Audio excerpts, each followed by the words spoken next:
Blushing deeply, the brown-haired woman prepares to make a bold declaration of her feelings. A vibrant exclamation reveals her feelings for a man named Herman. Surrounded by blossoms, she shouts a direct request to enter a romantic relationship. The black-haired man with crimson eyes gazes back at her with a stoic expression.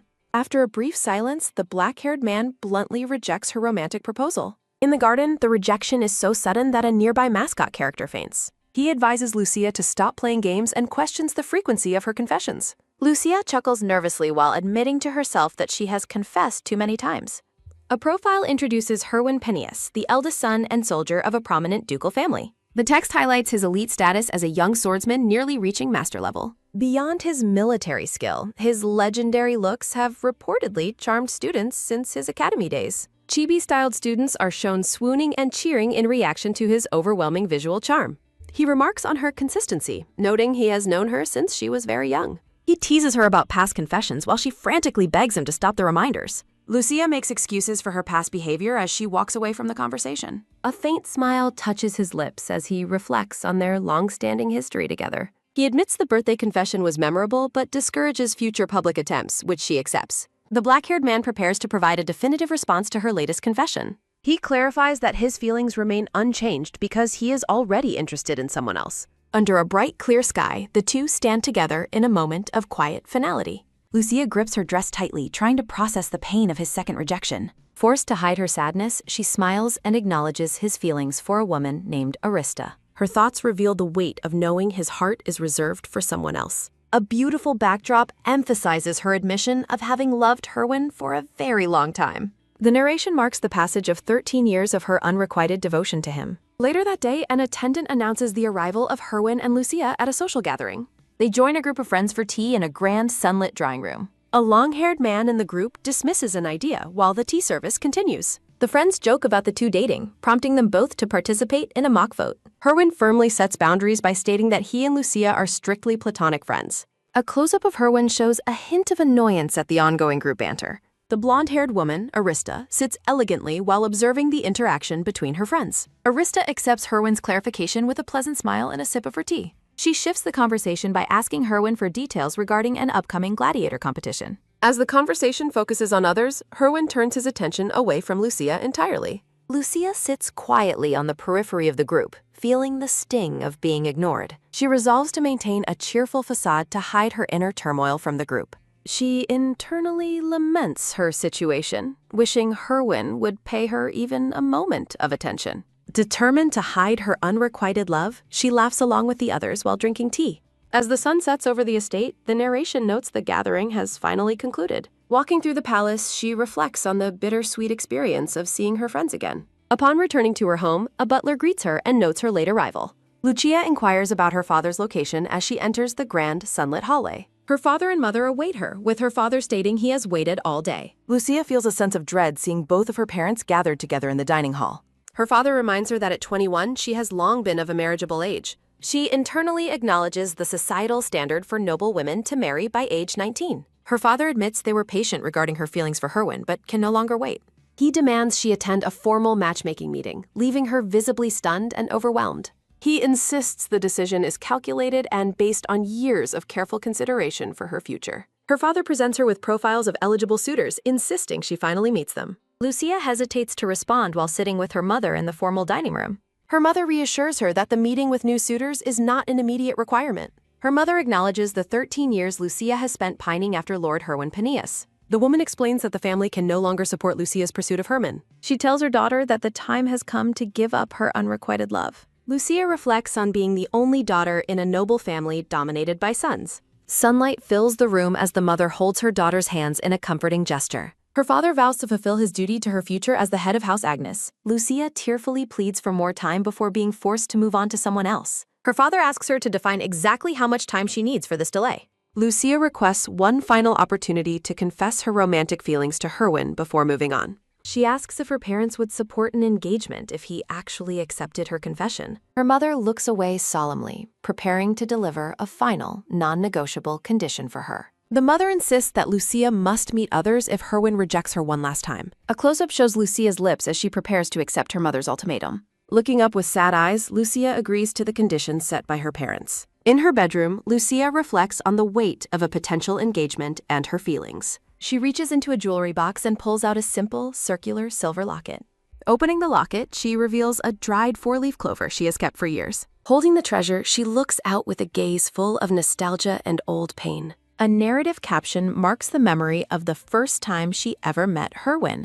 In a sunlit garden, the mothers introduce their children to one another for the first time. A close-up of young Herwin showcases his striking black hair and deep crimson eyes. Young Lucia recalls how she nearly mistook the beautiful boy for a young girl. The young girl is completely dazed and blushing as she stares at the new arrival. A floral border surrounds a quote about the sudden experience of falling in love. Overwhelmed by his beauty, young Lucia clutches her face in a state of pure wonder. Their parents announce that the Panias brothers will be staying at the estate for a while. Young Lucia shyly introduces herself to the two boys with a wide, innocent smile. Young Herwin and his brother stand together, with Herwin looking notably stoic and serious. A close-up shows the young boy's hand reaching out during their first afternoon together. A decorative text box describes the young Herwin as being as beautiful as an angel. Young Herwin looks at Lucia with an expression that is both intense and remarkably calm. Young Lucia is completely captivated, staring into his eyes with a look of pure adoration. She beams with joy and takes his hands, seemingly repeating her praise of his looks. Young Herwin is visibly shaken and insulted by the girl's comparison of him to an angel. At 8 years old, Herwin angrily accuses her of teasing him for looking like a girl. The young boy shouts in anger while Lucia cowers behind her older brother in the garden. Lucia's brother protects her while demanding to know why Herwin is making his sister cry. The mothers rush over to investigate if Herwin is responsible for the children's sudden distress. Young Herwin defensively yells that Lucia was the one who started the conflict between them. A close-up of his tearing eyes shows the depth of his frustration and hurt pride. The narration notes that their first meeting ended in a chaotic river of childhood tears. The two children sit several feet apart in the grass, refusing to acknowledge each other. Herwin sulks and pulls at the grass while Lucia watches him from a short distance. Young Lucia nervously clutches her yellow dress, trying to find a way to apologize. Herwin turns his head away with a huff, still feeling insulted by her previous comment. Lucia asks if he is still upset and expresses her desire to be his friend. Herwin rejects her overture, claiming she only said he was pretty to mock him. The black-haired boy expresses his deep hatred for being called pretty by people who dislike him.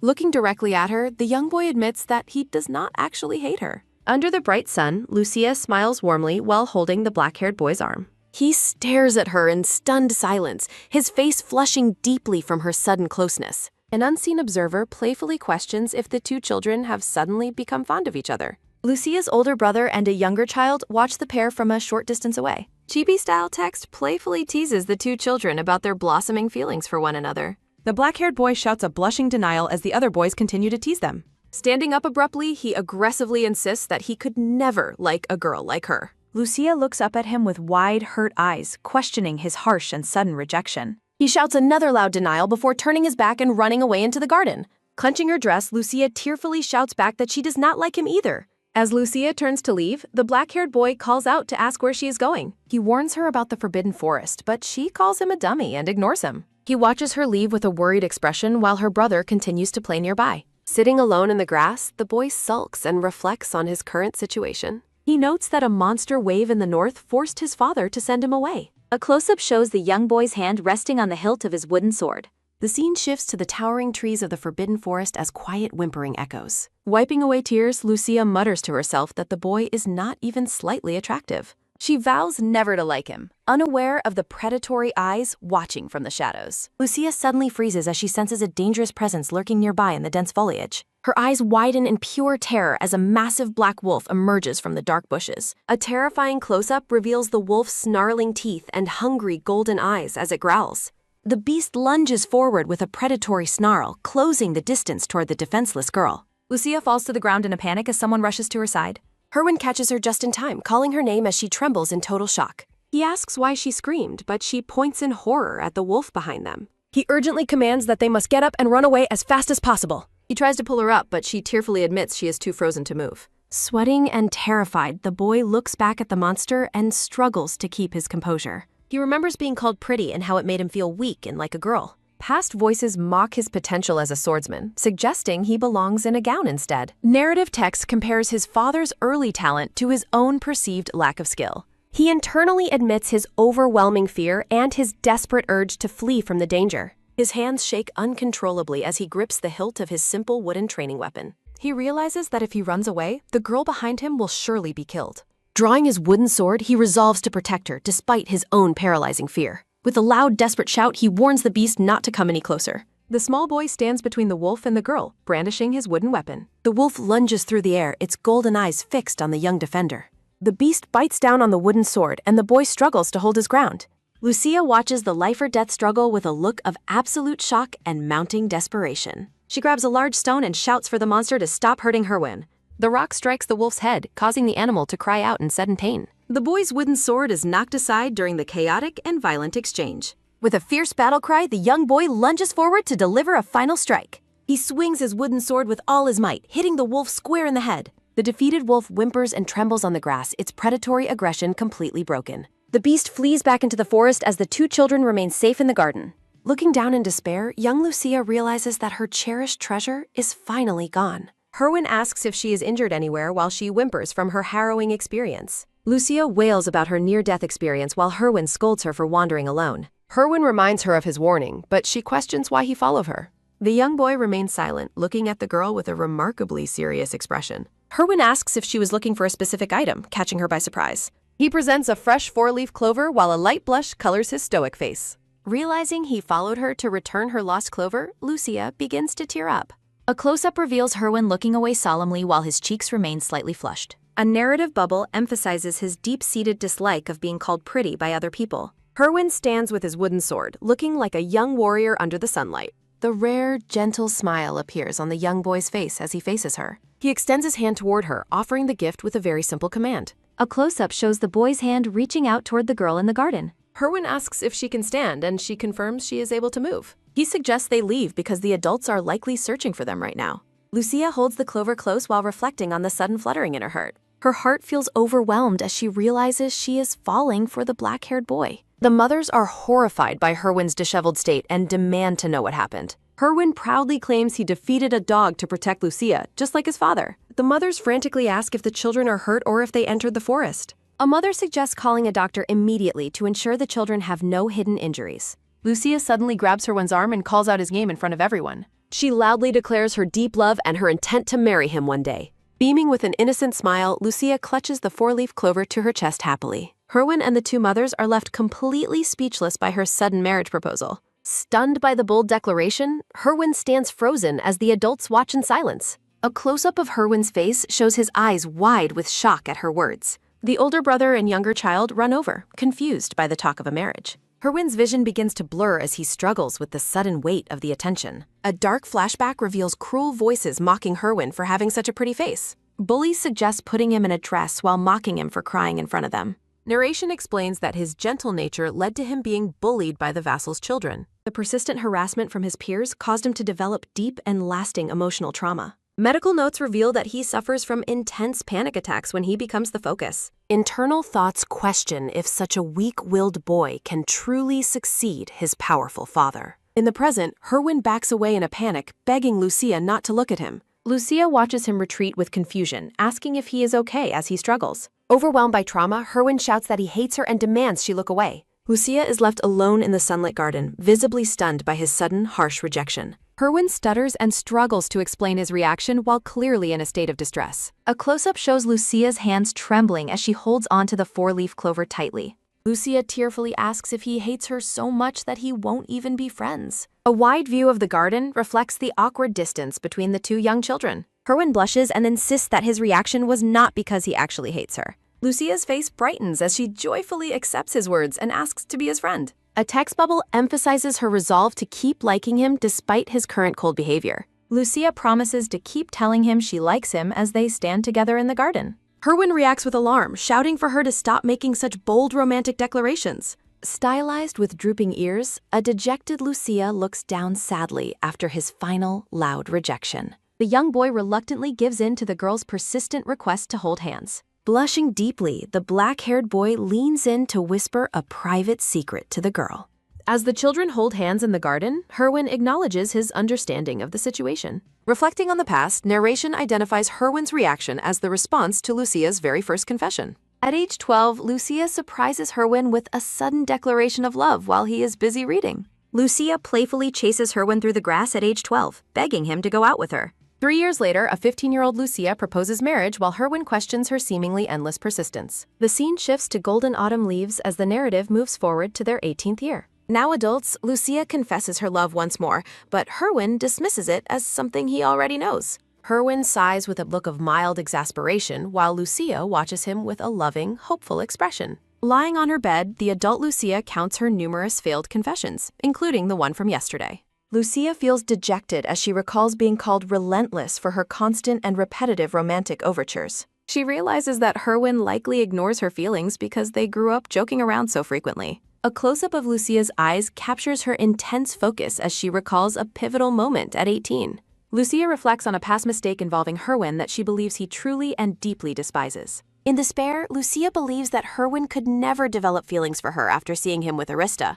An urgent shout for Lady Lucia echoes through the hallway, interrupting the young woman's somber reflections. Sign rushes into the bedroom, prompting Lucia to ask why the maid is in such a hurry. Sign frantically explains that Herwin has arrived for a visit and is currently waiting for her downstairs. Lucia bolts upright in shock, panicked by the news of Herwin's sudden and unexpected arrival. Realizing her face is swollen from crying, Lucia accepts Sign's offer of a mask and makeup. The maids work in a frantic chibi-style blur to transform Lucia before she meets her visitor. Herwin waits patiently in the drawing room, composed and elegant as he sips a cup of tea. When Lucia finally enters the room in a gown, Herwin stands and greets her with a serious expression. Fidgeting nervously, Lucia apologizes for making him wait so long as she settles into the meeting. Herwin takes responsibility for the delay, noting that he arrived unannounced and did not give her warning. He explains that despite seeing her yesterday, a message from his estate has forced a sudden change.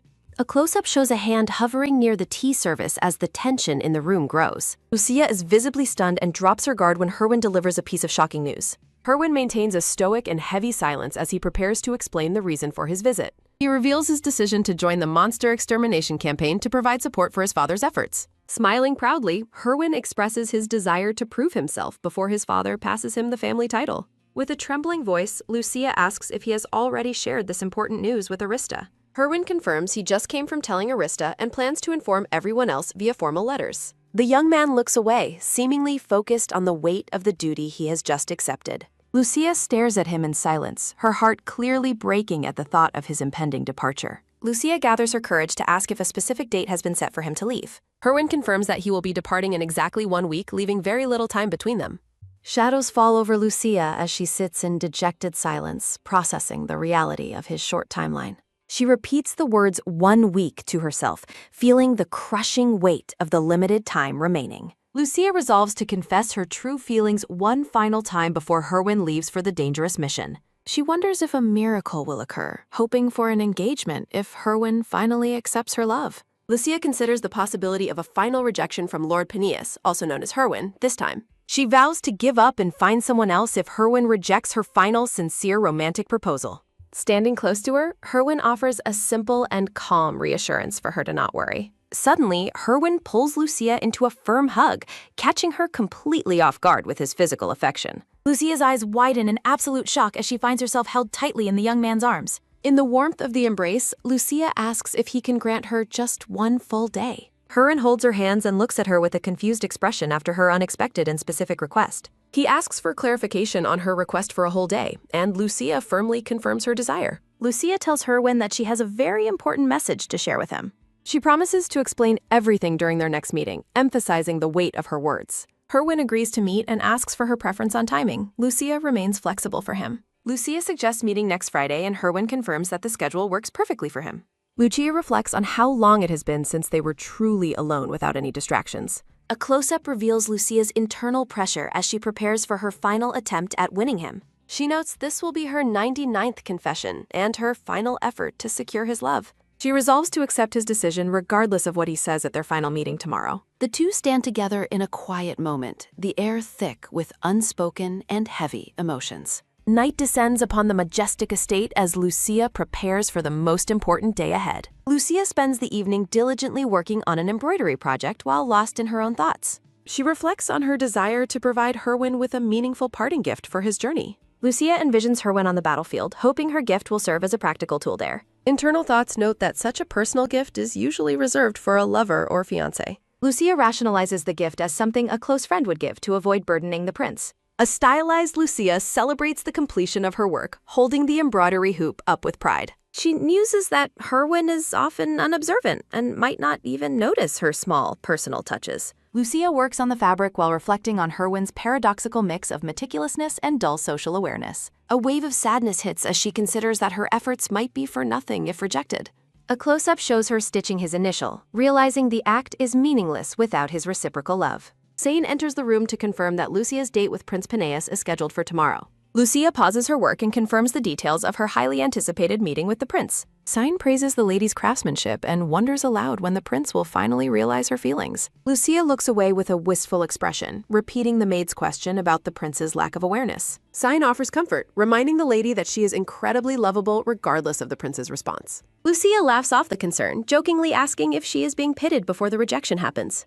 The maid reacts with a dejected and worried expression as she watches her mistress struggle internally. Lucia offers a gentle smile and apologizes for being distracted by the many things on her mind. Sine grasps Lucia's hands, urging her to share her burdens and promising to stay by her side. In a playful moment, Lucia questions the maid's expectations of failure, while Sine tries to backpedal. Sine offers her assistance to help Lucia finish the intricate embroidery before the big date tomorrow. Proudly displaying the hoop, Lucia declares the project nearly finished and asks for the maid's opinion. Sine is shocked and impressed by how quickly the lady managed to complete the difficult needlework. The maid showers the lady with praise, making Lucia feel confident in the quality of her work. The finished handkerchief sits in a box, ready to be presented as a meaningful and practical gift. Lucia clutches the gift to her chest, closing her eyes and hoping Herwin will truly appreciate it. An elegant white carriage waits patiently before the grand mansion for the day's upcoming journey. Lucia takes a deep breath to steady her nerves as she prepares to meet the man she loves. Lucia stands alone in her finest attire, clutching her bag while bracing for the meeting.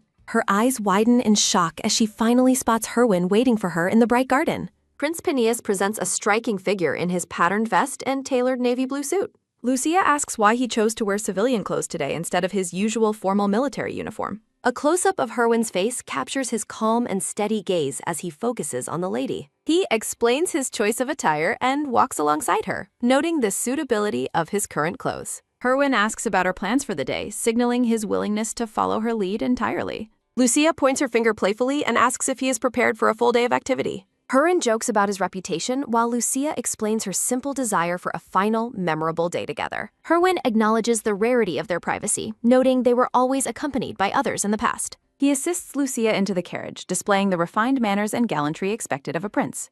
Lucia outlines their itinerary, starting with a trip downtown, followed by a dinner at a reserved restaurant. Herwin offers a soft smile and agrees to spend the entire day following Lucia's lead. The scene shifts to a luxurious restaurant where a pianist performs for the gathered elite guests. Appetizers and wine are served on a white lace tablecloth at the beginning of their meal. Herwin compliments the atmosphere and the food, expressing his desire to visit the restaurant again later. Lucia notes it is her first visit too, and mentions the place is becoming difficult to book. Smiling brightly, Lucia admits she is looking forward to the main course more than the appetizer. A waiter arrives at their table to present the main course under a polished silver cloche. 2 different steak dishes are presented, one with wine sauce and another topped with fresh mushrooms. Lucia freezes in shock as she stares at the mushroom-topped steak placed directly in front of her. Chibi Lucia panics internally for ordering mushrooms by mistake and debates forcing herself to eat them. Sweating nervously, Lucia offers a strained smile and asks Herwin if the food looks good. Herwin reaches out and casually suggests switching their plates without waiting for a response from her.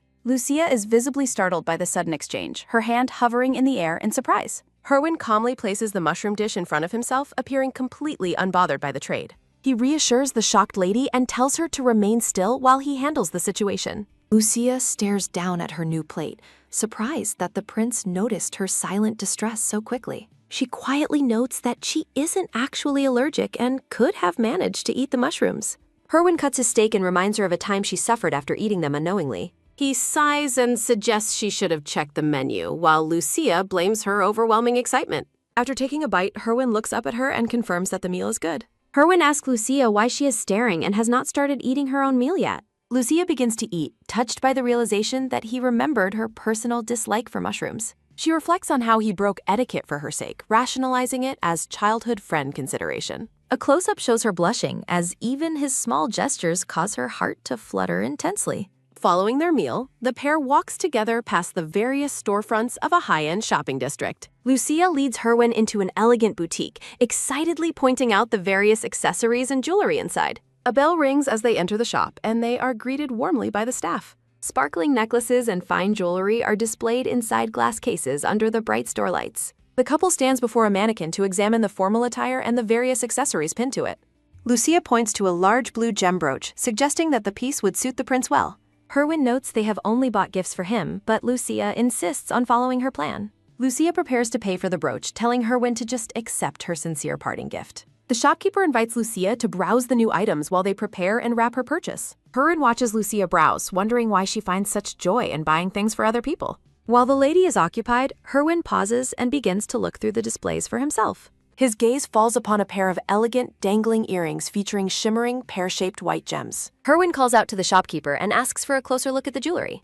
The light catches the intricate details and sparkling stones of the earrings Herwin is currently considering. Herwin carefully lifts one of the gems from its cushion to examine the quality and sparkle. He holds the earring up toward Lucia's silhouette, visualizing how the jewelry would look on her. A subtle smile appears on Herwin's face as he admires the earring while looking at his companion. He decides to only buy the brooch today, noting the earrings do not match her style. The shopkeeper bows politely and invites the couple to visit the boutique again in the future. Carrying several shopping bags, Lucia asks Herwin if he found anything of interest while looking around. Herwin offers a small, satisfied smile as they leave the store and continue their day together. A sense of calm descends upon the evening as the couple moves to their next destination. The white carriage waits patiently in the street under the golden glow of the setting sun. The scene shifts to the interior of a crowded theater where an audience waits for a play. Seated next to Herwin, Lucia wonders if the prince will enjoy the performance they are watching. A bright spotlight suddenly hits the stage, signaling the beginning of the show for the guests. The male lead on stage embraces his lady, declaring how deeply he missed her.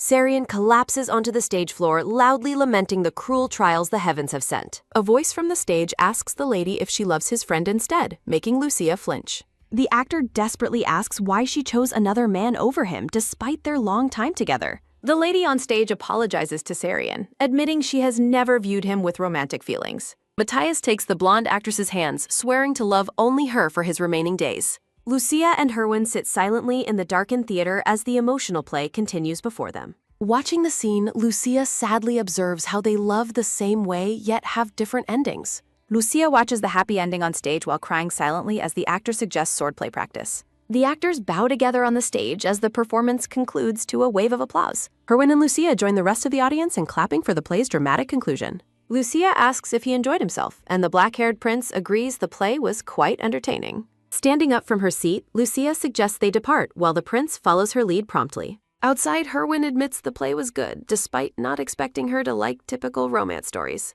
Gesturing with his hand, the prince adds that the performance wasn't boring and had many humorous moments. Looking down with a soft expression, the brown-haired lady feels relieved that he enjoyed their outing. Under the glowing full moon, Lucia notes the late hour and suggests they find somewhere for dinner. The couple continues their evening stroll through the city streets as the prince glances toward her. Lucia suddenly stops walking and calls out the prince's name, causing him to halt further ahead. Looking back at her, Herwin asks why she has stopped moving as white petals fall around. The prince turns his body toward her, his red eyes focused on her as she remains still. Reaching into her bag, the lady carefully pulls out the black box containing her handmade gift. Holding the box toward him, Lucia declares it is finally time to present him with her gift. Herwin looks down at the offered item and asks the brown-haired lady what it is. Surrounded by vibrant yellow flowers, the lady bites her lip nervously while preparing for her next words. Lucia confesses her love and asks Herwin to go out with her while offering the gift. The prince reaches out his hand, his fingers touching the edge of the black box she holds. Herwin asks about the sudden confession, noting it has barely been a week since her last one. Looking deeply distressed, the lady begs the prince to give her a final and clear answer. Herwin begins to apologize for his feelings, but Lucia interrupts him, saying that it is okay. Lucia states she already knows his reason and does not need to hear his rejection again. A sudden memory resurfaces of a critical swordsmanship exam held during their time at the academy. A heavy downpour began during the evaluation, though thankfully no one was seriously injured at first. Someone shouts for help near the camp tents as the heavy rain continues to flood the grounds. A student tells the professor they saw an ogre and must save Herwin and Arista immediately. The professor tells the panicked students to wait for the rain to subside before starting a search. A student insists they saw the beast with their own eyes and demands an immediate rescue mission. The students argue that if the missing pair encounters the creature, they will be in grave danger. An umbrella lies discarded in the mud as the storm rages on through the academy grounds. Academy-era Lucia asks what is happening after hearing the news about the missing students near her. A student informs the brown-haired girl that Herwin and Arista are the only ones still missing. Lucia trembles in shock and fear as she realizes that Herwin is lost in the dangerous storm. A student points toward the darkness, shouting that someone is finally approaching the camp through the rain. Several students run toward the approaching figures through the wet grass and heavy rain of the night. The crowd stops and watches as two figures slowly emerge from the darkness of the stormy night. Shouting his name, the young Lucia runs desperately toward the figures returning from the forest. Drenched and exhausted, Herwin and Arista return to camp while leaning on each other for support. The scene shifts to the camp at dawn, where several tents stand quietly after the storm passes. Arista tells that Herwin spotted the ogre first and was badly injured protecting her. A single thought bubble appears against a dark background, stating that she defeated the ogre. Students whisper in awe as Arista stands calmly, rumored to have defeated the ogre alone. The professor praises Arista for her incredible feat and tells her to go inside and rest. Arista stops in surprise as a voice calls out to her from across the campgrounds. Lucia thanks Arista for saving Herwin, but the blonde girl credits Herwin for her own survival. Overwhelmed with gratitude, Lucia tearfully promises to never forget what the other girl did for him. Lucia looks up curiously after hearing her name called by the blonde student in response. Arista asks Lucia to grant her a favor sometime in the future as a reward for her gratitude. The sun shines brightly through white clouds as a new day begins at the academy. Lucia sits quietly by Herwin's bedside in the infirmary, waiting for him to wake up. Lucia reflects on Herwin's late return and wonders why he took such reckless risks during the storm. A close-up shows Herwin's red eye fluttering open as he finally regains consciousness in the bed. Upon seeing him awake, Lucia completely forgets all the things she had planned to say. Lucia leans over him with a wide smile, expressing her immense relief that he is finally awake. Herwin asks where he is, and Lucia explains he is in the infirmary and should rest.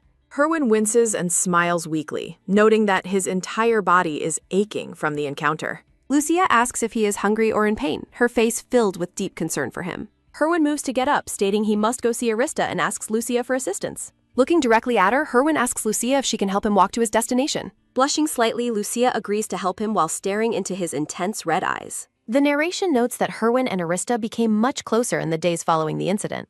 A few days later, Lucia finds the courage to ask Herwin a very personal question. Herwin looks confused as Lucia asks him directly if he has romantic feelings for Arista. A close-up shows Lucia's hand clutching her chest as her heart beats rapidly while awaiting his answer. Looking down with a serious expression, Herwin confirms that he thinks he does like her. Back in the present, Herwin waves his hand in front of Lucia's face to get her attention. Lucia abruptly hands him the gift box and states she cannot stay for dinner tonight. Turning her back, Lucia hurries away and tells him that she will go on ahead alone. Herwin insists on walking her home because it is late, but Lucia refuses his offer. Lucia stops and shouts back at him, her silhouette illuminated by the warm evening light. Lucia begs Herwin to stop making her feel pathetic as she finally confronts her true feelings. A close-up reveals Herwin's shocked expression as he stares at the lady in stunned silence. Lucia looks away sadly, hoping they can at least greet each other with smiles next time. She forces a bright smile while standing amidst white lilies, appearing resolved despite her internal pain. The scene shifts to the exterior of a grand mansion under the dark night sky. Lucia enters the house and announces her return to her parents, who are waiting inside. Her parents look at her with expressions of deep concern and worry as she approaches them. Lucia tells her parents that everything is finally over. Her mother asks what she means by the sudden and cryptic declaration about things being over. Lucia looks down with a pained expression, repeating that everything has come to an end now. Her mother stares in silence as Lucia turns her head away, refusing to meet their eyes. Lucia agrees to attend the marriage meeting her parents wanted, shocking them with her sudden compliance. The sound of her heels clicks on the floor as Lucia walks away from her stunned parents. Her father asks her mother if she is truly okay with this sudden change in their daughter. In her room, Lucia sits before a mirror while her maid, Sayin, brushes her hair. Sayin looks surprised when Lucia calls her name while staring blankly at her own reflection. Lucia buries her face in her hands and weeps, lamenting that her hopes were too high. Sayin pulls the crying lady into a comforting embrace, trying to soothe her intense emotional pain. Sayin notes that the reason it hurts so much is because Lucia truly cared for Herwin. Lucia looks up with a sad smile and denies caring for him, her eyes still watery. Sayin offers a gentle smile and accepts her denial, continuing to offer her silent support. Sayin encourages the brown-haired lady to take several days to rest. Lucia acknowledges her maid's advice and agrees to rest for a while. Warm morning sunlight floods into the lavish bedroom through the tall windows. Someone shifts restlessly under the pink silk covers of the large canopy bed. A chibi-style Lucia laments crying for 3 days until she can barely see. Lucia reflects that Sen was right, feeling significantly better after a few days' rest. Sitting on the edge of her bed, the lady prepares to face the day. A pink diary and an ornate white jewelry box sit atop the dressing table. Lucia reaches out and picks up the pink book to reflect on her memories. Opening the jewelry box reveals a preserved 4-leaf clover kept as a memento. A close-up shows a letter addressed to Herwin, serving as a reminder of her past. Holding the pink book close, Lucia stands quietly by the window in deep thought. The brown-haired lady speaks softly to herself as she prepares to move on. Lucia resolves to overcome the growing pains of her heartbreak and move forward. Gazing out with a serene expression, Lucia finds the strength to leave the past. Lucia's parents share a quiet meal together in the grand, sunlit dining room. Entering the dining hall, Lucia is greeted by her mother, asking if she slept well. Her father welcomes her warmly, noting she must be hungry after her rest. Lucia approaches the table and politely asks if she may join them for breakfast. Her mother watches her with concern, asking if she is truly feeling better now. Her father suggests that they can discuss everything once she has finished her meal. Smiling brightly, Lucia apologizes for making her parents worry so much about her. Her father accepts her apology, promising to believe her if she says she is fine. The father pauses mid-drink, sensing a change in his daughter's resolve and demeanor. Lucia shocks her parents by suggesting they arrange a marriage meeting as early as tomorrow. Her father expresses concern, telling his daughter not to push herself so hard. Her mother gently places a hand on hers, advising her not to rush things. The parents share a look of soft encouragement, supporting Lucia's decision to move on. The next day, a carriage waits outside a stylish building in the city. Dressed in a fine pink gown, Lucia arrives for her scheduled marriage meeting. Lucia thinks about her boastful promise to be ready for meeting starting today. The lady sighs deeply, internally admitting she isn't actually looking forward to this. Chibi Lucia shakes her head, determined to stop thinking negatively about the situation. Lucia enters the meeting place as the bell rings, signaling her arrival for the appointment. A man with long brown hair tied back sits waiting for her at a table. Lucia approaches and asks the man if he is the young master Simon Dehard. Simon stands up and confirms his identity while offering her a charming, friendly smile. The lady introduces herself as Lucia Agnes and offers a polite bow to him. Simon notes that she arrived early despite there being time before their actual appointment. He explains that his future inheritance of a merchant guild makes him value punctuality. Lucia observes that her potential suitor is roughly 5 years older than she is. Simon admits surprise that her family proposed the match first, given her known prior feelings. He smiles knowingly, stating he no longer has any reason to hesitate about this match.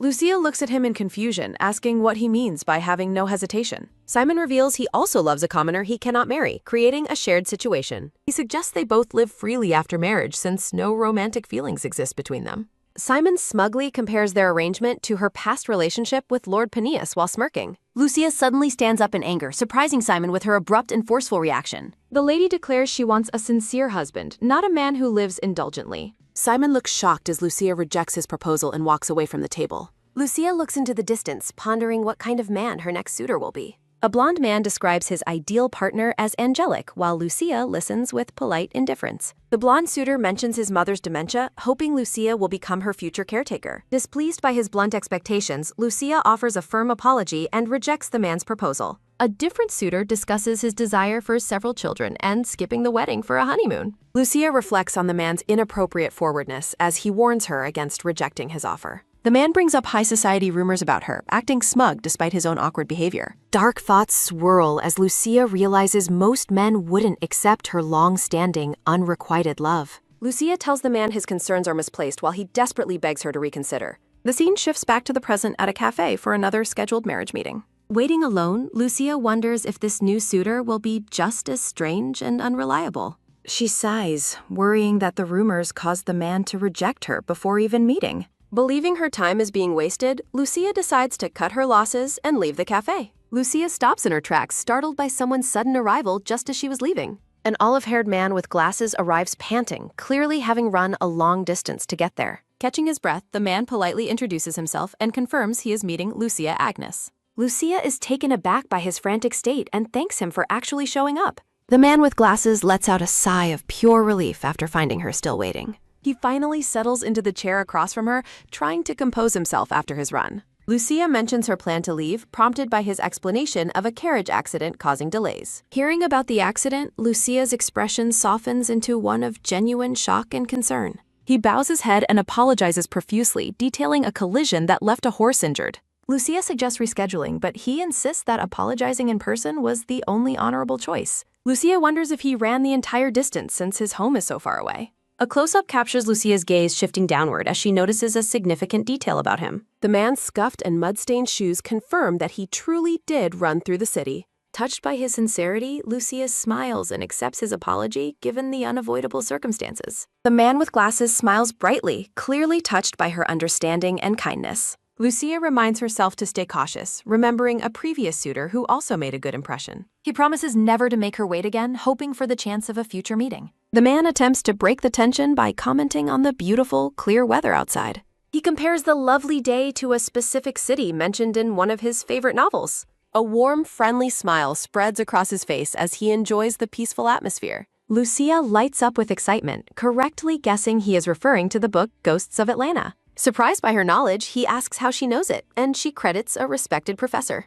He shares his surprise at the coincidence, noting he also followed that history professor's recommendations. Lucia feels a surge of connection but hesitates, wondering if mentioning their shared academy is wise. Dark shadows of doubt return as she fears he might eventually ask about her scandalous reputation. He laments their missed connection at the academy, while Lucia agrees they could have been friends. Sensing a secret, Lucia looks on with anticipation as the man prepares to share something. He reveals a secret about the Academy's library, which Lucia admits she never knew about. The two lose themselves in deep conversation as time passes unnoticed in the outdoor cafe. He realizes how late it has become, admitting the enjoyable conversation made him forget the time. Smiling warmly, Lucia admits she hasn't had such a relaxing and pleasant talk in a long time. He expresses his happiness that she enjoyed herself, confirming the feeling was mutual between them. Looking slightly bashful, he admits he was terrified she would be gone before he arrived. In a cute chibi moment, he confirms he ran specifically because he didn't want to miss her. He explains that showing up to apologize was essential because he valued her time and presence. Lucia tells him she is glad she waited, as meeting someone so wonderful was worth it. The man with glasses blushes intensely and waves his hands, flustered by her unexpected compliment. Lucia praises Byrne for his rare honesty as their meeting concludes on a very positive note. The lady prepares to depart, signaling the end of their successful meeting by her waiting carriage. Byrne stops Lucia before she can leave, hesitating for a moment before speaking up to her. The man asks for another meeting, catching Lucia by surprise with his direct and hopeful request. Lucia smiles warmly and agrees to meet again, clearly charmed by his sincere and polite invitation. Byrne expresses his deep gratitude and promises to send a formal letter to her estate soon. As Lucia enters the carriage, Byrne bids the lady a safe and pleasant journey back home. The carriage rolls through the sunlit city streets as Lucia heads back to her family estate. Lucia's maid eagerly asks for details about the meeting, hoping it was a complete and total success. Lucia reflects on the pleasant conversation and how Byrne respectfully avoided mentioning her past relationship rumors. Gazing out, Lucia wonders if she and Byrne could have been close friends during their academy days. The chibi maid celebrates the news, while Lucia teases her for being so invested in the match. The maid cheekily asks if Lucia plans on meeting the wonderful gentleman again in the future.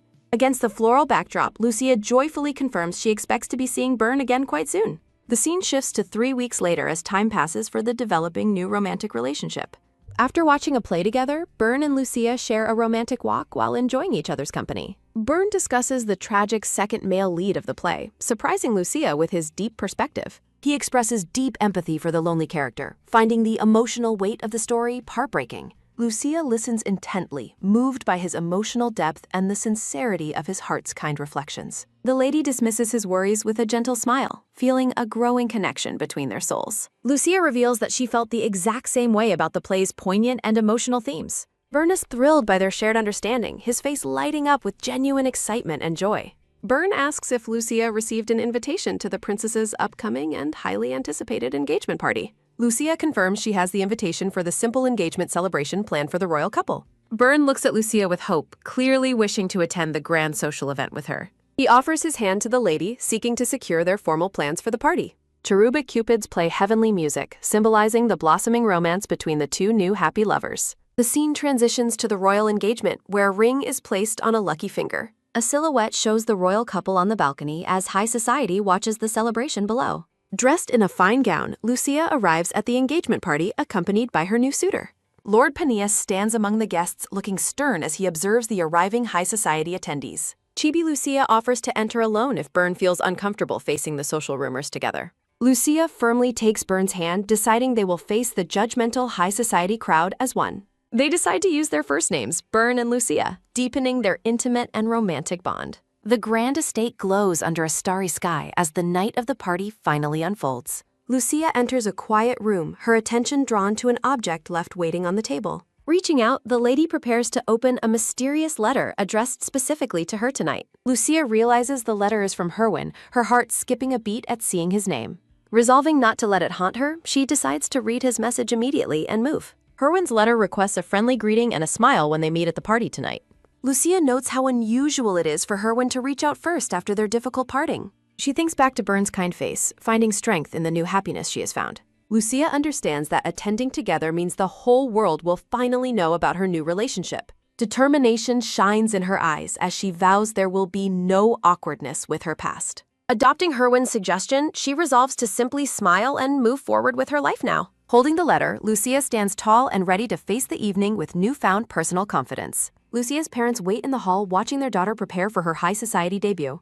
Her father jokes that she looks so ready she could get married this very moment today. Lucia beams with a radiant smile, looking absolutely stunning in her formal evening party attire. A close-up highlights the intricate floral details and elegant design of her beautiful new evening dress. A soft, glowing scene features vibrant yellow flowers set against an elegant, light-filled background. Lucia's mother notices her new earrings, prompting Lucia to reveal they were a recent gift from Byrne.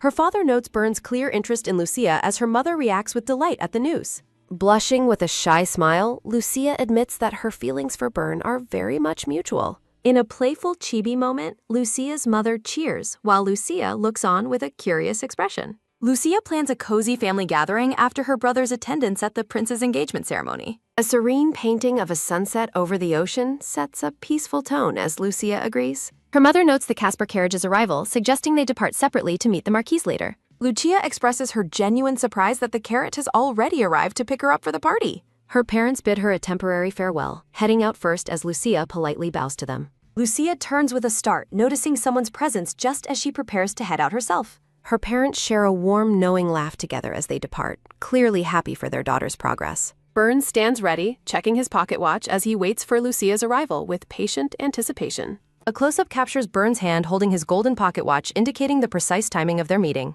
Looking up, Byrne spots Lucia and prepares to greet her with his usual polite and sincere manner. Lucia beams at Byrne, complimenting his handsome appearance and thanking him for his punctual arrival. Byrne warmly expresses his happiness upon seeing Lucia wearing the elegant earrings he had recently gifted her. Touching her earring, Lucia assures Byrne she wouldn't dream of wearing any other jewelry for today's event. Byrne reveals he chose them with great care, while Lucia graciously thanks him for the thoughtful gesture. Byrne asks Lucia if she shares his excitement for the party as they prepare to enter together. Lucia confirms her enthusiasm, looking forward to reuniting with her old friends from her academy days. The Grand Royal Palace stands majestically under the clear sky, hosting the highly anticipated high society event. Guests at the party whisper excitedly among themselves, sharing rumors about someone who has been in the north. A dark-haired man with striking red eyes makes a grand entrance, drawing immediate attention from the crowd. He walks through the hall with a stoic and composed demeanor, ignoring the murmurs of the curious guests. A blonde lady calls out to Herwin, catching him by surprise as he makes his way inside. Herwin looks back, his expression softening as he recognizes the lady who just called out his name.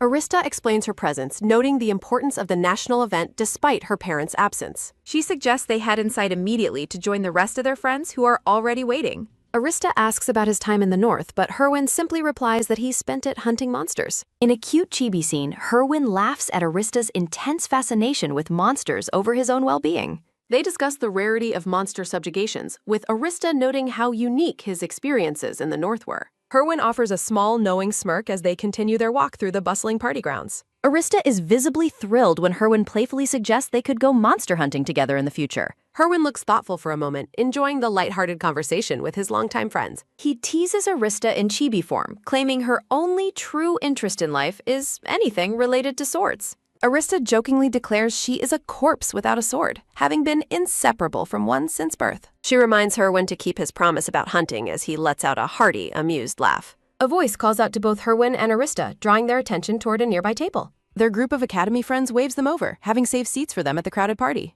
Herwin greets the group with a bright smile, happy to see everyone together after such a long time. A purple-haired friend asks Arista about her feelings regarding her brother's significant engagement day today. Arista takes her seat, appearing completely indifferent while questioning what there is to feel about it. She notes the engagement will finally stop her parents nagging, a sentiment shared by her friend. Chibi Ethan agrees that parents become increasingly anxious as more people in their social circle get engaged. The purple-haired man wonders aloud which one among their group of friends will be the first to marry. The entire table falls silent as everyone turns their gaze toward Herwin with intense, expectant looks. Laughing bashfully, the purple-haired man admits he simply assumed Herwin would be the one to go first. Herwin smiles, noting marriage isn't a solo act, before predicting that Ethan will actually be first. From above, the group shares a meal as Arista longs for the academy to escape her parents' pressure. Herwin ponders his past academy days after Ethan brings up memories of their shared school years. A flashback shows young Lucia confessing her love to Herwin, who dismissively acknowledges her constant affection.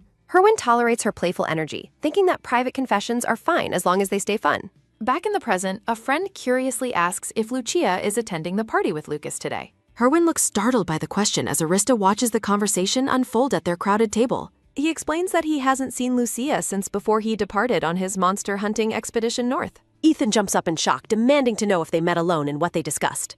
Herwin avoids their prying eyes, insisting that their previous encounter didn't involve any significant or deep conversation. A fleeting memory of a worried girl haunts Herwin as he remains lost in his thoughts. The group lightheartedly teases Herwin, telling him to invite them along for any future private meetings. The sound of heels clicking draws attention as a lady in a yellow gown approaches the table. Herwin looks up with a blank stare, his heart stopping as he realizes who has arrived. Lucia makes her entrance, looking radiant in her yellow dress while accompanied by her new suitor. She waves enthusiastically to her group of academy friends, her face beaming with excitement. Lucia proudly introduces Byrne as they arrive, while Byrne politely acknowledges his partner's longtime friends. The friends are visibly stunned, whispering in disbelief about Lucia arriving with her arm linked through Byrne's. Herwin is paralyzed by the sight, his eyes fixed on Lucia as the reality sinks in. The couple reaches the table, their presence shifting the entire mood of the group's social gathering. Arista greets Lucia warmly, welcoming her back and pointing out an empty seat for her. Arista smiles brightly at her friend, signaling for Lucia to join their close-knit circle. Displaying perfect manners, Byrne steps forward to pull out a chair and seat Lucia at the table. The pair takes their seats, preparing to join the conversation as the rest watch curiously. Arista wastes no time leaning in to ask Lucia for the identity of the gentleman escorting her. Lucia gestures toward her companion, ready to formally present him to her curious academy friends. Byrne introduces himself as Byrne Casper, mentioning he's heard much about them and expects future frequent meetings. The entire group remains frozen in a state of utter shock, unable to process the introduction. In a cute chibi scene, Lucia scolds her friends for being rude and reacting so dramatically. Realizing their lapse in etiquette, the friends quickly offer their sincere apologies to Marquise Casper. Lucia laughs off the tension, suggesting they all sit and enjoy a long-awaited chat together. The girls ask Lucia how she and Byrne met, noting they never seem to have a connection. Byrne explains they met through matchmaking, noting that Lucia graciously waited for him despite his initial tardiness. Lucia looks at Byrne with soft eyes, clearly touched by his retelling of their first meeting. Herwin's composure fractures as he demands to know exactly when this matchmaking meeting took place. Lucia considers the timing, recalling that she met Byrne for the first time about 3 weeks ago. A heavy silence falls over Herwin as he realizes she moved on while he was north. Lucia kindly asks Herwin if he has been faring well, and he responds with a somber nod. Byrne leans in to ask Lucia if she would like to go and meet his friends. Lucia agrees to depart for a moment, bidding her academy friends a temporary farewell as she stands. Ethan asks Herwin if he knew about the matchmaking, but Herwin confirms he was north. Ethan reflects on how Lucia and Herwin have always been the closest since their earliest childhood. Herwin stares off into the distance, his short reply masking the deep pain he feels now. A memory shows a young Lucia and Herwin parting ways near a waiting horse carriage. Young Lucia weeps as she says goodbye, while narration reflects on her unwavering importance to Herwin. Young Herwin promises to return to visit her soon, hiding his emotions as he leaves. The text describes Lucia as the first friend Herwin ever had, someone as precious as family. Running away, young Lucia shouts for him to write letters as flowers bloom around her. They shared a bond that remained unchanged through years of separation, held together by written exchanges. A collection of old letters details their past conversations about the snowy north and winter territories. Through changing seasons, they wrote of sword training, monsters, and the scariest moments of their lives. Time continued to pass until the two childhood friends finally reunited to enter the academy together. Scene transitions as narrative text reveals that Herwin also established a new circle of friends during his time away. Lucia and Herwin walk together while narrative text emphasizes her status as the most special person to him. In a flashback, Lucia playfully calls out to Herwin as they walk through the academy halls together. Herwin stops and looks back at her with a casual expression, asking what she wants from him. Beaming with joy, Lucia openly declares her feelings for Herwin with a bright and cheerful smile. Herwin offers a small smirk, noting that she is repeating her usual antics of professing her love. In a chibi scene, Herwin laughs while Lucia pouts, demanding to know why he won't give her a straight answer. A green-haired girl interrupts the pair, causing Herwin to identify her as Bianca as she approaches them. Bianca greets them cheerfully, asking if she has interrupted an important conversation between the two childhood friends. Herwin dismisses their chat as unimportant, while Bianca skeptically questions why he seems so defensive about it. Bianca grabs Lucia's hand and invites her to the library, ignoring Lucia's attempt to explain her current plans. Insisting they leave immediately, Bianca pulls Lucia away while Lucia offers a confused and hesitant agreement to go. Herwin watches them leave, narrating that he never imagined dating Lucia because their friendship was far too precious. As Lucia walks away, Herwin reflects that their bond was something he refused to risk losing to a breakup. Surrounded by blooming roses, narrative text describes Herwin's enduring desire to remain by Lucia's side as her friend. The setting shifts to a ball where Herwin reflects that events unfolded entirely contrary to his original wishes. Dressed in an elegant blue gown, Lucia stands before Herwin and once again confesses her love for him. Narrative text confirms that Lucia chose Herwin's 18th birthday to deliver yet another heartfelt confession of her love. Herwin is stunned as Lucia explains that her feelings have been entirely sincere since she was 8 years old. Herwin blushes deeply, realizing this confession carries a weight that he can no longer dismiss as a joke. With flowers falling around them, Herwin's heart pounds as Lucia prepares to continue speaking during their private moment. Herwin ponders that he might have accepted her feelings if a sudden, loud interruption hadn't occurred at that moment. The doors fly open as guests burst in, shouting about childhood friends overstepping their bounds in a public space. The crowd whispers maliciously, accusing Lucia of manipulating her status to prevent others from approaching the popular Herwin. Overwhelmed by the public humiliation and the sudden arrival of the judgmental crowd, Herwin covers his face. Lucia reaches out a trembling hand, concernedly asking Herwin if he is all right amidst the mounting social pressure. Unable to handle the situation, Herwin recoils from Lucia's touch and begins to flee from the ballroom in distress. Herwin runs away as Lucia calls his name, with narration noting they grew distant for a while after. The distance between them grew as Lucia began to actively avoid Herwin within the halls of the academy. At the training grounds, Chibi Arista asks if Lucia is still angry after everything that happened between them. Sitting with wooden swords, Herwin laments that Lucia broke their childhood promise and continues to avoid him completely.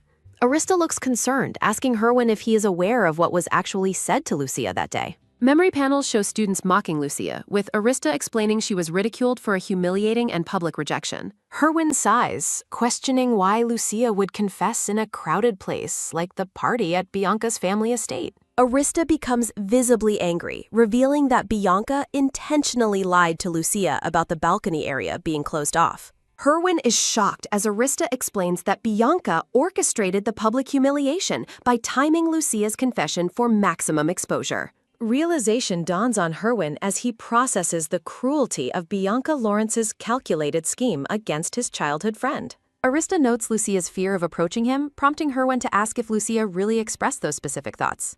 Fueled by a new understanding of the situation, Herwin stands up abruptly, ready to take immediate action. Arista watches in surprise as Herwin prepares to leave, asking where he is going in such a hurry. With a determined smile, Herwin announces his intention to find Lucia, while Arista encourages him to talk properly. Narrative text explains that Herwin's feelings for Arista began to grow as they frequently bonded over their concerns. Lucia is shown smiling in a past memory as the text expresses a wish to meet again with joy. Back in the present, Herwin watches Lucia and Burn together, questioning why he is unable to feel happy. Narrative text floating over a blue background questions why he cannot bring himself to smile at this moment. A golden chandelier hangs from the ceiling of the Grand Palace as the party continues in the hall. The social event remains bustling as Lucia and Burn make their way through the crowd of high society. Lucia lets out a heavy sigh, her expression momentarily falling as the pressure of the event weighs on her. Burn notices Lucia's distress and looks at her with a questioning, attentive expression while they walk together.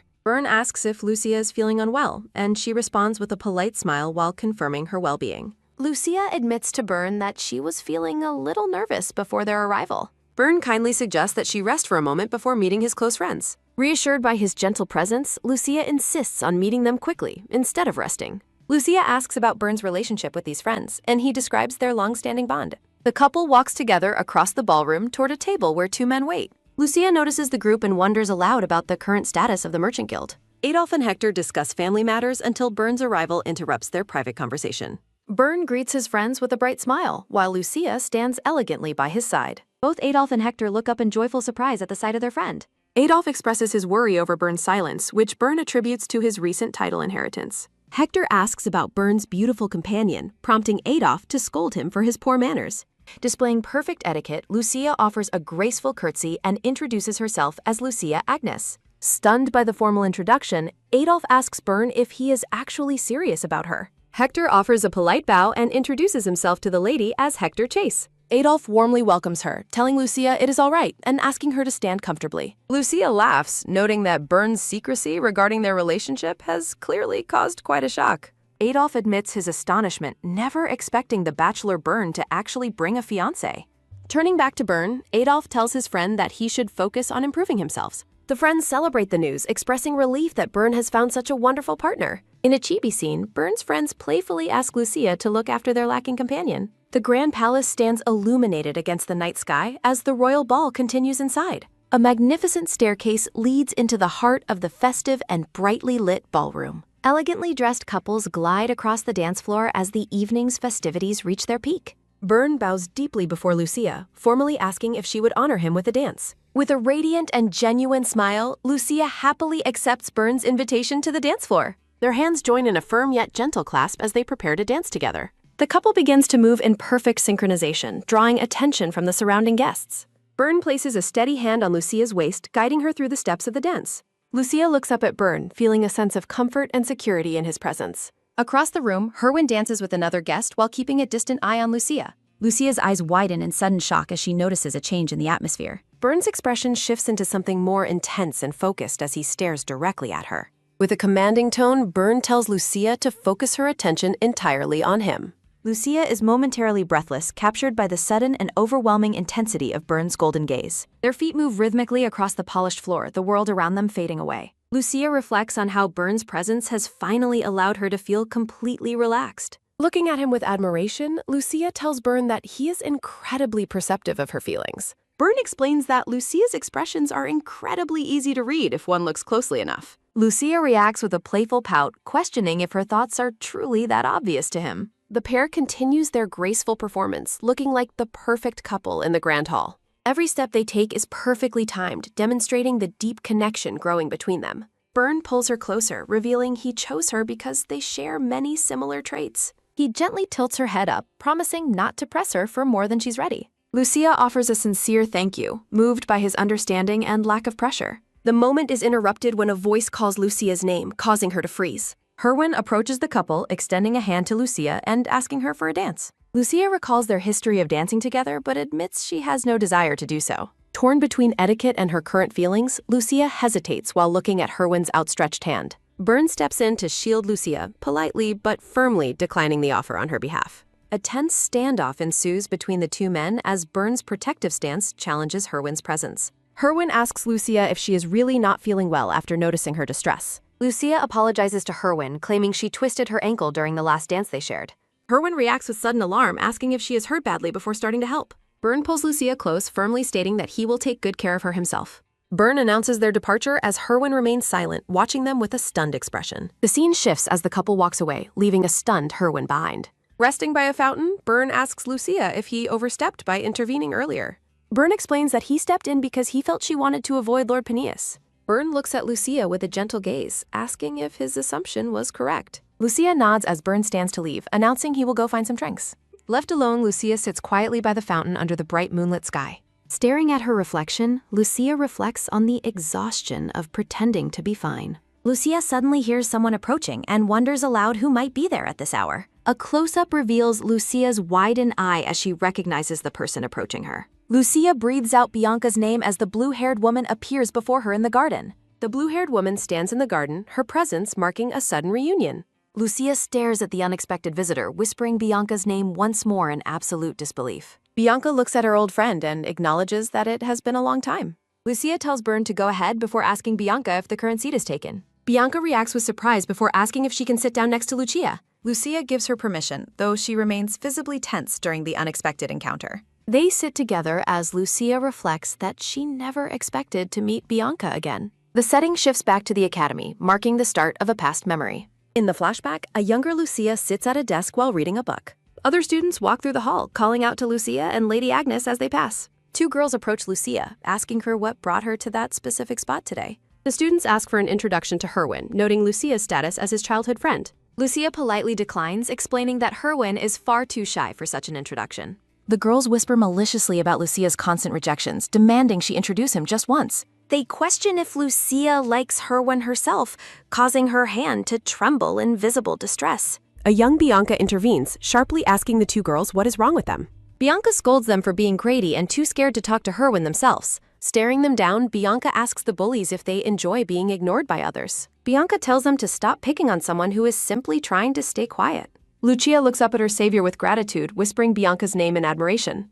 Narrative text explains that Bianca and Lucia became very close friends from that moment. While other girls were jealous of her connection to Herwin, Bianca became Lucia's comfort. The two friends share a happy moment together, laughing within the academy halls. Bianca calls Lucia's name as they walk together outside on a bright sunny day. Bianca asks Lucia if there is someone she likes, catching her friend off guard. Blushing deeply, Lucia looks away and lies, claiming that she does not like anyone. Bianca smirks and calls her a liar, accurately guessing that Lucia likes Herwin. Lucia covers her mouth in shock, stunned that her secret has been so easily discovered. Bianca reassures her that it is okay to stay silent, as they are close friends. Lucia considers telling her, believing Bianca would never share her secret with anyone else. Apologizing for lying, Lucia admits she likes Herwin, while Bianca asks if it's true. Lucia confirms her feelings but asks to keep it secret, prompting Bianca's curiosity. Lucia explains she promised Herwin not to confess in public due to the unwanted attention. Lucia explains she's been confessing since childhood,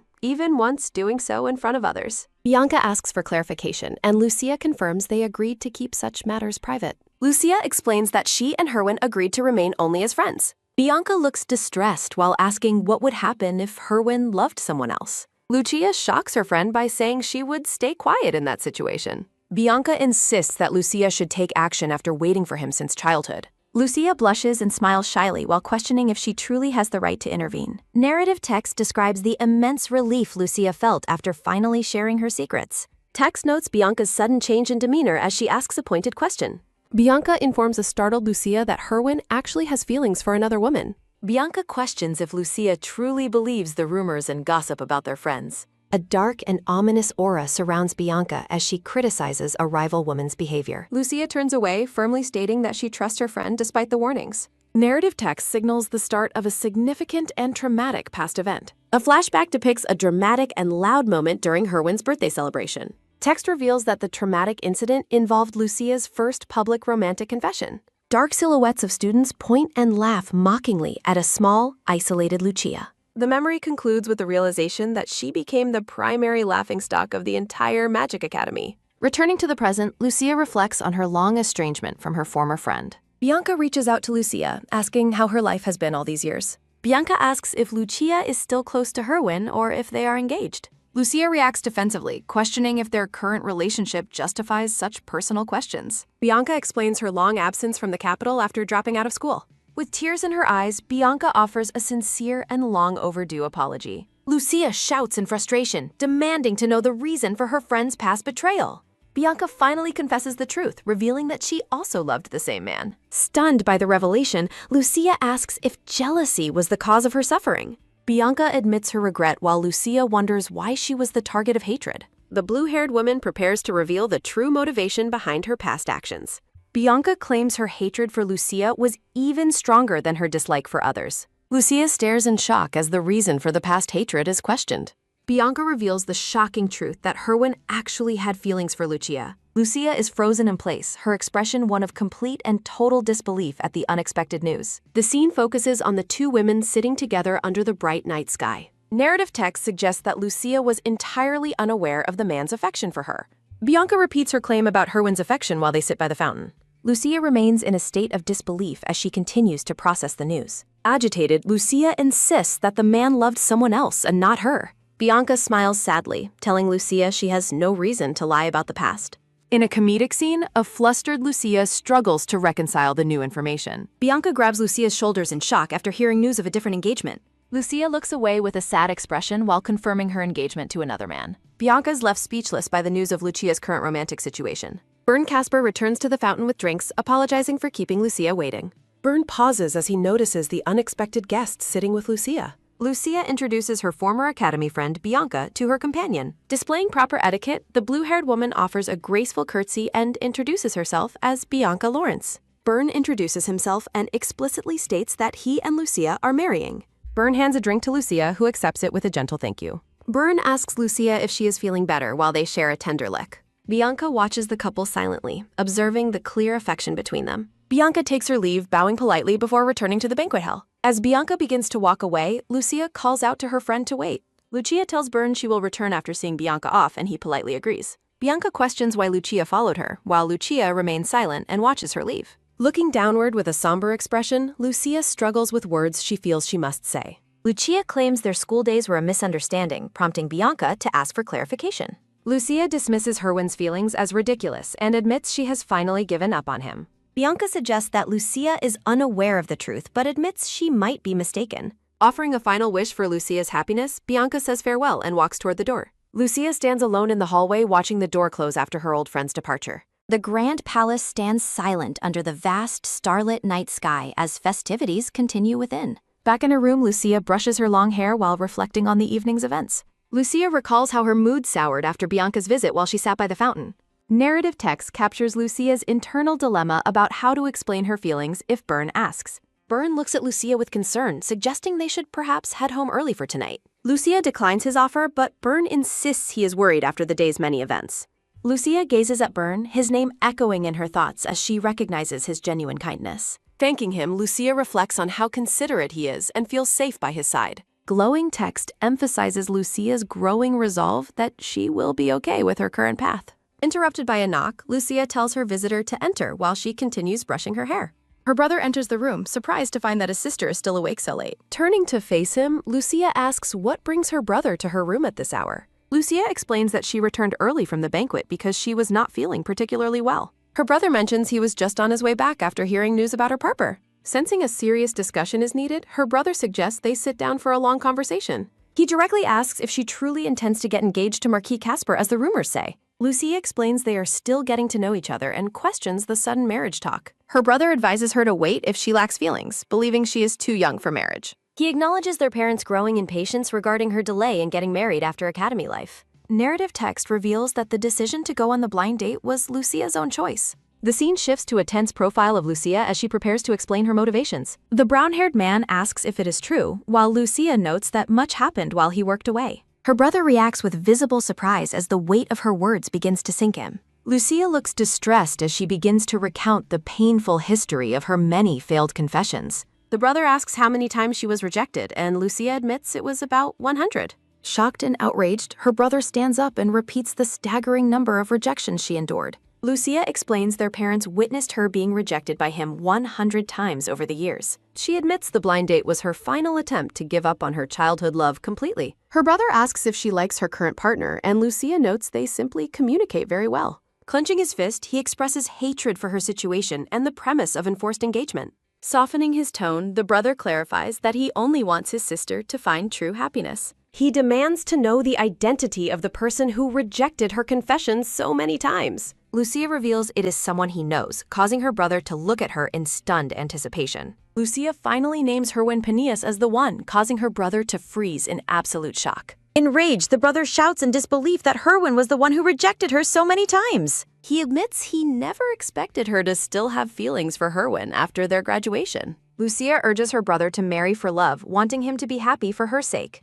He promises to do so, but asks Lucia to make a similar promise for her own happiness. Her brother offers a gentle smile, relieved to have shared this honest moment with his sister. Stylized text within a floral frame confirms Lucia's promise to prioritize her own future and happiness. Surrounded by bright sunflowers, Lucia smiles brightly, looking toward a new chapter in her life. The grand Agnes estate stands majestic under the clear, bright sky of a new day. A scattered pile of formal, wax-sealed invitation letters rests atop a polished marble table. The older woman explains that the news of Marquis Casper's courtship has spread through high society. Looking puzzled, Lucia asks what the rumors have to do with the influential Casper family specifically. A vision of a romantic wedding ceremony appears, symbolizing the societal expectations now weighing on Lucia. Narrative text notes that the union of the respected Agnes and Casper houses draws immense public attention. Lucia looks distressed, claiming she finds these social gatherings uncomfortable and has no desire to attend. The motherly woman offers to filter the invitations, leaving only the mandatory events for Lucia's schedule. Lucia reaches for a specific letter as her mother suggests starting with one particular invitation first. Picking up a green and gold envelope, Lucia observes that the elegant handwriting feels strangely familiar. The letter requests a secret conversation with Lucia at the upcoming gathering, awaiting her formal reply. Lucia beams with genuine excitement, declaring there is a specific place she wishes to visit first. A whimsical purple-haired girl in a witch costume appears during a brief narrative interlude. Sitting together on the sofa, the older woman asks Lucia who sent the mysterious green letter. Lucia explains it is from Christine, though her mother worries if Herwin will also be present. Lucia clarifies that this particular invitation is only for a private, girls-only social get-together. Letting out a long, relieved sigh, the older woman is glad to hear he won't attend. Lucia thanks her mother while the woman continues to sort through the remaining stack of invites. The scene shifts to the charming storefront of a boutique cafe nestled in a quiet alleyway. A servant escorts Lucia through the hallway, noting that Lady Christine has reserved a private room. Lucia enters the room with a cheerful greeting, apologizing to her friends for her late arrival. Inside the VIP room, Arista and Christine welcome Lucia as they prepare for their long-awaited chat. Sitting down, Lucia looks elegant in her light blue dress as she joins her childhood friends. Lucia asks if this is Christine's new business, which Christine proudly confirms her father let her manage. Arista teases that the meeting was an excuse to boast, while Christine says she only invited them. In a chibi scene, the brown-haired woman excitedly tells her friends to order whatever they desire. A basket of warm rolls and appetizers are served, adding a cozy atmosphere to their reunion. Leaner over the table, the two women eagerly demand the details of Lucia's meeting with Byrne. Lucia looks annoyed while cutting her food, seemingly frustrated by the memories of her matchmaking attempts. She recalls a previous suitor who admitted he loved a commoner, making marriage an impossible option. Lucia recounts her indignation when another man suddenly claimed he was already involved with another woman. Her friends react with shared outrage, slamming their fists and calling the suitor's behavior absolutely rude. Lucia remembers one man demanding care for his mother and another planning children on their first date. While Christine vents her hatred for such men, Arista admits she feared Byrne would be equally terrible. Narrative text highlights that Byrne was different because he admitted his mistakes and offered a sincere apology. Lucia offers a silent, thoughtful nod as she compares Byrne's character to her previous disastrous encounters. Smiling warmly at her friends, Lucia admits that meeting the Marquis of Byrne felt like good luck.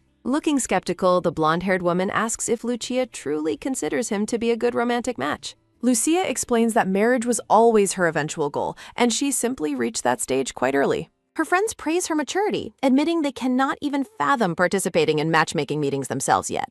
Lucia questions if their own families have not begun dropping hints regarding potential engagements and future marriages. Christine looks exhausted, admitting she expects to be dragged to a matchmaking meeting any day now. Arista asks her friend what kind of man she would actually want if she were forced to choose. In a chibi thought bubble, the brown-haired woman says she only wants someone who respects her work. Arista fidgets nervously with her fingers, her expression turning somber as she considers her own hidden feelings. With a soft smile, the blonde woman declares her simple wish to marry someone she actually loves. Christine teases Arista about her secret crush, but the blonde woman insists she has no one yet.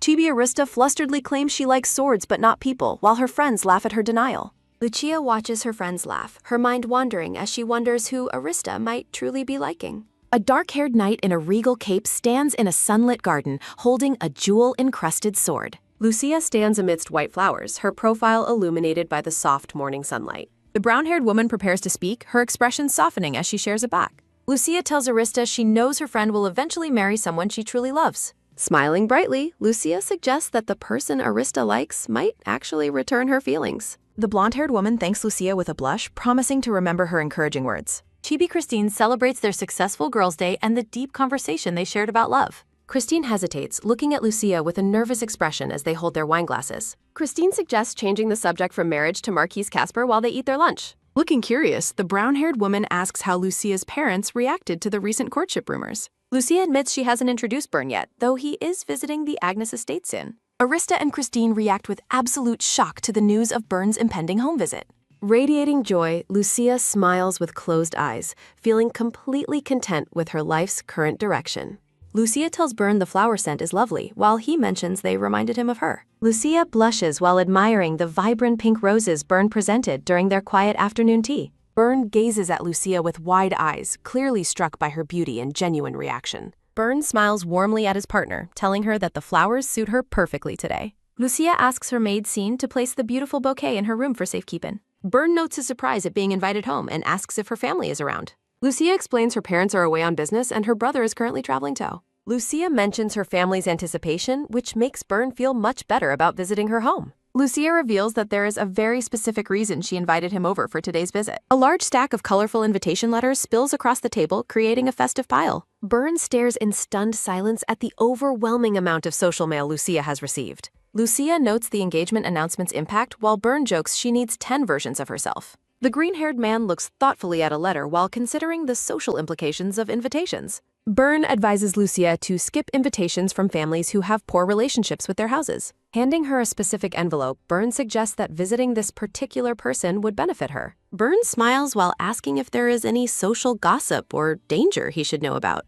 Lucia looks away with a slight frown, admitting there isn't anything particularly worrisome to report. A close-up of Lucia's eye reveals a flicker of underlying tension or deep-seated concern. Lucia wonders if the existing rumors about her might be the primary cause for public concern. Byrne looks startled as he processes Lucia's sudden mention of the rumors surrounding her past. Lucia wonders if the rumors about her will be the main topic of conversation in society. Byrne looks surprised, his expression reflecting the weight of the rumors Lucia just mentioned. Narrative text notes that Lucia's rumors are likely well known to everyone in high society. Lucia anticipates facing everything from simple curiosity to outright ridicule from the judgmental public. Lucia admits she is used to social ridicule but expresses deep concern for Byrne's reputation. Byrne's focused gaze reflects his unwavering attention and deep empathy as Lucia shares her fears. Reaching across the table, Byrne takes Lucia's hands and reminds her that none of this is her fault. Byrne reassures Lucia that she has no reason to apologize as they sit together in the garden. Narrative text reveals Byrne's resolve that he chose Lucia of his own free will. Byrne looks at Lucia with intense sincerity, reaffirmed in his commitment to her. Lucia blushes deeply, her heart racing as she experiences the depth of Byrne's genuine kindness. Lucia smiles with pure happiness, her eyes sparkling as she looks toward a brighter chapter. Thanking him, Lucia admits she feels much more at ease after hearing Byrne's comforting words. Byrne mentions their similarities, but Lucia admits she still hasn't confessed everything to him. Lucia admits she still cannot figure out which part of her is supposed to be similar to him. Byrne admits he also hides things and is not as upright as she believes him to be. Lucia grasps Byrne's hands tightly, showing her support during his moment of unexpected personal honesty. With a hopeful smile, Lucia wishes for a day when they can both share everything. Byrne smiles warmly at Lucia while agreeing that he also wishes to share everything with her. In a serene garden, Byrne and Lucia hold hands across the table during their afternoon tea. At the training grounds, Herwin practices with his sword while his attendant watches from the side. Herwin executes a powerful and focused sword strike, sweat dripping from his face during the practice. Panting heavily, Herwin stops as Jerome asks how many hours he has been training today. Narrative text identifies the man as Jerome, Herwin's attendant, as he prepares a towel for his master. Startled by the sudden interruption, Herwin turns back toward his attendant with a look of surprise. Jerome notes Herwin has been training too hard, causing the exhausted knight to let out a sigh. Jerome begs his master to take a short break for the sake of his well-deserved health. Wiping sweat from his face, Herwin mutters a curse while reflecting on his current state of mind. When Jerome asks if something is troubling him, Herwin insists that there is absolutely nothing wrong. Jerome pleads for pity, explaining that Herwin's bad mood makes the mansion gloomy and staff worried. Herwin asks if he really seemed like a madman, causing Jerome to flinch and cover his mouth. Looking downward, Herwin admits he likely appeared frustrated over the past few days of intense sword practice. Jerome asks if Herwin is angry and encourages him to share whatever is weighing on his mind. Narrative text reveals Herwin wants to ask a question framed as a story about a fictional friend. Herwin looks away, rubbing the back of his neck as he prepares to speak to Jerome. Jerome guesses which friend Herwin is referring to, but the master claims it is someone Jerome doesn't know. Herwin explains his friend rejected a childhood friend's confessions many times over a long period of time. Herwin mentions the childhood friend suddenly appeared with a fiancé, while Jerome thinks it sounds very familiar. Jerome suggests it is a good thing that the childhood friend has finally moved on to someone else. The two men stand together on the training grounds as they discuss the friend's complicated romantic situation. Narrative text suggests that the man did not find the news good, but rather felt deeply unsettled. Thinking of Bern and Lucia, Herwin explains that his fictional friend is currently feeling very confused. Jerome is confused because the man in the story was the one who kept rejecting her previously. Jerome summarizes the confusing situation while Herwin admits he cannot understand his own friend's complicated feelings. Looking somber, Herwin adds that his fictional friend simply did not seem to be in a good mood. Jerome suggests that perhaps the man in the story is feeling slighted by the sudden engagement news. Looking intensely thoughtful and a bit bothered, Herwin repeats the word slighted back to his attendant. Jerome explains that growing up close makes a sudden fiancé feel like a betrayal of their bond. Looking at Lucia's image, Herwin feels that they are no longer as close as they used to be. Jerome suggests Herwin feels left out for not being told sooner, leaving his master to ponder silently. Jerome mutters to himself about whether the friend is actually harboring some other kind of romantic feeling. Turning red with anger, Herwin shouts that his friend definitely does not harbor any romantic feelings. Jerome is startled by the shouting, while Herwin insists that the situation is not like that. Herwin sheathes his sword with a sharp, dismissive motion, signaling the end of their awkward conversation. Walking away, Herwin tells Jerome that he is going to wash up and end his training. Jerome watches Herwin walk away, noting that his master's mood seems even worse after their chat. A glass of water and a small jewelry box sit on a table inside a room. A barefoot steps onto the patterned carpet as Herwin enters the room after his bath. Wearing a white robe, Herwin walks toward the table while wondering if he truly feels slighted by Lucia. Herwin takes a drink of water while contemplating the meaning of feeling slighted by his childhood friend. Setting the glass down, Herwin looks toward the ornate jewelry box resting on the wooden table. Thought Bubble highlights that Herwin realizes he still hasn't given a certain item to Lucia yet. Herwin stares at the closed jewelry box with a look of regret and contemplation on his face. He opens the box to reveal elegant teardrop earrings, thinking they would have looked good on Lucia.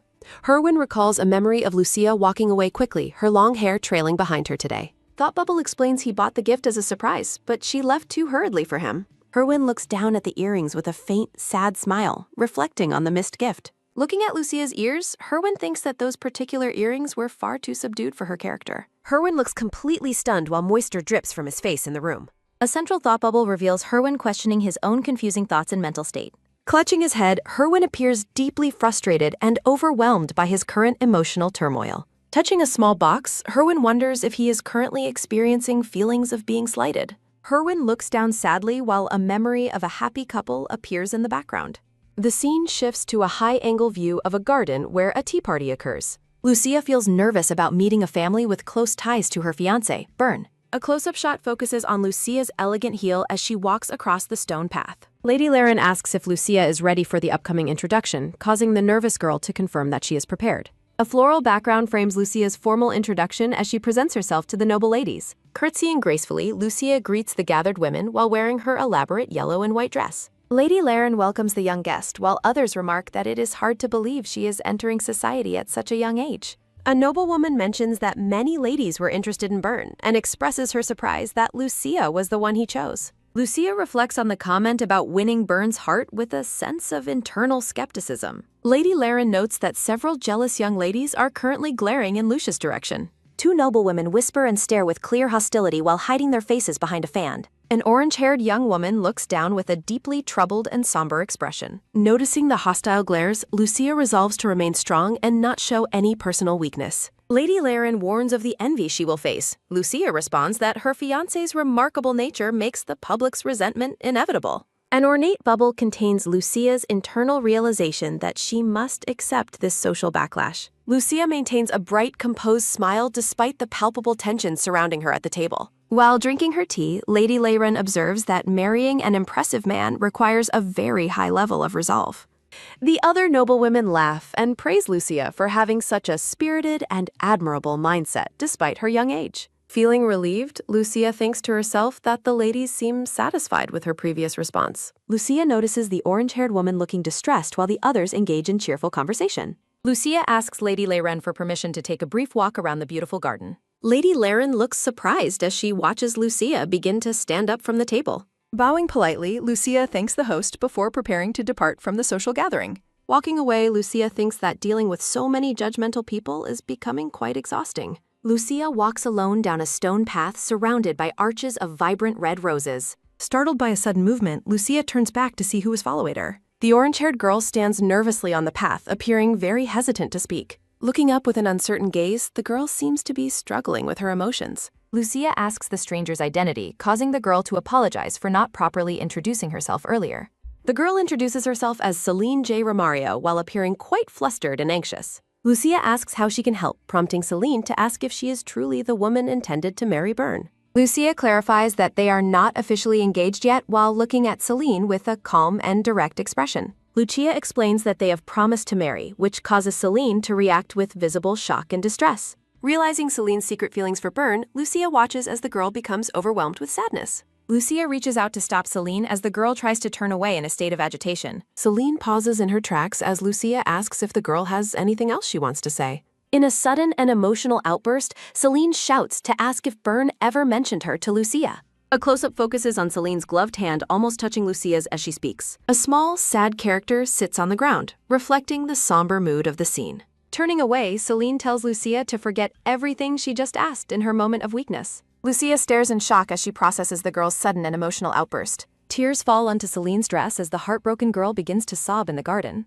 Watching the sobbing girl, Lucia reflects on her past and decides she cannot offer comfort. Lucia walks away down the garden path, leaving the crying girl behind among the flowers. Byrne sits at a desk in an office while another man sighs in the background. Lucas sits at his desk, letting out a deep, audible sigh of frustration over his work. Herwin questions his attendant about his current trouble, while the man dismisses the concern as nothing. Herwin encourages his assistant to stop sighing and finally explain the source of his obvious distress. Looking irritated and stubborn, Lucas flatly refuses to share his private thoughts with his demanding master. Herwin threatens to dock his employee's pay, while Lucas quietly suspects he is being unfairly manipulated. Herwin admits he has no real familiarity with Marquise Casper despite their occasional interactions for work. Lucas finds the name Casper suspiciously familiar and wonders if Herwin is looking for scandalous information. Lucas reveals that Lucia has been going on dates with Casper, shocking his completely bewildered master. Herwin is overwhelmed by a wave of intense, fiery rage upon hearing about Lucia's romantic outings. Noticing Herwin's extreme reaction, Lucas asks if Marquise Casper has actually committed some sort of offense. Lucas ponders if the familiar feeling stems from their time together at the Royal Academy years ago. Herwin dismisses the idea, claiming he has forgotten everything about his life before his own graduation. Herwin yells at Lucas to stop theorizing and immediately return to his neglected pile of paperwork. A sudden knock at the door interrupts the argument, shifting their attention to the room's entrance. A guard announces a visitor named Becky for advisor Lucas, who looks on with visible surprise. Lucas stands up abruptly, appearing clearly shocked and energized by the news of Becky's unexpected arrival. Lucas decides to visit Becky immediately, leaving his work behind while Herwin looks on with annoyance. Leaving the room, Lucas praises Herwin's management style while retreating to meet his personal guest. Herwin grumbles about his assistant's departure and considers following through on the threat to dock pay. Lucas opens the door to the hallway, preparing to greet the woman who has come to visit. A woman named Becky runs toward Lucas with a bright smile, happily calling out to him. Becky embraces Lucas, explaining she brought cookies as a gift because she missed him so dearly. Lucas looks touched and bashful, asking if the heart-shaped box of treats was made just for him. Becky mentions she has another appointment and must leave soon, despite just having arrived at the mansion. Lucas offers to escort Becky to the front gate as they walk through the grand, ornate hallway. As they walk, Lucas asks Becky if she happens to know anything about the Marquise Casper. Lucas explains his suspicion of Casper, who might become his sister's fiancé, and seems strangely familiar. Lucas expresses his desire to investigate Casper to ensure no noble deception or betrayal is currently occurring. Becky stops walking suddenly as she agrees that some secrets are indeed better left uncovered. Lucas smiles confidently, asserting that any hidden truths will eventually be found if he digs deep enough. Becky clenches her dress tightly, appearing deeply unsettled and tense by the direction of the conversation. Looking intense, Becky offers to conduct her own investigation into Marquis Casper on behalf of Lucas. A transition screen showcases the series title and primary characters in a formal, decorative frame. A stylized logo for the story appears, marking a shift in the current narrative focus. A black carriage comes to a halt on a cobblestone street in front of grand buildings. A well-dressed man steps down from the carriage onto the pavement with a steady, purposeful motion. Byrne apologizes for being late, while Arista assures him that she has only just arrived herself. Arista asks about the sudden meeting, prompting Byrne to admit he has been feeling quite stifled lately. Byrne lets out a heavy, weary sigh as he struggles with his complicated and hidden emotions. Noticing his somber mood, Arista expresses concern and asks Byrne to explain what is bothering him. Byrne dismisses the inquiry as nothing important, though Arista finds his lack of transparency quite dull. Arista smiles warmly and offers herself as a supportive listener for whenever Byrne is ready to speak. Byrne thanks Arista, silently reflecting on how much he appreciates her company and their shared interests. Narrative text highlights Byrne's joy in spending time with someone who truly understands his various hobbies. Arista walks ahead cheerfully, her presence providing a sense of comfort and light to the scene. Byrne imagines Arista as his bride, realizing how special she has become in his private thoughts. A close-up focuses on Byrne's shoes as he comes to a sudden stop on the path. Byrne thinks about how disappointing the engagement news felt, reaffirming Arista's importance in his life. Byrne offers a gentle, radiant smile, appearing completely captivated by the woman standing before him. Arista breaks the romantic tension by demanding a new dagger instead of listening to Byrne's sentimentality. Arista continues her conversation with Byrne, her expression bright and cheerful as they walk together. Byrne asks if the Duke's attitude toward her hobby has remained unchanged over the years. Arista explains that the Duke's disapproval of her swordsmanship has only intensified as she reached marriageable age. Byrne kindly offers to purchase a longsword for Arista as a superior alternative to a dagger.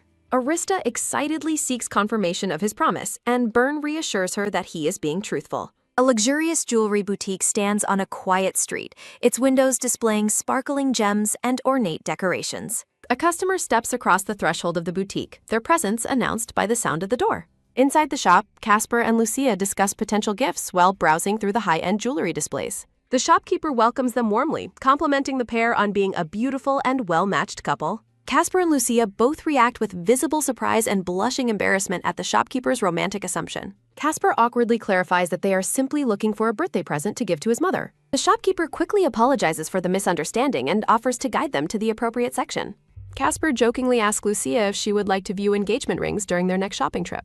Lucia playfully agrees to the suggestion as they follow the attendant deeper into the shop's interior. The shopkeeper presents a variety of loose, sparkling gemstones for the pair to consider for their gift. Casper looks thoughtfully at the gems, finding it difficult to choose the perfect one for his mother. Lucia requests to see blue gemstones, prompting the shopkeeper to retrieve more options from the back. Lucia commends Casper for remembering his mother's specific preferences, which he confirms with a polite smile. Casper admits that asking for Lucia's assistance felt premature since their engagement is not yet official. Casper praises Lucia's superior eye for detail, making both of them feel a sense of shared happiness. Lucia asks for the specific reason why Casper's mother is currently in a state of mourning. A narrative bubble reveals that it has only been 1 year since Casper's father passed away. Casper looks down with a somber and reflective expression while thinking about his family's recent loss. Casper apologizes for the heavy topic, but Lucia assures him that he does not need to hide it. Lucia gazes at Casper with a look of pure empathy and kindness as they share the personal moment. Casper appears dazed and deeply moved by Lucia's compassionate response to his family's tragic circumstances. Lucia smiles warmly, expressing her genuine gladness that she could be of some help today.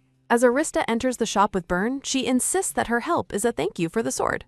The perspective shifts to show Arista and Byrne entering the shop, catching sight of the other couple. Arista and Byrne both look on with shock as they realize they have run into Lucia. Lucia flinches in surprise upon seeing Arista and Herwin together in the same jewelry boutique. Arista asks if they are interrupting a romantic date, while Lucia explains their actual reason for visiting. Casper is formally introduced to Arista, who is referred to as Lady Lydia by the group members. Byrne observes the scene with a cold and focused expression, appearing somewhat displeased by the unexpected encounter. Lucia looks away with a troubled expression, feeling the weight of the awkward social situation. Lucia asks the newcomers what brought them to this specific shop at the same time as her. Arista explains that she and Byrne were out shopping together, confirming their close and personal association. Arista politely bids them farewell, though her smile appears somewhat strained as she prepares to depart. Arista suddenly stops and asks Lucia if she would like to look around the boutique together as a group. Lucia agrees and asks Byrne if he is comfortable with her joining them to learn more about Arista. A close-up captures Lucia's intense and observant gaze as she monitors the reactions of those around her. Byrne offers a soft and charming smile, agreeing to the group's plan to continue shopping together. The group gathers around the central display counter to examine the various jewelry pieces being shown. Casper points out a specific sapphire to Lucia, explaining its value and how it fits their search. Lucia watches the jewelry being presented while appearing deeply distracted by her own internal thoughts and observations. Arista asks Herwin for his opinion on a pair of earrings, and he offers a brief compliment. Lucia realizes with a sense of internal distress that Herwin is currently buying a gift for Arista. Lucia clenches her dress tightly, reflecting on how much fun it seems to shop with someone you like. Casper calls out Lucia's name, startling her and bringing her back from her somber internal monologue. Casper holds up a beautiful green gemstone necklace, smiling warmly as he presents it for Lucia's inspection. Vern asks if the jewelry is for Lucia, catching her off guard with the sudden question. Vern reaches out and gently fastens the chosen necklace around Lucia's neck with a steady end. Lucia looks down at the gift with a wide-eyed expression of shock and deep wonder. Vern observes that the piece suits her well as he rests his chin thoughtfully on his hand. Vern tells the shopkeeper to wrap the sapphire and the necklace Lucia is wearing, surprising her. Vern smiles warmly at Lucia, telling her that she was very helpful during their shopping trip. Flustered and blushing, Lucia holds her hands to her chest in a state of romantic confusion. The group stands together in the luxury boutique as their high-end shopping trip finally concludes. Lucia reflects that Vern likely noticed her poor mood and bought the gift to cheer her. Lucia resolves to hide her distress and focus more on Vern after his kind, thoughtful gesture. Vern politely asks if Lucia is ready to head out now that their business is done. Vern explains that the gift for his mother will be delivered to their estate later today. Lucia offers to treat Vern to dinner as a thank you for the beautiful and expensive necklace. Vern reacts to the dinner invitation with a bright, warm, and genuinely happy smile. Arista approaches and asks if they are leaving, and Lucia confirms their plans for dinner tonight. Arista turns to Herwin and asks if he would like to go for a meal also. Herwin looks at Lucia and suggests that if she is hungry, they should eat as well.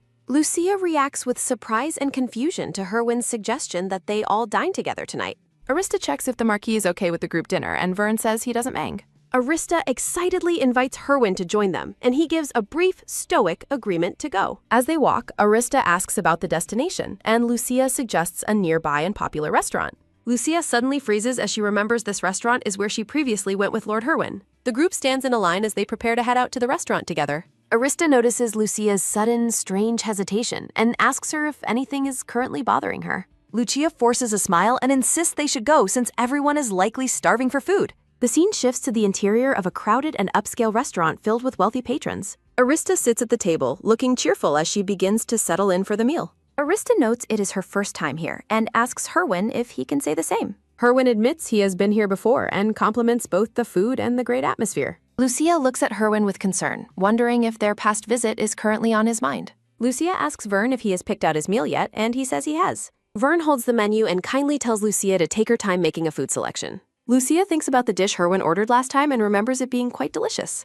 Vern stares at Lucia with a focused and silent expression while she is lost in thought. Lucia notices Vern's intense gaze and looks back at him with a surprised and questioning expression. Vern points to a dish on the menu and recommends the popular and savory truffle steak.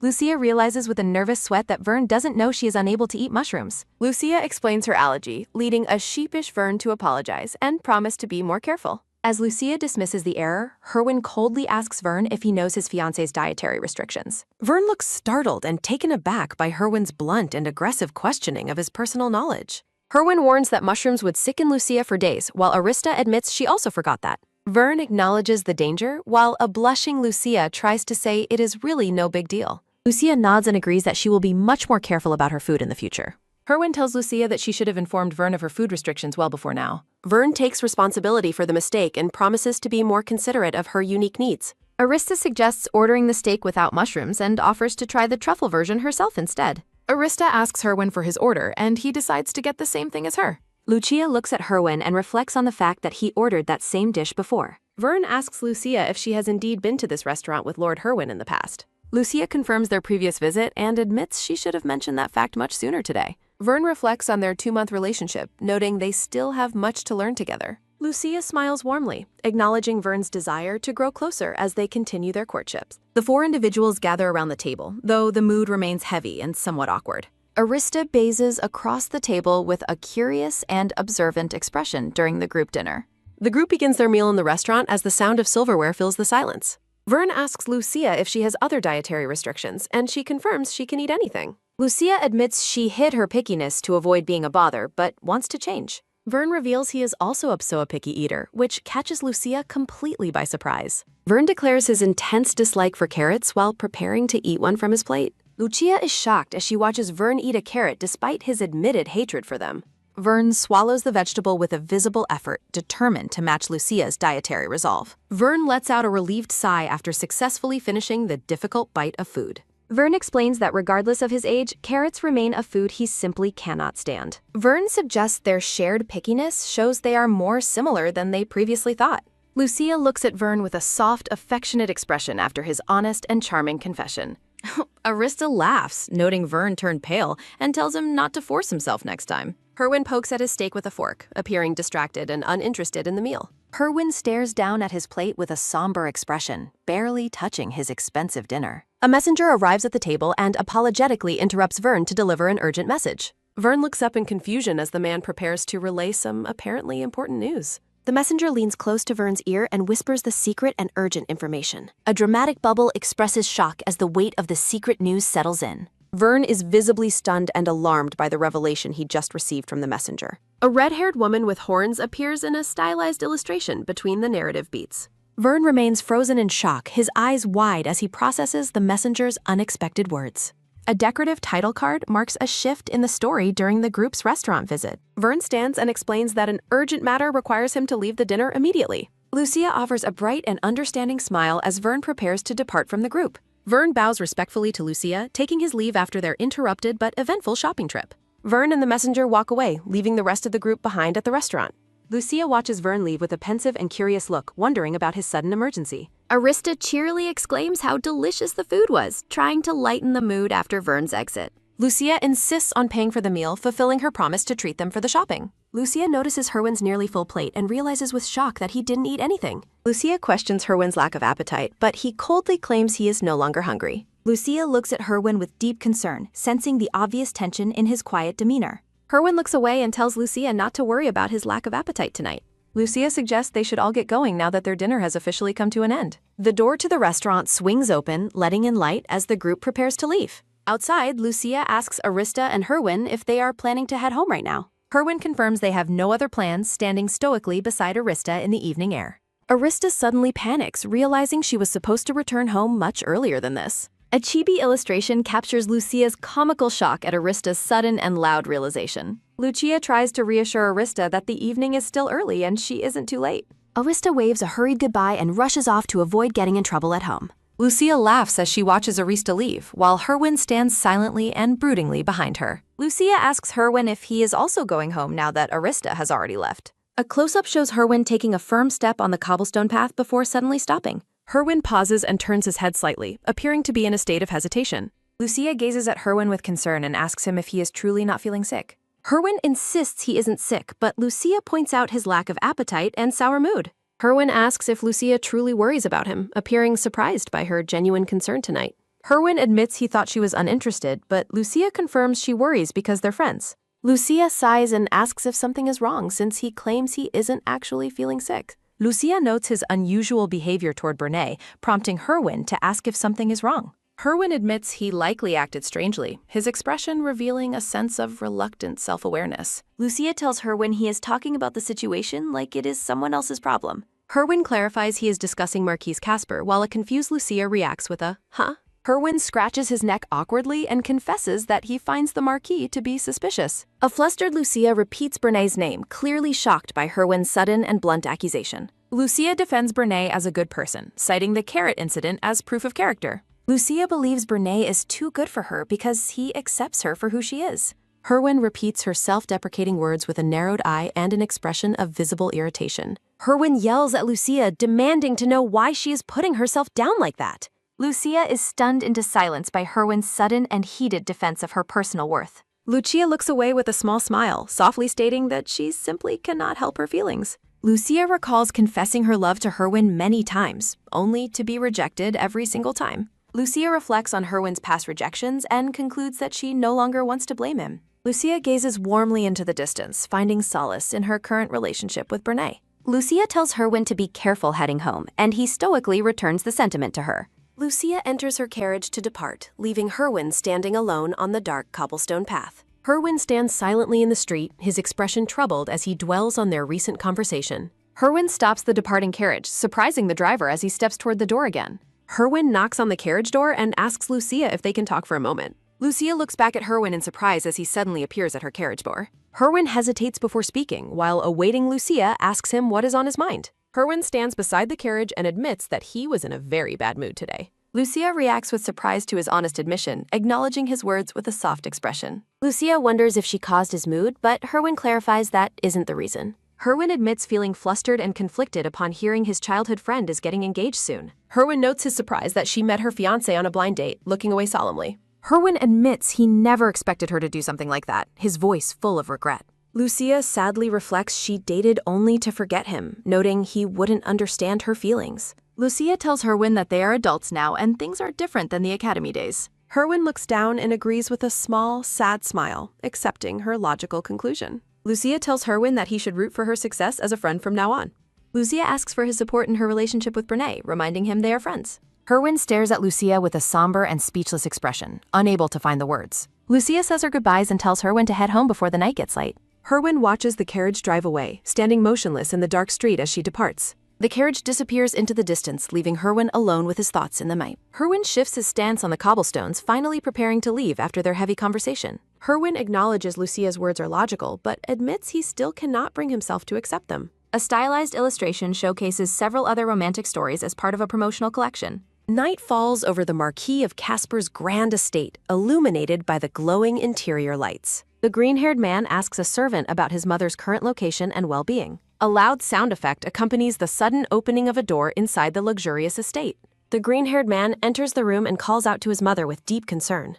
A woman resting in bed tells the man his visit for something trivial was unnecessary. The man insists the situation isn't trivial after hearing she collapsed and asks how she feels. Burns sighs and tells his mother she should stop working because she collapsed from exhaustion. His mother explains that with her husband gone, she must contribute to the family's well-being. Byrne asks if her stress was his fault, while his mother notes he came from outside. A close-up shows Byrne admitting with hesitation that he didn't go out for work tonight. His mother looks up with curiosity and asks if he met someone while he was out. Byrne confirms he met Lady Agnes, prompting his mother to ask if it was a date. The mother recalls Agnes's strong-willed despite her looks and ignores rumors about the lady's flaws. Byrne looks down and reminds his mother they previously agreed not to discuss that particular matter. Seeing she is recovering well, Byrne stands up to take his leave from his mother's room. The mother looks at Byrne and pleads for him not to tell her his intentions. Byrne turns his head and tells his mother not to worry about the current situation. Byrne promises that he will not go against the wishes of his mother or his late father. Byrne exits the room, leaving his mother sitting on the bed looking visibly distraught and concerned. The scene shifts to a sunny day at a luxurious gazebo filled with flowers and birds. A woman in pink admires a necklace, and the red-eyed woman explains it was a gift. A bubble asks if the gift came from the young marquis they met at a previous event. Lady Agnes sits quietly at the tea party, her expression suggesting she is lost in deep thought. Agnes thinks to herself about the additional complications that have arisen in her current social situation. Agnes identifies Celinde Lemarian and reflects on the unexpected nature of running into her once again. Agnes hopes Celinde won't start crying as she is suddenly startled by someone calling her name. Agnes responds with surprise as the woman in pink asks if she shares their current opinion. Agnes realizes with internal embarrassment that she has no idea what the group was even discussing.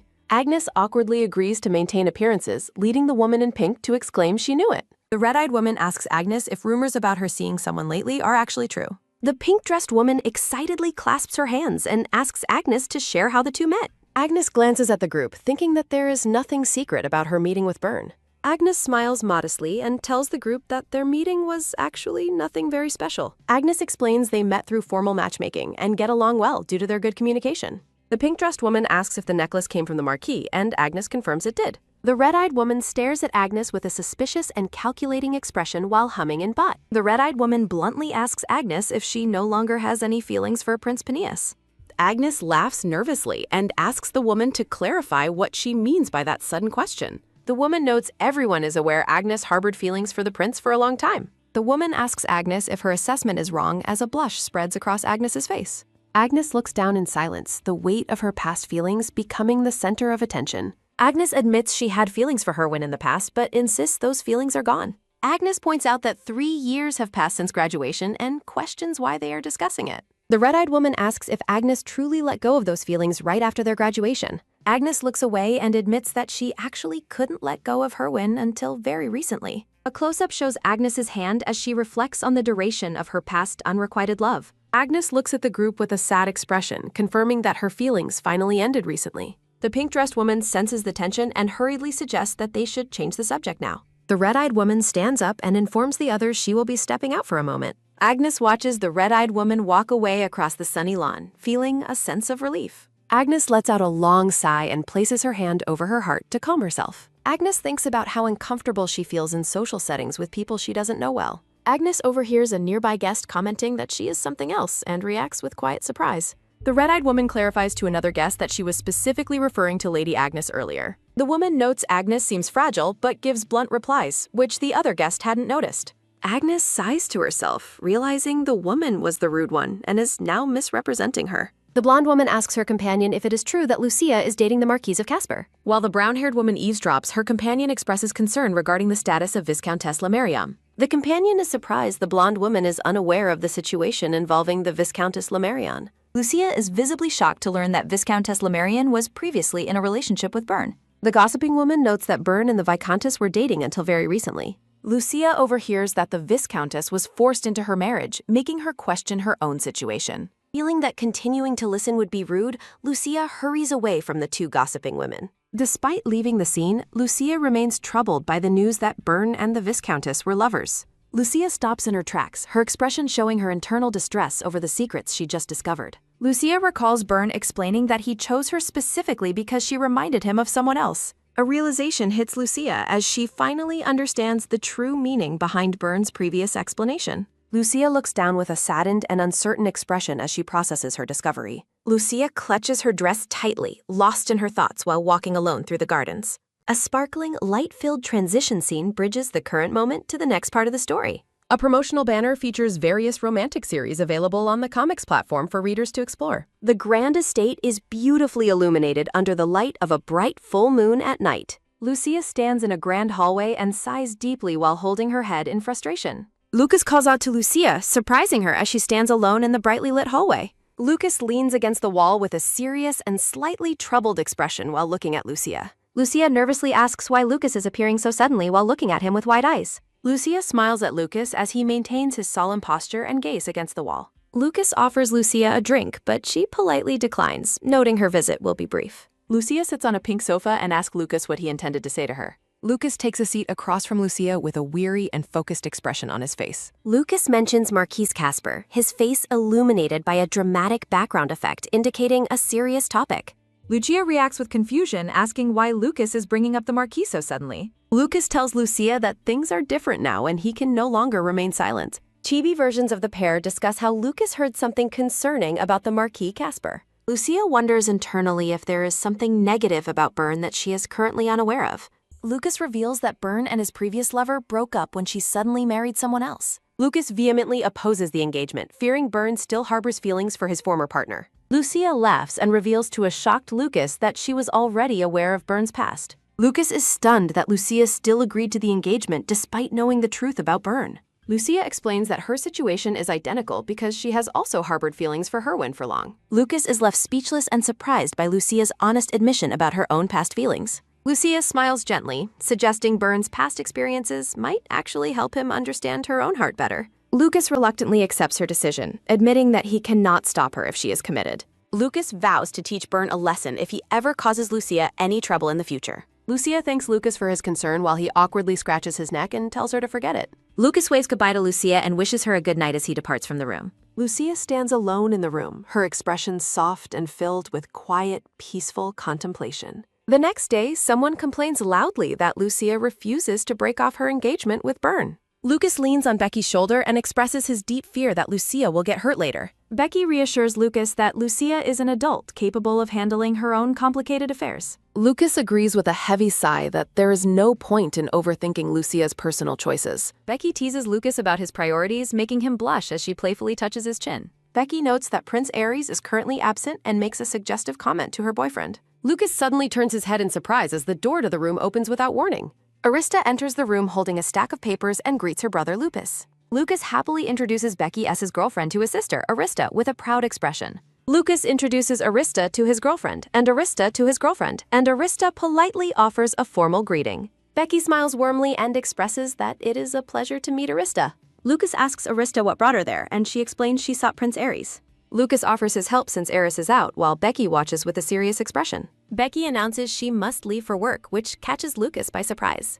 Lucas cheerfully waves goodbye to Becky as she makes her exit from the room. Arista watches Becky depart, her expression suggesting a sense of curiosity and unease. Lucas turns his attention back to Arista and asks if that was her only business. Arista confirms her intent and hands over a stack of paperwork to her brother. Lucas takes the documents and remarks that Arista seems different than usual today. Lucas notes her appearance reminds him of Lucia today, and Arista laughs at the comparison. Arista playfully suggests that Lucas's girlfriend must feel frustrated by his lack of awareness. Lucas asks about her fancy attire, and Arista explains her plans with their mother. Arista emphasizes the need to finish the paperwork quickly, and Lucas agrees to assist. Lucas confidently assures Arista that completing the task will take less than 5 minutes. Arista smiles brightly, appearing more relaxed as they prepare to handle the documents. The scene shifts to the luxurious and well-lit interior of a professional dressmaker shop. An assistant fits Arista for a new blue gown as she stands with arms outstretched. Arista reacts with surprise when told the Duchess has requested even more dresses for her. The assistant politely asks Arista to follow her to view the additional garment selections. The assistant leads Arista further into the shop, noting that the dresses are ready. Arista tries on a brown dress but complains that it is uncomfortable and too restrictive. A voice suddenly calls for Lisa, the assistant, causing her to stop what she's doing. Another worker summons Lisa away, and she asks Arista to wait a moment. Arista is left alone in the room, her expression becoming increasingly somber and thoughtful. Arista sits to rest and suddenly overhears voices whispering in a nearby area. Arista reacts with confusion and looks toward the source of the mysterious whispering. A man's voice suggests that a woman should leave her current partner for him. Arista looks startled as she continues to listen to the private and shocking conversation.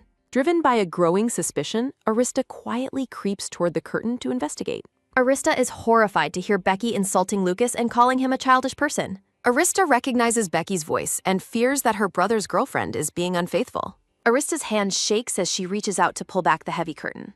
A woman's voice explains her preference for someone more masculine than her boyfriend. Arista is devastated to witness Becky embracing another man behind the curtain. Red roses and dark thorns surround the scene, reflecting the shock of the betrayal. Arista stands frozen in disbelief, her hand covering her mouth as she processes the scene. The unknown man laughs and asks Becky about their plans for the coming night. Arista hides as Becky giggles and calls the man sneaky for his bold suggestions. Arista quickly retreats as the two decide to finish their conversation in a different location. Becky and her secret lover step out into the hallway, appearing close and intimate. Becky spots Arista hiding behind a folding screen and reacts with sudden confusion. The man tries to hug Becky again, but she rejects his advance while looking around. Becky wonders why the girl looked familiar, but eventually dismisses the thought.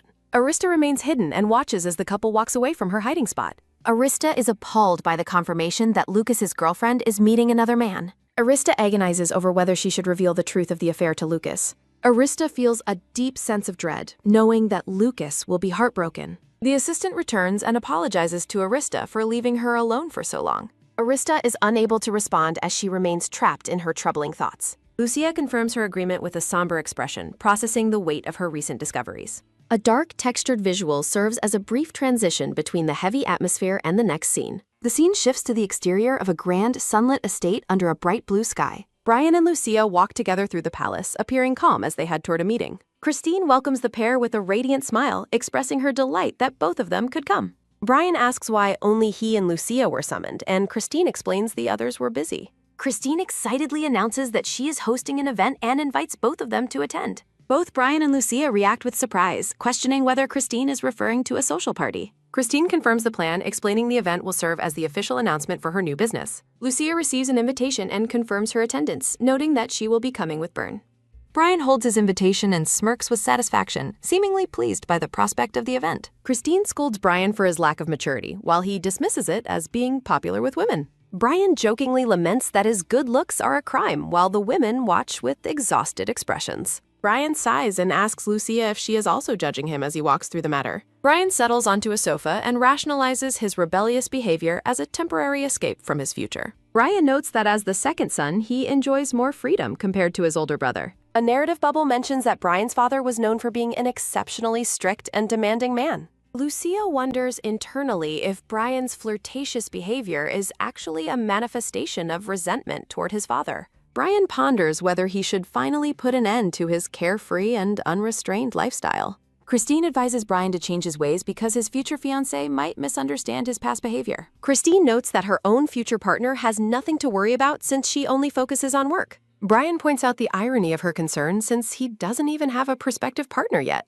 Brian jokingly suggests that he and Christine should just get engaged since their families are already close. Christine is horrified by the suggestion while Brian laughs at her dramatic and disgusted reaction. Christine changes the subject and asks Lucia if she has had any contact with Herwin recently. Lucia looks away and admits that she has not been in touch with Herwin for some time. Christine mentions her failed attempts to reach Herwin with an invitation, noting he hasn't replied to her. Lucia wonders with a thoughtful expression what could be keeping Herwin so busy lately. Lucia offers to deliver the invitation herself since she has business near the Panias estate the next day. Brian notes the sudden change in Christine's expression and questions why she won't handle the delivery herself. Brian blushes as Christine playfully challenges him to help her with the task instead of complaining. A narrative thought observes that despite their constant bickering, the two friends actually get along quite well. Lucia smiles warmly as she watches her two friends interact with such genuine familiarity. Internal monologue notes that a formal business announcement will require a properly tailored and elegant dress. Lucia realizes she will need to visit a dressmaker soon to prepare for the upcoming event.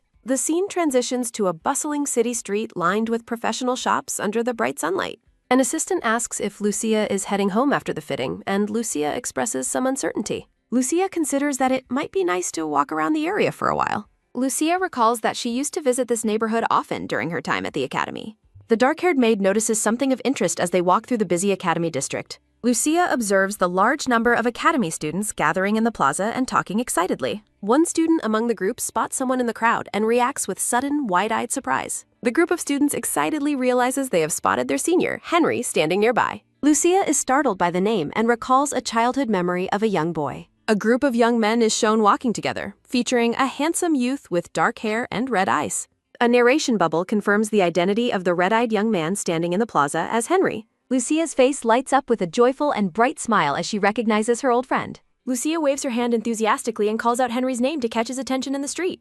The red-eyed young man turns in shock and tentatively identifies the woman calling to him as Lucia. Henry tells his companion that he needs to step away to greet someone he recognized. Henry approaches Lucia and greets her warmly, noting that a long time has passed since their last meeting. Henry sheepishly rubs his head as Lucia observes how much taller he has grown over the years. Nearby academy students whisper in shock, noting that they have never seen the typically stoic Henry smile. Lucia recalls Henry's childhood promise to marry her, though he dismisses the memory as being from ages ago. Henry's expression becomes unreadable as he mumbles a quiet, private thought to himself while looking at Lucia. Lucia asks Henry to repeat himself, but he quickly insists that he was not saying anything of importance. Henry suggests they should share a meal together, but Lucia politely declines due to her existing plans today. Lucia remembers that Christine mentioned Herwin has been avoiding contact and failing to reply to her recent messages. Henry explains that his academy studies have kept him from speaking with his brother, Herwin, for quite some time. Henry jokingly teases Lucia for only being interested in news about his brother, causing her to react with surprise.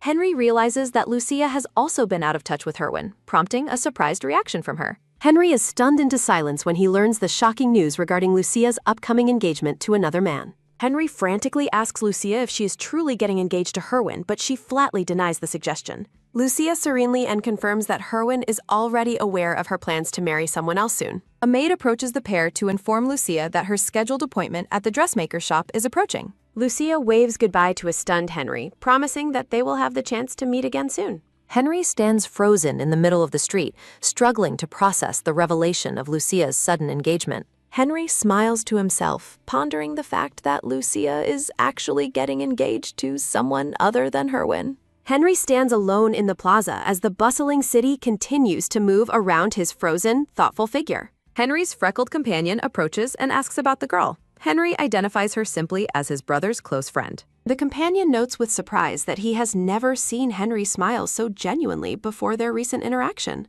Henry looks away thoughtfully as his friend comments on how unusual his happy and relaxed expression just was. Henry's companion reacts with confusion as Henry suddenly declares his deep and sincere fondness for his big sister. Henry smirks with a calculated look, deciding that he will use this unexpected situation to his own advantage. The companion asks Henry to stop his creepy smiling while another student watches their interaction with growing concern. Henry asks if the girl was the youngest Agnes' daughter, and his companion confirms her identity to him. The companion questions Henry's intent, reminding him that the young lady is set to be engaged very soon. Henry scratches his head and admits he is already aware of the engagement because she just told him. Henry brushes off his friend's concerns and brightly suggests that they all head off to get some lunch. Henry reflects on how he never imagined Lucia would choose to be engaged to anyone besides his brother. Henry wonders if Lucia is finally happy, noting she likely suffered significantly due to his brother's past actions. Henry trails behind his laughing classmates,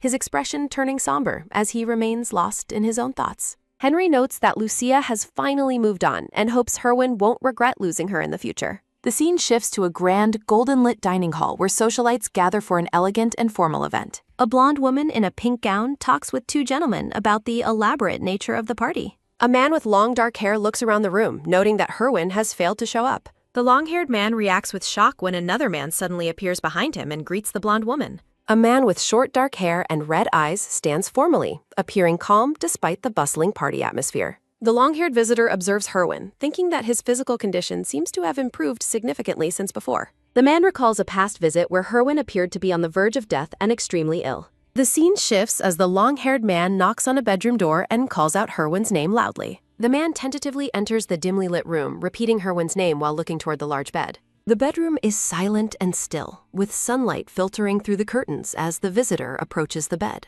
Herwin lies in bed with his eyes open, looking exhausted and staring blankly as the visitor finally finds him. Herwin sits up slowly and clutches his head, asking his visitor what is going on in a tired voice. The long-haired man looks at Herwin with a serious expression and asks if something has recently happened to him. The two men sit together on the bed as the visitor asks Herwin if he is feeling physically ill. Herwin sighs and rubs his face, explaining that he simply has a lot of heavy things on his mind. The visitor chuckles and jokingly asks Herwin if his current somber state is because he was recently dumped. Herwin is lost in thought, his face downcast and a blank expression in his eyes. The visitor rummages through his coat, announcing he has something to give to Herwin. He pulls out a sealed envelope and tells the red-eyed man to take it. Looking at the white envelope, Herwin asks what the object he's being handed is. The visitor explains that Christine is hosting a business party and hopes Herwin will attend. Herwin takes the invitation with a soft exclamation, examining the paper with a focused look. Herwin asks if everyone else will attend. His friend confirms Lucia is bringing her fiancé. Herwin flinches when the visitor confirms that the man in question is indeed Marquis Casper. A dark aura surrounds Herwin as he decides he must attend if everyone is going. At the party, the long-haired man notes Herwin's health, suspecting he was truly sick earlier. He informs Christine and her companion he is going to greet others before things start.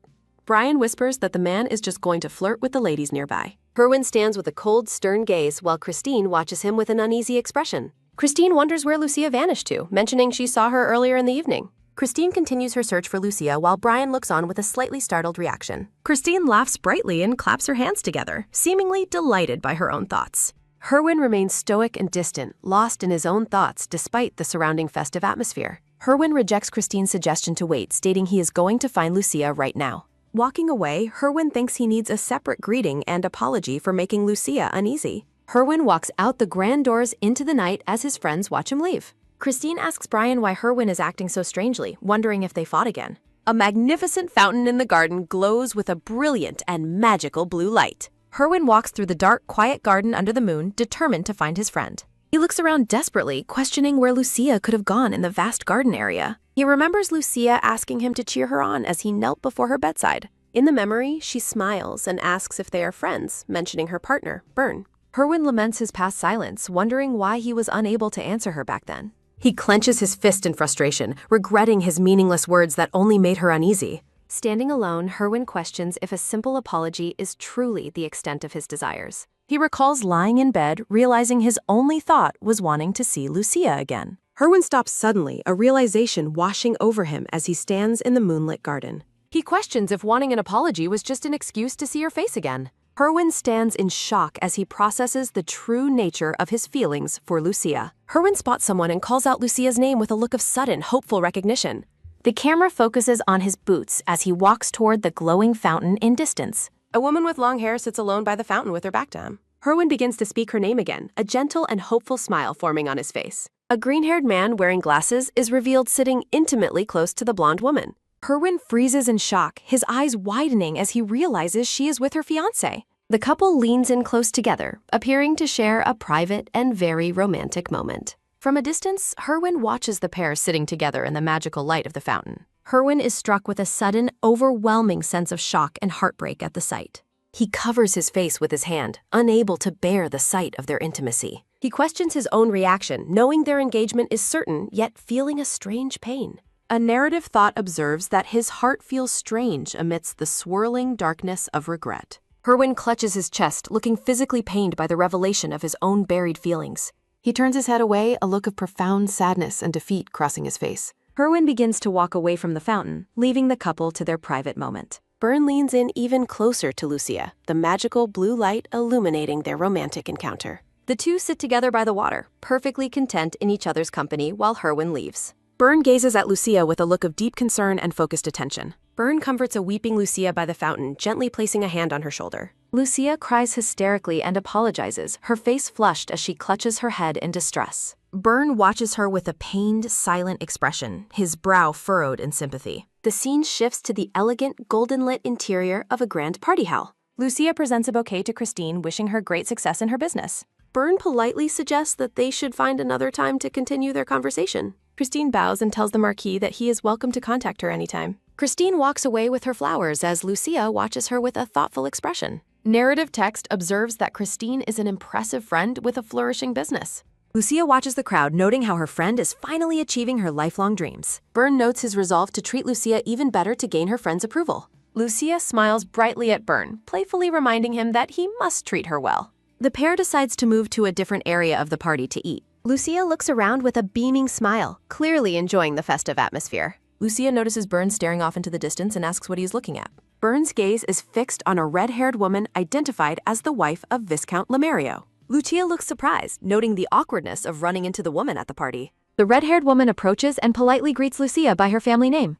Lady Lemerio closes her eyes and nods, acknowledging the formal greeting with a polite gesture. Lady Lemerio explains her husband's absence and notes that Lucia has arrived with a partner. Lucia confirms with a serene smile that her engagement ceremony will be held very soon. Byrne stands close to Lucia and confirms her statement with a pleasant, supportive look. Lucia suddenly looks at Byrne with a startled and concerned expression. Lucia asks Byrne if he feels unwell, noting that his complexion looks quite poor. Lucia informs the red-haired woman that they will be taking their leave now. The pair walks away together while Lady Lemerio watches them from behind. Byrne looks back with a nervous, sweating expression as they move through the ballroom. Lucia maintains a happy, closed-eyed smile despite the tension of the encounter. Sitting by the fountain, Byrne tells Lucia that he is finally ready to speak. Byrne calls out to Lucia, and she looks at him expectantly for an explanation. Byrne asks Lucia if she was already aware of the woman they encountered earlier. Lucia reacts with a nervous laugh, claiming she doesn't understand what he is asking. Lucia admits she knows something, but is uncertain if it is the actual truth. Lucia explains that she heard rumors about the Viscountess while attending various tea parties. Byrne reacts with shock when Lucia reveals the woman asked if they were engaged. The two sit in silent contemplation by the glowing blue water of the fountain. Lucia asks if Viscountess Lemerio was the person Byrne had originally planned to marry. Lucia gently asks Byrne to share the story of their past if he's ready. Byrne looks away and simply agrees to tell her the truth about the situation. Narrative text explains that Byrne and Celine both shared a deep love for books. A flashback shows a younger Byrne sitting alone in a library, diligently reading a book. A voice calls out Byrne's name, interrupting his quiet study session in the past. Younger Celine, a red-haired girl with freckles, runs toward him with an excited smile. Byrne reflects on how his feelings changed until he smiled whenever he saw her. Celine excitedly tells Byrne about an amazing place she discovered while helping a professor. Celine leads Byrne through the library toward a large, ornate set of wooden doors. Celine reaches for the door handle and playfully tells Byrne not to be shocked. Byrne asks what the room is as Celine reveals a hidden, majestic library chamber. Byrne expresses concern about sneaking in, but Celine dismisses his worries with a laugh. Celine smiles brightly as narrative text explains that their secret library hideout became a sanctuary. The girl notes they were only there to read, questioning what could go wrong.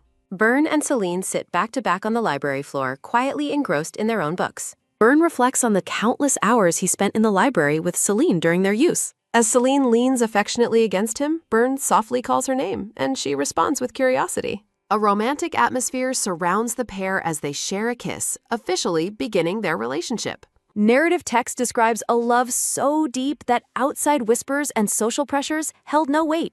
The young couple walks hand in hand through a shower of blossoms, radiating happiness and youthful devotion. An ominous red light frames narrative text announcing that a fateful day eventually arrived for them. The scene shifts to the imposing, ornate doors of a grand noble residence, signaling a confrontation. Byrne stands in a lavish room, his face pale and eyes wide with shock and apprehension. Byrne's father shouts in a fury, declaring he will never accept a marriage so unworthy of nobility. Byrne defiantly argues back, shouting that he will never abandon Celine despite his father's harsh opposition. Massaging his temple, the father asks if Byrne truly believes the opposition stems only from Celine's rank. The father reveals that Celine's father, Baron Jensen, has been borrowing money using their family's name. Bern is stunned into silence as his father yells that this romance is ruining their entire house. A close-up captures Bern's absolute shock as the crushing reality of the situation finally hits him. A heavy, oppressive atmosphere descends as the realization of his family's dire situation begins to sink in. The weight of duty and the threat of ruin cast a dark, inescapable shadow over Bern's future. Bern remains frozen in a state of profound shock, the echoes of his father's ultimatum ringing loudly. The two men stand in the silent, grand hall, separated by a chasm of duty and desire. With a pained expression, Bern apologizes to his father, but refuses to break up with Celine. His father's face contorts with rage as he demands to know exactly what Bern just said. The father bellows at his son, asking if he has completely lost his mind over a woman. Bern stands his ground, telling his father to cast him out of the family if necessary. Narrative text laments that despite his efforts to protect her, reality did not follow his desires. A black carriage waits on a quiet city street, ready for a desperate and secret departure. Inside the carriage, Bern pleads for Celine to leave with him while she sounds startled and confused. Bern desperately suggests starting over somewhere new where no one can ever interfere with their love again. Bern clutches his chest, his posture showing the intense emotional strain of his plea for their future. Looking down, Celine asks if he truly expects her to throw everything away just to follow him. Celine scoffs and tells him not to be ridiculous, leaving Bern sounding completely shattered and lost. With a cold and distant gaze, Celine reveals that she intends to marry Viscount Lemario instead. Bern's world collapses as he stammers in disbelief at the sudden and cruel betrayal by his beloved. Celine explains that the Viscount has enough money for her to live a life without any shortcomings. She asks what she would have left if she fled with him, as Bern weakly calls her name. Celine bluntly tells Bern he is useless now and orders him to find someone else and forget her. When Bern asks if she only loved his status, Celine scoffs and calls him incredibly naive for asking. Celine abruptly announces her departure and storms out of the carriage, ending their relationship with cold finality. Celine walks away down the cobblestone street, her back turned to the life she is leaving behind. Narrative text explains that Bern's immense love left him unable to recover his senses after the heartbreak. For a year, Bern remained isolated in his room, existing only as a hollow shell of his former self. The passage of time brings another sudden and tragic turn of events to the grieving young man's life. Amidst a somber cemetery, narrative text reveals that Bern's father has suddenly and unexpectedly passed away. Narrative text notes that he inherited the title and buried his grief in a mountain of work. Bern tells Lucia that he considered seeing Celine again, but she was already happy with Viscount Lemario. Lucia gazes at him with deep empathy, asking if he still carries love for the woman. Bern is caught off guard by her direct question, reacting with a look of sudden, startled surprise. Bern admits he understands why Lucia felt they were alike, sharing the burden of an unrequited love. Lucia smiles gently, noting that they both love people from whom they are currently and painfully separated. Lucia explains that she chose him because he is a kind and wonderful person, not just for shared pain. Bern tells Lucia there's no need to apologize since they're in the same situation. Lucia decides to share her side of the story after Bern spoke up so courageously. Lucia explains her long-standing crush on Herwin, hoping he'd return her feelings one day. Lucia recounts confessing to Herwin one last time before sorting out her feelings for a date. Lucia doubts she'll love so passionately again, but finds comfort in her connection with Bern. Placing her hand on his, Lucia notes they're similar and hopes he doesn't worry much. Bern is thanked by Lucia, who admits by Lucia she would have felt burdened by romantic expectations. The pair shares a lighthearted moment, laughing about their mutual lack of romantic interest. Bern suggests checking something just in case, prompting a confused question from Lucia. Bern wonders if they truly have no feelings, noting they might fall in love unexpectedly. Lucia looks contemplative and surprised as she processes Bern's sudden change in conversation. Sitting by the fountain, Bern asks Lucia if she would consider trying to kiss him. Bern is startled when Lucia explains they'll need to grow closer once they are married. A serious atmosphere settles over Bern as he stares at Lucia during their quiet moment. Smiling softly, Lucia tells Bern she would be grateful if he could be her first. Bern begins to lean in toward Lucia as the festive lights glow in the background. The two share an intimate kiss by the fountain, surrounded by the quiet night air. A decorative frame highlights Lucia's name as the moment of their first kiss lingers. A vision of Herwin appears before Lucia, calling her name amidst her current encounter. Lucia imagines Herwin holding her close, her mind drifting back to her former love. Narrative text reflects on how much better it would feel if Herwin were the one kissing her. The vision continues as Lucia keeps her eyes closed, lost in the memory of Herwin's touch. Lucia suddenly pulls back from the kiss, her eyes wide with a look of profound shock. Tears well in Lucia's eyes as she concludes that it truly would have been better. Burn's hand hovers in midair, reacting with confusion to Lucia's sudden emotional withdrawal. Burn tells Lucia she doesn't have to say anything, his expression filled with gentle understanding. Lucia hides her face and cries, admitting she doesn't think she can ever forget Herwin. Burn reaches out to comfort her, placing a steadying hand on her shoulder and calling her name. Looking up with tearful eyes, Lucia appears startled by Burn's unwavering support and kindness. Burn vows never to make Lucia cry again, though she remains skeptical of his promise. Burn smiles warmly, noting that Lucia likely felt something similar to his own past experiences. Lifting her chin, Burn expresses his certainty about their future together as husband and wife. Burn explains that they will be a couple who understands and supports each other perfectly. Lucia looks at Burn with a soft, appreciative smile, finding comfort in his words. Herwin watches the pair from the shadows, his face somber as he observes their intimacy. Promotional text showcases various popular series available for reading on the Rokari Comics website. The Grand Palace stands illuminated against the night sky, overlooking the gardens and fountain. Christine looks around the palace balcony, noticing that neither Herwin nor Lucia is in sight. Christine wonders if she should check another area one last time to find her friends. As she walks, a voice calling for honey echoes through the silent moonlit corridor. Christine stops in her tracks, her expression shifting to one of sudden surprise and concern. Peering past a stone pillar, Christine witnesses a couple embracing and kissing in the distance. A dark-haired man asks what's wrong, while his partner notes that someone is watching them. Christine stands in shock as the woman pulls away and notices she has been discovered. The man asks if she is Lady Lydia, while Christine asks if he knows her. Walking away, the man explains he visited the Lydia estate recently for a business investment. The dark-haired man confirms to Christine that the woman with him is indeed his lover. Christine asks the man to step aside so she can have a private conversation with the woman.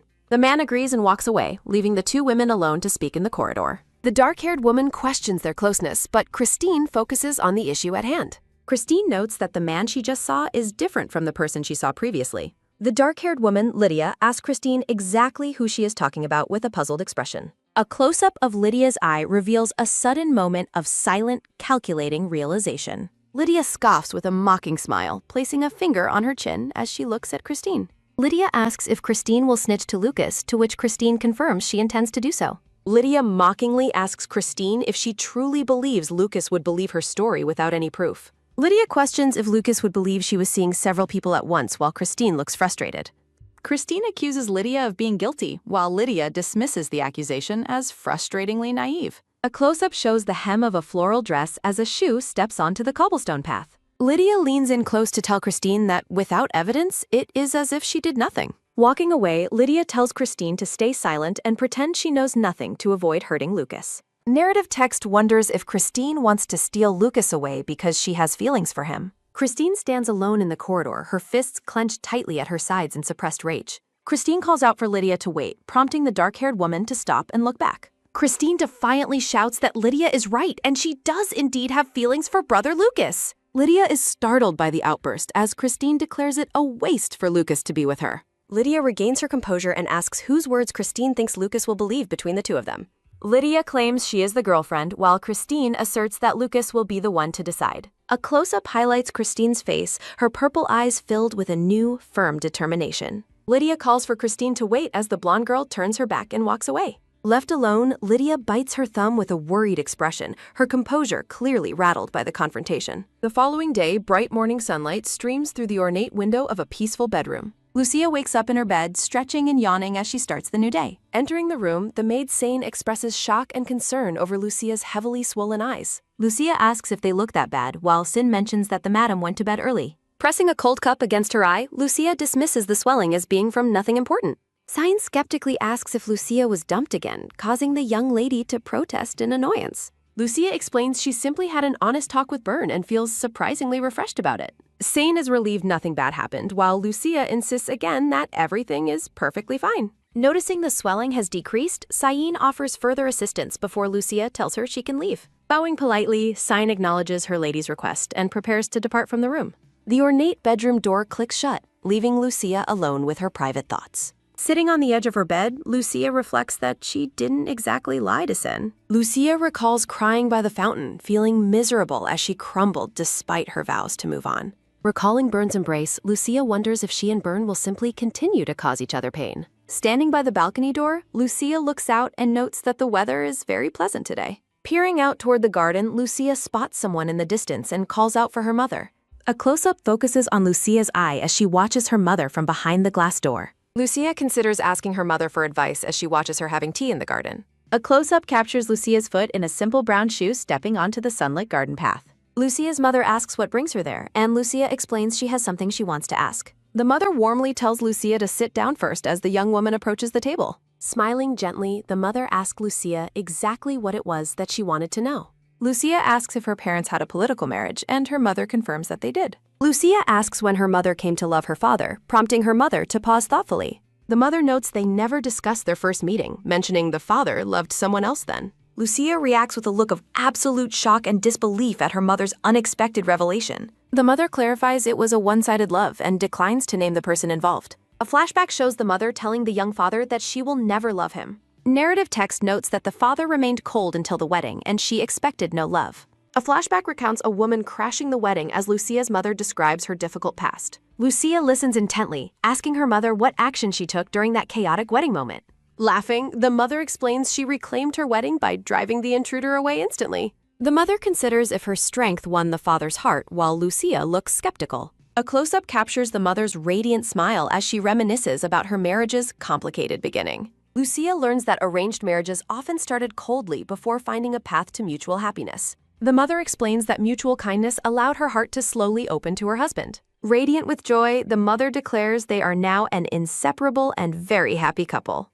Gazing into her tea, Lucia ponders if a similar happiness is possible for her future. A blossoming scene reflects Lucia's growing hope for a successful relationship with her fiancé, Bern. Sitting amidst falling petals, Lucia wonders if they can truly achieve a fresh start together. The scene shifts to a grand estate exterior, bathed in bright, clear morning sunlight. Inside his study, the green-haired Bern works diligently at his desk, surrounded by official documents. Bern mumbles to himself about the necessity of finalizing a wedding date very soon. Recalling a past party, Bern reflects on how easily his controlled emotions were shaken again. Stress lines Bern's face as he realizes he can no longer delay the upcoming engagement. Bern's attention is diverted from his work as he hears someone entering his private study. A maid enters with a hesitant expression, bringing news that she finds difficult to deliver. Bern asks if his guest arrived early while the maid prepares to deliver grave information. Surprised, Bern repeats the name of the Lamario estate as the maid delivers her report. The maid reveals that Viscount Lamario passed away today, leaving Bern in a state of shock.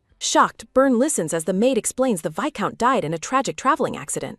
A close-up highlights Bern's stunned expression as he struggles to process the sudden, tragic news. Turning away, Bern repeats the details of the accident to himself in a low, somber whisper. Worry fills Bern's thoughts as he wonders if Celine will be able to cope alone. The scene transitions to a sitting room where Bern and Lucia are having tea together.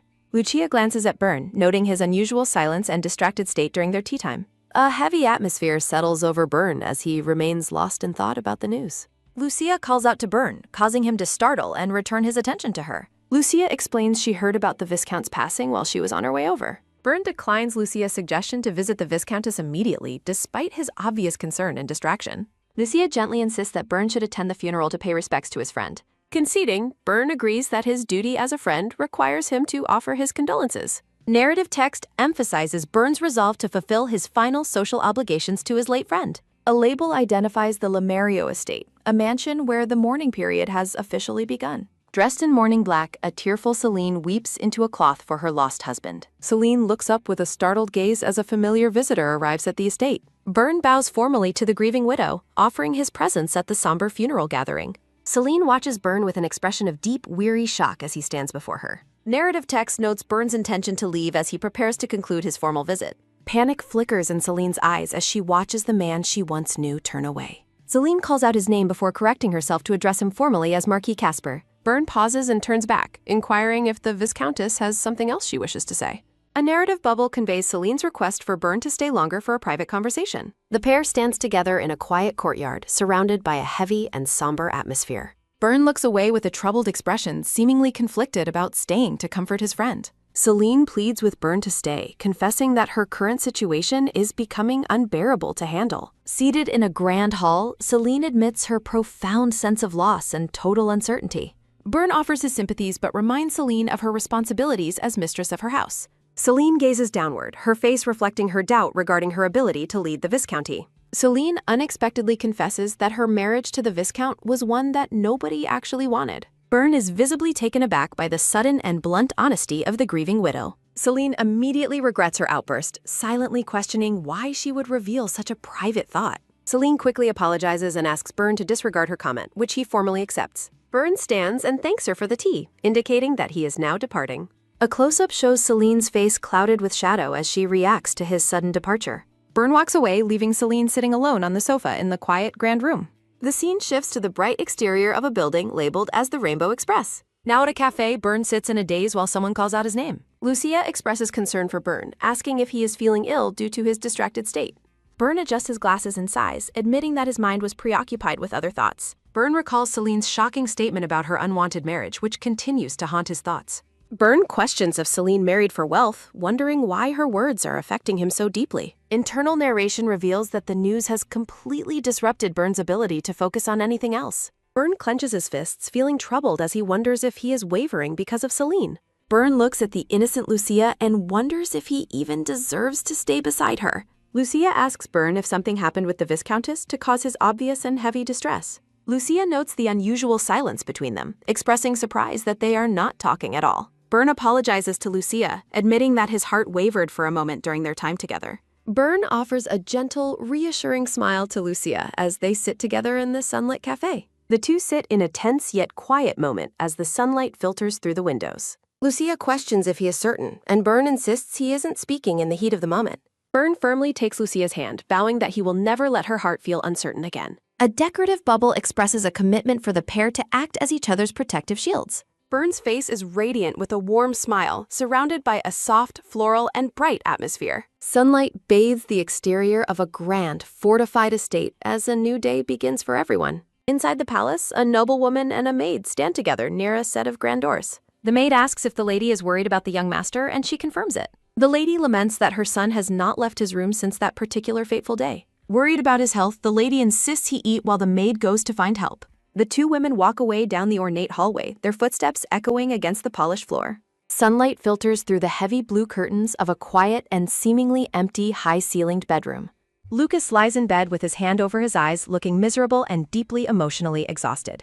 A maid knocks on the door and informs the young master that it is now mealtime. Receiving no response, the maid states she will leave the food outside the door for him. The maid sets the tray down and departs, leaving Lucas alone in his dark, somber room. Lucas remains motionless on the large bed, lost in the shadows of his own private misery. Lucas tells himself to take control of his life, yet he cannot forget what he saw. Lucas remembers seeing Byrne and Lucia together by the fountain, a sight that shattered his heart. A memory shows Lucas running away through the dark gardens after witnessing the couple's intimate embrace. Lucas wonders if his reaction would be the same if the person involved had been Arista. A flashback shows Lucas and the blonde Arista sharing a kiss amidst a frame of daisies. Clenching his fist, Lucas realizes that thinking of Arista kissing someone else does not hurt him. Lucas realizes that his feelings for Arista were merely a misunderstanding and he does not love her. A close-up of Lucas reveals his painful realization that the one he truly loves is actually Lucia. An image of Lucia smiling under a pink umbrella represents the object of Lucas' newfound true feelings. Lucas laments that it is too late because Lucia has already promised her future to Marquis Casper. Lucas decides to hide his feelings because revealing them would only cause more pain for Lucia now. Lucas recalls rejecting Lucia's confessions many times, wondering how he could ever confess to her now. Lucas clenches his eyes shut in a close-up, overwhelmed by the regret of his past actions. Lucas calls out from behind his bed curtains, asking if Jerome is waiting outside. Hearing footsteps approach his door, Lucas questions if his servant has finally arrived. Jerome, the dark-haired servant, enters the room and offers a respectful, silent bow. Lucas demands that Jerome bring him alcohol to escape the painful weight of his sobriety. Jerome offers a polite apology, refusing to fulfill the young master's request for a drink. Jerome pulls back the curtains, stating he is following specific orders from a higher authority. Shielding his eyes from the blinding light, Lucas demands to know what is happening. An elegant woman in a green and gold gown enters the room with purposeful steps. Lucas is startled to see his mother standing before him in his brightly lit bedroom. Lucas inquires about the timing of her arrival, and she reveals she came days ago. The lady explains she came for business and to see her son despite his isolation. Lucas sighs and rubs his neck, admitting he should have greeted her much sooner. His mother asks if he remained ignorant of outside news during his time in Hying. She reveals Lucia's upcoming engagement to Marquis Casper, causing Lucas a surge of internal distress. Lucas urgently asks how much time remains before the ceremony, startling his concerned mother. Sinking onto the bed, Lucas falls into a heavy, defeated silence following the shocking news. The mother looks at her son with deep worry, softly addressing him by name. A close-up of a clenched hand suggests the mother suspects the cause of his misery. She asks if he had a falling out with Lucia, which Lucas quickly and quietly denies. In a playful chibi style, she wonders if Arista was the one who dumped him. Lucas laughs off the suggestion, claiming he is no longer a child who fights people. A maid peeks through the door, calling out to the mistress of the house. The mother is surprised to see the maid found her in the young master's room. The mother reacts with surprise as the maid reports a sudden, unexpected arrival at the estate. She instructs the maid to escort the mystery visitor to the drawing room immediately. Jerome suggests that a guest arriving without any prior notice is quite strange for them. Jerome wonders if the visitor is the young lady, sparking a sharp reaction from Lucas. Lucas is gripped by a desperate hope that Lucia might have actually come to see him. Springing to his feet, Lucas frantically asks Jerome how he looks at this moment. Jerome suggests that his young master should at least wash his face before meeting anyone. Lucas turns away quickly, his movements filled with a sudden, renewed sense of nervous energy. Jerome watches in bewilderment as Lucas suddenly decides to greet a guest after days in bed. Now dressed in a red vest, Lucas walks toward the drawing room with focused intent. Lucas pauses before the grand doors, admitting to himself that he is trembling with anticipation. He manages his expectations, knowing there is no guarantee the guest is actually Lucia. Lucas reaches for the ornate door handle, his heart racing as he prepares to enter. Lucas's face reflects a sudden, sharp disappointment as he looks into the room.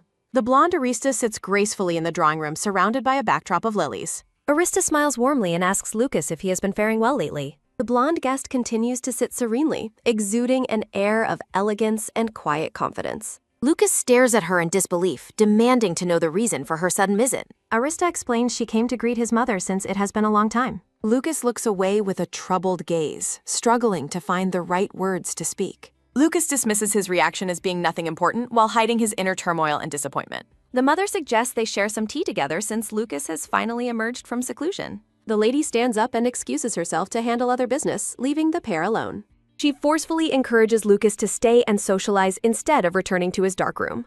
Lucas approaches the table, claiming his distracted state was due to minor personal thoughts. Seated on the sofa, Lucas realizes he has become far too comfortable in Arista's presence. Lucas questions if he simply mistook the ease of their friendship for romantic love. Lucas laughs off Arista's observation that he previously appeared gloomy but is now suddenly smiling. Arista notices his sudden change in mood and asks if he is truly not feeling sick. Lucas explains he just remembered something funny, prompting Arista to ask what he found so amusing. Lucas confesses that he recently realized he only mistakenly believed he had romantic feelings for Arista. Arista reacts with stunned laughter to the sudden and blunt revelation regarding his confused past feelings. Lucas explains he didn't realize his mistake earlier, while Arista asks when this supposed attraction began. Lucas suggests it started when he saved her from an ogre, causing Arista to facepalm. Lucas explains that being with Arista felt so comfortable he mistook friendship for a special romantic bond. Lucas states he now realizes that Arista marrying someone else wouldn't bother him in the slightest.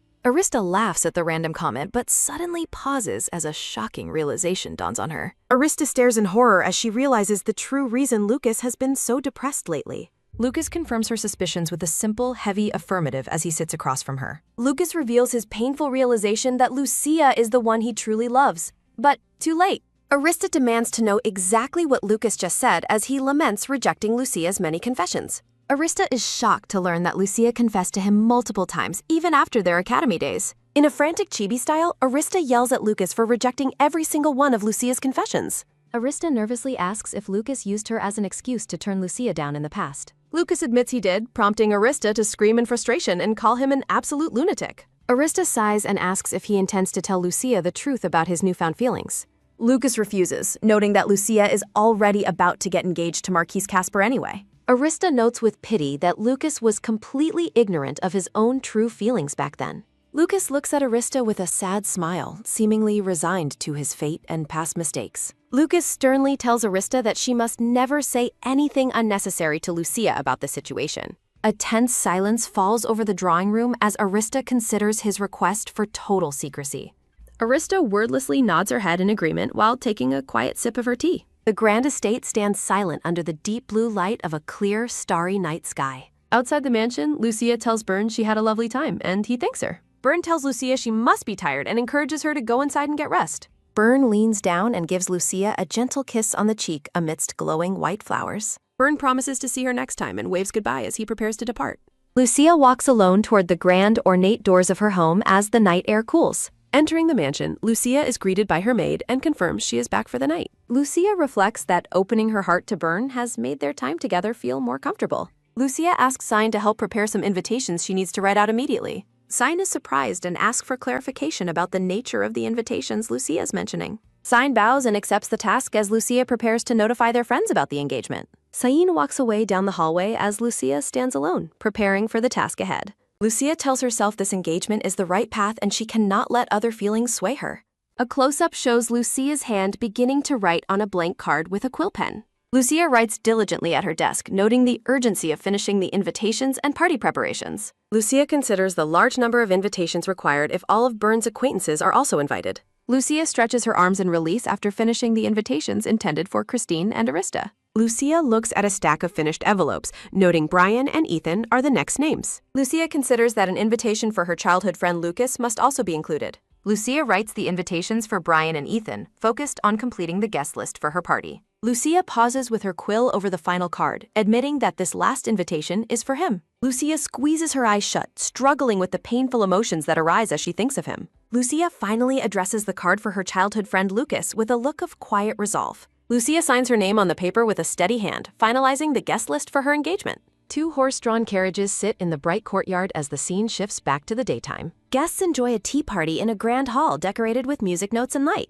Lucia smiles happily in her elegant pink gown, surrounded by a soft floral atmosphere. The dark-haired man greets Lucia, remarking that she has been too busy to see lately. Lucia claps her hands in delight as she announces the engagement date with Marquise Casper. The man notes the tight schedule but says it's okay if some guests cannot make it. Lucia looks around with a concerned expression, noticing that Herwin has not arrived at the party. Arista explains Herwin hasn't been out lately, while a red-haired man says he's unreachable. Lucia worriedly asks the group if something bad might have happened to Herwin recently. Arista looks at Lucia and explains that Herwin hasn't been feeling very well lately. Arista mentions that she recently saw Herwin for a short time while visiting the Phineas estate. Arista tells Lucia that it seems like Herwin just has a lot on his mind these days. Arista gestures while explaining that whatever is on his mind has likely been bothering him. Lucia stares at Arista, thinking to herself that her friend must be seeing Herwin fairly often. Lucia reflects that while she used to be jealous of Arista, she feels okay now. Lucia tells the others she will go greet more guests as she prepares to stand up. Arista stands up and calls out to Lucia, asking her to wait for a moment. Lucia turns back to see Arista looking hesitant as she asks if they can talk. The two women stand together in the grand room as they begin their private conversation. Lucia looks down with a sad smile, saying it truly is a shame Herwin didn't come. Arista looks conflicted as she listens to Lucia, simply responding that she understands the situation. Arista wonders if it is okay to rush the engagement since the schedule is so tight. Arista tells Lucia that the decision seems sudden since she hasn't known her fiancé for long. Lucia explains with a sweet smile that she and Byrne made this decision together after talking. Lucia asks Arista to inform Herwin of the engagement date since she sees him so often. Arista hesitantly agrees to Lucia's request, privately thinking that Lucia doesn't know Herwin likes her. Arista remembers Herwin's warning to stay silent as Lucia asks what is bothering her friend. Arista stands tensely near Lucia, holding her arm as she struggles with whether to speak out. A single bubble asks Lucia if she and the dark-haired man are actually dating. In a flashback, Lucia and the dark-haired man both insist they are just friends to Arista. Arista shrugs and takes a sip of her tea, accepting their explanation about being friends. Arista resolves that she cannot let Lucia go her whole life without knowing how Herwin feels. Arista tells Lucia there is something she really needs to say, prompting Lucia to ask what.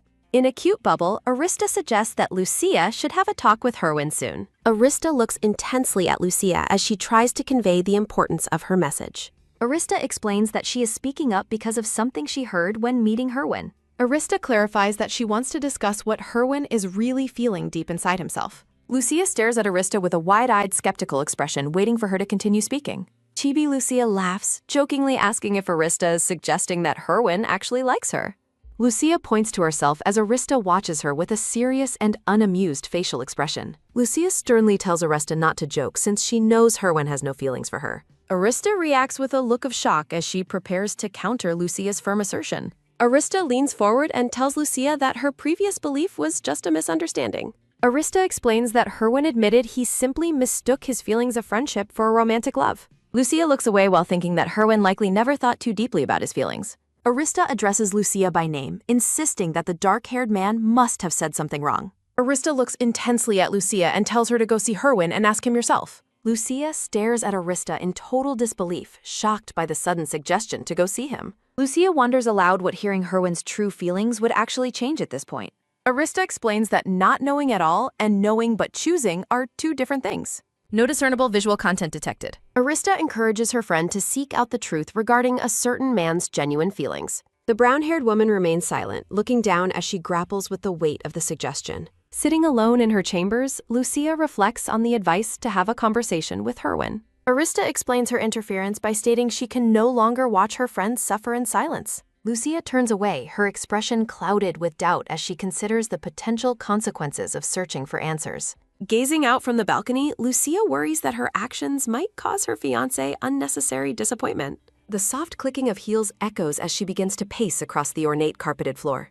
A single agonizing question regarding her next steps hangs heavily in the quiet, decorated room. Lucia clutches her chest, looking toward the bright sky as her internal conflict reaches a peak. The scene shifts to the grand estate standing tall under the soft light of the night. Byrne, the green-haired man with glasses, questions the unexpected arrival of a guest at such a late hour. Celine, the red-haired woman, stands before him as he addresses her with a look of surprise. Byrne turns his head away coldly, insisting that their conversation must wait until the following day.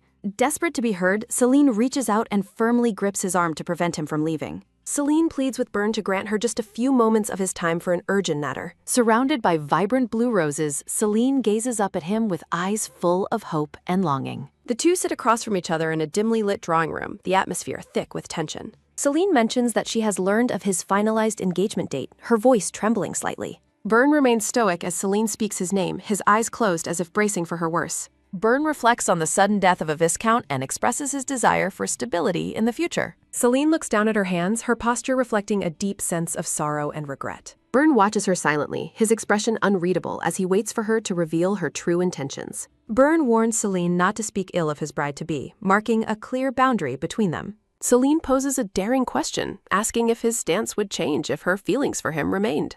Byrne dismisses her admission as something he will ignore, but Celine firmly insists on her sincerity. Celine confesses that she never truly forgot him throughout her previous marriage, revealing her long-held regret. Byrne reminds her of her past claim that she only valued him for his wealth and status. In a somber memory, Celine recalls a clandestine meeting with Byrne's father in a garden. The memory reveals her father's threat to destroy Byrne's family if she did not end their romance. Celine explains the dire financial situation that forced her to choose the safety of his family over love. Tears well in her eyes as she admits her marriage was a failed attempt to bury her heart. Byrne clenches his fist in anger, hurt by her cold departure and her sudden, late confession. Byrne stands up abruptly, refusing to listen to any more of her explanations or emotional appeals. Byrne coldly instructs her to leave once she has composed herself, stating he will notify the staff. The door closes behind him as the light from the hallway spills into the darkened room. Left alone on the sofa, Celine breaks down in tears, whispering a final, heartbroken apology. Lucia stands in a room with a dazed expression, seemingly lost in her own swirling thoughts. While out in the courtyard, Lucia is startled by the sudden appearance of another woman.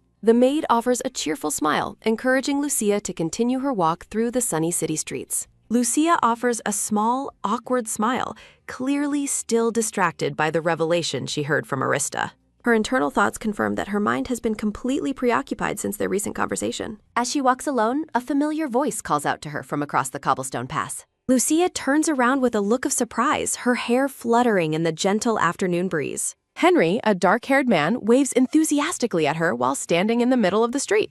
Lucia recognizes Henry as he approaches, and he expresses his delight at their chance encounter. Henry asks if she is shopping, and Lucia claims she is simply out enjoying the pleasant weather. Henry notices she has no pressing business and prepares to offer a suggestion for her afternoon. With a bright and charming smile, Henry invites her to join him for a midday meal. Lucia hesitates, looking slightly unsure as she tells him that she doesn't feel particularly hungry. Henry makes a comical, pleading face that Lucia finds impossible to refuse, leading her to agree. Henry suggests they visit one of his regular spots and insists on paying for their midday meal. Lucia offers to pay, but Henry tells her he will handle it as the host. Henry grabs Lucia's hand and encourages her to move quickly toward their dining destination. The two walk together down the cobblestone street as Henry leads the way through the city. Henry chuckles while offering a lighthearted apology for his speed as they arrive at the restaurant. A beautifully prepared meal featuring steak and garnish is served on a flower-decorated table. Henry wonders if he made Sayin uncomfortable since she declined to join them for lunch. A memory shows a cheerful Chibi Seiyin waving goodbye and telling the pair to enjoy. Henry suggests that Seiyen's reason for leaving wasn't the truth as they start their meal. Henry asks Lucia how she has been, and she replies that things have been the same. Henry observes Lucia while they eat, maintaining a light and friendly conversation over their food. Lucia closes her eyes and smiles, enjoying the peaceful atmosphere of their lunch together. Henry reacts with wide-eyed shock to the news of her engagement and asks if it's already happening. Lucia explains her desire to move quickly, while Henry remains visibly hesitant about the sudden timing. Henry realizes with a start that Herwin is likely unaware of the finalized engagement date. Lucia mentions that Herwin missed her announcement party, making the news less widely known. Henry questions why Herwin stayed away, while Lucia can only wonder about his true reasons. Arista argues that choosing knowing the truth is better than living in complete ignorance of feelings. Lucia reflects silently, believing that Arista will likely send her news regarding the situation soon. Henry is appalled that Herwin would skip such an important celebration for his childhood friend. Lucia stares down at her plate while Henry continues to ponder Herwin's strange and dismissive behavior. Henry apologizes for his blunt remark, but Lucia reassures him that he said nothing wrong. The two continue their meal in silence as the atmosphere in the restaurant shifts. Standing outside the building, Lucia expresses her gratitude for the wonderful meal Henry provided. Henry asks about her plans, and Lucia explains she intends to visit her home briefly. Henry says he will inform the family of the news, noting that her brother Herwin should know. Henry suggests that it would be better if Lucia came home to tell the family herself. Lucia stops in her tracks and gently declines the invitation, preferring to stay away for now. Lucia bids Henry goodbye and waves as they head in their separate directions under the sun. As she walks away, Lucia looks back with a troubled expression, finding the situation increasingly strange. She admits to herself that facing Herwin is terrifying because it might spark a futile hope. Lucia clenches her hands, fearing her expectations will be crushed if she seeks the truth. Lucia resolves that it is best for her to avoid meeting Herwin for the time being. The scene shifts to the Phineas estate, glowing under the warm light of the setting sun. Henry arrives back at his family home and waves cheerfully to someone inside the house. An older woman with dark hair recognizes Henry and calls out to him in surprise. She questions his unannounced arrival, and he explains he simply came to see his mother. Henry smiles and informs the woman that he recently finished having a meal with Lucia. His mother looks surprised, and Henry explains they had a chance meeting on the city street. Henry asks where his big brother is, and his mother replies that he is in his room. His mother worries about Herwin spending most of his time in bed or training in solitude. Henry informs his mother that Lucia's engagement date has officially been set for the near future. Henry notes that his brother likely hasn't heard the news yet from the Agnes family. Henry decides to go tell his brother immediately, and his mother encourages him to do so. The soft clicking of shoes echoes as Henry begins to ascend the stairs to the upper floor. Henry knocks on the ornate white door and asks his brother if he is inside the room. Henry looks puzzled and questioning when he receives no immediate response from within the chambers. Henry slowly turns the handle and opens the door, asking if he may enter the room. Henry enters the dimly lit bedroom and finds his brother sitting quietly on the bed. Herwin looks up from the bed and addresses Henry by name with a quiet expression.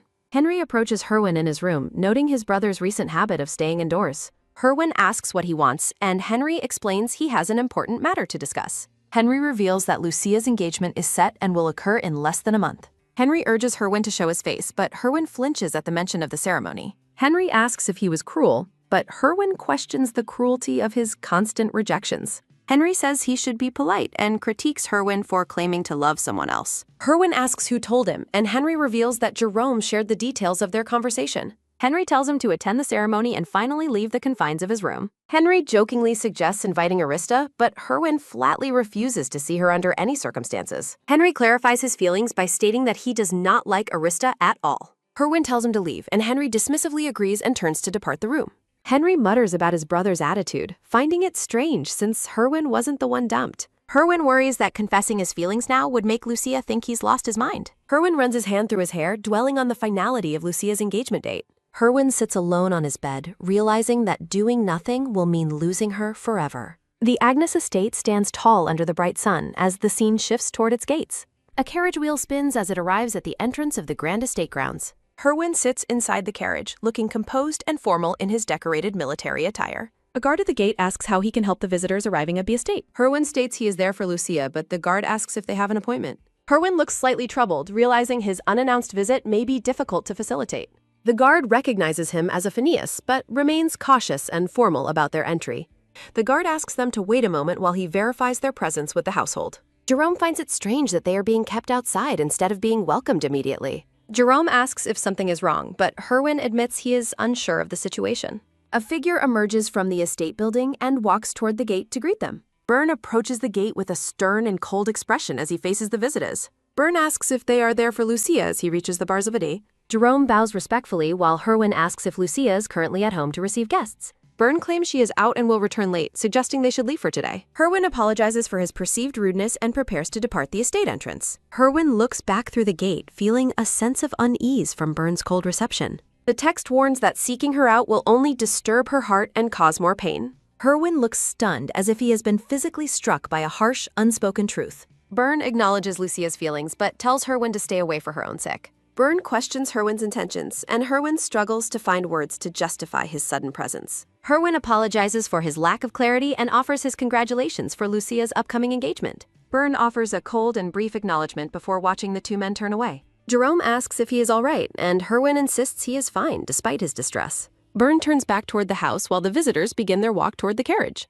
Herwin and Jerome walk away from the gate as the estate looms silently behind them. Jerome remembers that Lucia mentioned she would be out until quite late in the evening. Herwin considers grading the count but decides against it due to the awkwardness. Herwin concludes that leaving is the best option to avoid any further uncomfortable social encounters. The carriage wheel begins to turn just as a white carriage pulls into the courtyard. A white carriage door opens, signaling the arrival of someone important to the estate. A voice calls out a greeting as Herwin and Jerome stop in their tracks. Lucia steps out of the carriage and looks toward Herwin with a shocked expression. Jerome reacts with surprise as Herwin stands frozen at the sight of her arrival. Lucia stares at Herwin, her blue eyes wide as she processes his unexpected presence. Soft pink roses and shimmering lights decorate the top of a transitional panel. A promotional page provides information about where to read the newest chapter updates. More pink roses and shimmering lights fill the frame of a lower transitional panel. Jerome observes that Lucia was expected to return to the estate much later today. Lucia looks puzzled as she explains she only went out for a brief trip.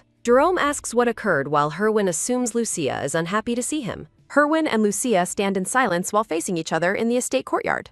Lucia asks Herwin why he finally came after neglecting her previous social invitation. Herwin repeats the question about having something important to tell her as they talk.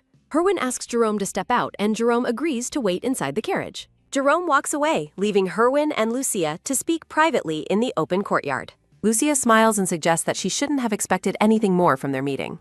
Herwin reacts with a brief and silent acknowledgement as Lucia finishes her explanation. Lucia mentions that what she was thinking probably couldn't be the truth after all. Lucia reflects on Arista's words and decides that Arista must have misunderstood the situation. A decorative thought bubble appears as Lucia expresses her silent gratitude toward Herwin. Lucia smiles warmly and asks Herwin to attend her upcoming engagement ceremony in person. Herwin questions whether Lucia's fiancé, Marquise Casper, is truly a good person for her. Lucia confirms Casper's goodness, stating she wouldn't have agreed to the marriage otherwise. Herwin accepts her answer and offers his sincere wishes for her future happiness. Lucia says she is going inside and tells Herwin to return home safely today. Lucia stops walking and looks surprised as Herwin calls out to her what's war. Lucia turns around with a look of confusion, wondering why he stopped her again. Lucia asks Herwin why he is suddenly saying these things to her right now. Lucia asks if he is feeling unwell lately, but Herwin denies having any illness. Herwin looks down with a shadowed face as he speaks Lucia's name in a low voice. Herwin looks up with intensity in his red eyes as he faces her directly. Herwin finally confesses his feelings and tells Lucia that he actually likes her. Lucia stands frozen in shock, her face partially obscured as she processes his sudden confession. Herwin says her name again as Lucia remains silent and stunned by his words. Lucia asks Herwin if he is sure that this confession isn't just another mistake. Lucia brings up Arista's claim that his feelings for her were just a misunderstanding. Herwin begins to explain that his current confession is not a result of a misunderstanding. Lucia asks if this situation is the same as the past rejections he mentioned. Lucia looks down with a troubled expression, reflecting on the weight of his sudden confession. Herwin insists he is serious after spending days in isolation thinking about his true feelings. Lucia reminds Herwin that he spent 13 years telling her that he didn't like her. Herwin apologizes for his past behavior and admits he has been incredibly foolish toward her. Herwin says he viewed her as just a friend, but Lucia tells him to stop. Lucia turns her back to him, stating that even if his feelings are real now. Lucia admits she is tired and does not want to be hurt by him anymore. Herwin looks devastated by Lucia's rejection of his confession as she prepares to leave. Lucia says she is going inside now and ends the conversation without looking back. Lucia reaches out and pulls the gate open as she enters the estate building alone. Herwin stands in the courtyard and watches Lucia walk away toward the grand house. Lucia enters the mansion and walks past someone without acknowledging their presence at all. Byrne greets Lucia and notes that she returned to the estate sooner than expected. Byrne asks Lucia if something occurred while she was outside, noticing her somber mood.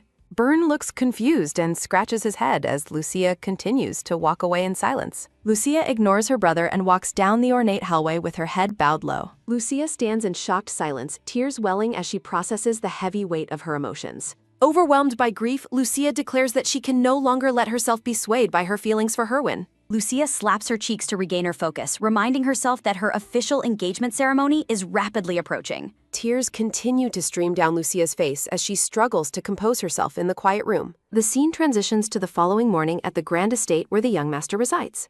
Jerome knocks on the chamber door, announcing that it is time for the young master's sword practice. A close-up shows Jerome's hand knocking firmly against the decorative wood of the closed bedroom door. Jerome expresses his confusion aloud, noting that it is highly unusual for the young master to miss practice. Jerome slowly pushes the door open and announces his entrance into the young master's private quarters. Jerome's eyes widen in shock as he discovers something startling and deeply concerning inside the bedroom. The madam approaches Jerome in the hallway, calling his name as she notices his distressed and sweaty appearance. Jerome urgently informs the madam that something is terribly wrong and that the young master is in trouble. Herwin lies in bed, his face flushed with fever as he suffers from a sudden and severe illness. The grand mansion stands silent under the starlit night sky as the household deals with the emergency. Jerome and the madam stand together in the hallway, their expressions filled with worry for the young master. The madam asks for an update on Herwin's condition, and Jerome explains that he has finally fallen asleep. Madam expresses her deep concern, noting that her son has never been sick since he was a small child. Jerome tries to reassure her, explaining that Herwin has taken his medicine and should be recovering very soon. Madam asks Jerome if something happened to Herwin, causing him to flinch with a look of visible guilt. Madam notes that Herwin only becomes physically ill when his heart is burdened by a great emotional weakness. Jerome remains silent, his expression suggesting he knows exactly what has caused the young master's sudden heartache. Jerome reflects on his realization that the young master truly loves Lady Agnes, but only recognized it recently. Jerome concludes that while Herwin has finally realized his love, Lady Agnes has already lost interest in him. Jerome bows politely and apologizes, stating he is not the right person to explain the situation to Madam. Madam looks troubled but dismisses Jerome, allowing him to leave while she reflects on the mysterious situation. Jerome walks away down the long corridor while the madam remains behind, lost in her own heavy thoughts. Madam stands before the closed door, wondering what could have possibly happened during Herwin's visit to the Agnes mansion. Madam resolves to visit the Agnes mansion herself to see her old friend and uncover the truth behind Herwin's condition. Sunlight streams through the window as Herwin groggily begins to wake up from his long, feverish slumber. Herwin sits up in bed, rubbing his eyes as he tries to shake off the lingering exhaustion of his illness. Looking down at his hands, Herwin questions if he has simply caught a common cold from his recent travels. Herwin stares blankly ahead, the emotional weight of his recent experiences still visible in his tired, red eyes. Herwin breathes a heavy sigh, realizing that the pain he is feeling is much deeper than a simple sickness. Herwin places a hand over his chest, describing a sensation like a sharp thorn striking deep into his heart. He realizes with a heavy heart that Lucia must have endured this exact same pain repeatedly because of him. Herwin sits in somber reflection, wondering if he has ever experienced a more agonizing feeling in his entire life. The focus shifts to the doorway as someone prepares to enter the young master's quiet and somber room. Jerome enters the bedroom carrying a tray, looking concerned as he checks on the young master's status. Jerome asks if Herwin is hungry, but the young master dismisses the offer, stating he has no appetite. Jerome insists that he must eat to recover, but Herwin remains unresponsive and continues to look away gloomily. When Jerome asks if he feels any better, Herwin bluntly replies that he does not feel improved at all. Herwin offers a faint, sorrowful smile, his eyes reflecting the deep emotional turmoil that is keeping him bedridden. Jerome bows respectfully and accepts the young master's refusal, acknowledging the difficult atmosphere within the room. The door clicks shut as Jerome leaves, leaving Herwin alone once again with his painful thoughts and regrets. Herwin rolls over in bed and hears a knock, assuming it is Jerome returning to bother him with food. He grumbles toward the door, repeating that he does not need anything to eat and wants to be left alone. Herwin bolts upright in surprise as the curtains are pulled back, revealing his mother standing firmly in the room. Herwin looks at the woman in the red dress with wide eyes, surprised by his mother's sudden presence. Madam approaches the bed, noting that it has been a very long time since Herwin last succumbed to illness. Sitting beside him, Madame looks her son in the eyes and demands to know what happened at the Agnes mansion. Herwin is speechless, his face a mask of shock as he processes the weight of his mother's words. He sits in a daze while his mother, Madame Phineas, remains silent, giving him space to breathe. Breaking the silence, she asks if something is wrong, noticing his unusually pale and troubled expression. Herwin reveals his deep guilt, admitting that he believes he has left a permanent scar on Lucia's heart. Madame Phineas looks down with a sorrowful expression, admitting she feels a profound sense of regret for that. She gently comforts her son, patting his shoulder as he hangs his head in a moment of vulnerability. She notes that his distress indicates this is no simple matter, given how much it has affected him. With a serious look, she remarks that his level of guilt suggests he must have committed a crime. A system of health advice appears, suggesting that eating is the first step to overcoming any physical illness. Herwin agrees to follow her advice, acknowledging her care as he prepares to face the day ahead. The sound of footsteps echoes as Madame Phineas walks away, her heavy red dress rustling against the floor. Jerome intercepts her in the hallway, calling out to get her attention for an important update. He delivers a message of welcome for any future visits, which the madam acknowledges with a brief thanks. Sensing urgency, she orders Jerome to prepare a carriage immediately, surprising him with her sudden decision to travel. A subtle, knowing smile crosses her face as she anticipates the conversation she is about to have. The grand and sun-drenched Agnes estate comes into view, serving as the backdrop for the madam's visit. Madame Phineas sits with the countess, who inquires about her well-being since they last met in person. The hostess explains her recent busyness with Lucia's engagement, emphasizing the ceremony's importance in their social circle. Lucas enters the room, causing the hostess to call out his name in a tone of pleasant surprise. He graciously thanks Madame Phineas for making the long trip to their estate to greet the family personally. In a stylized panel, the madam mentions Herwin's recent visit, leaving both the hostess and Lucas looking startled. The countess expresses confusion at the news, while Lucas begins to sweat nervously under their collective gaze. Panic surges through Lucas as he wonders how much the madam knows about the secret visit he facilitated.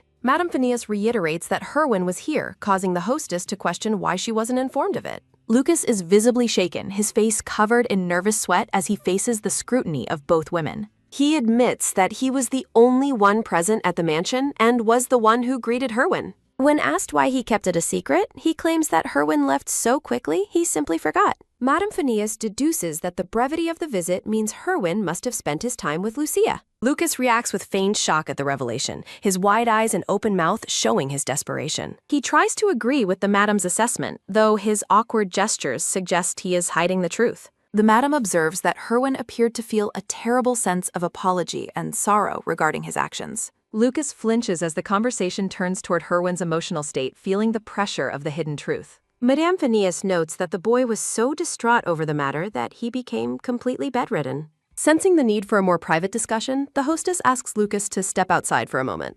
Lucas agrees with a nervous smile, bowing as he leaves the two mothers to speak without any witnesses.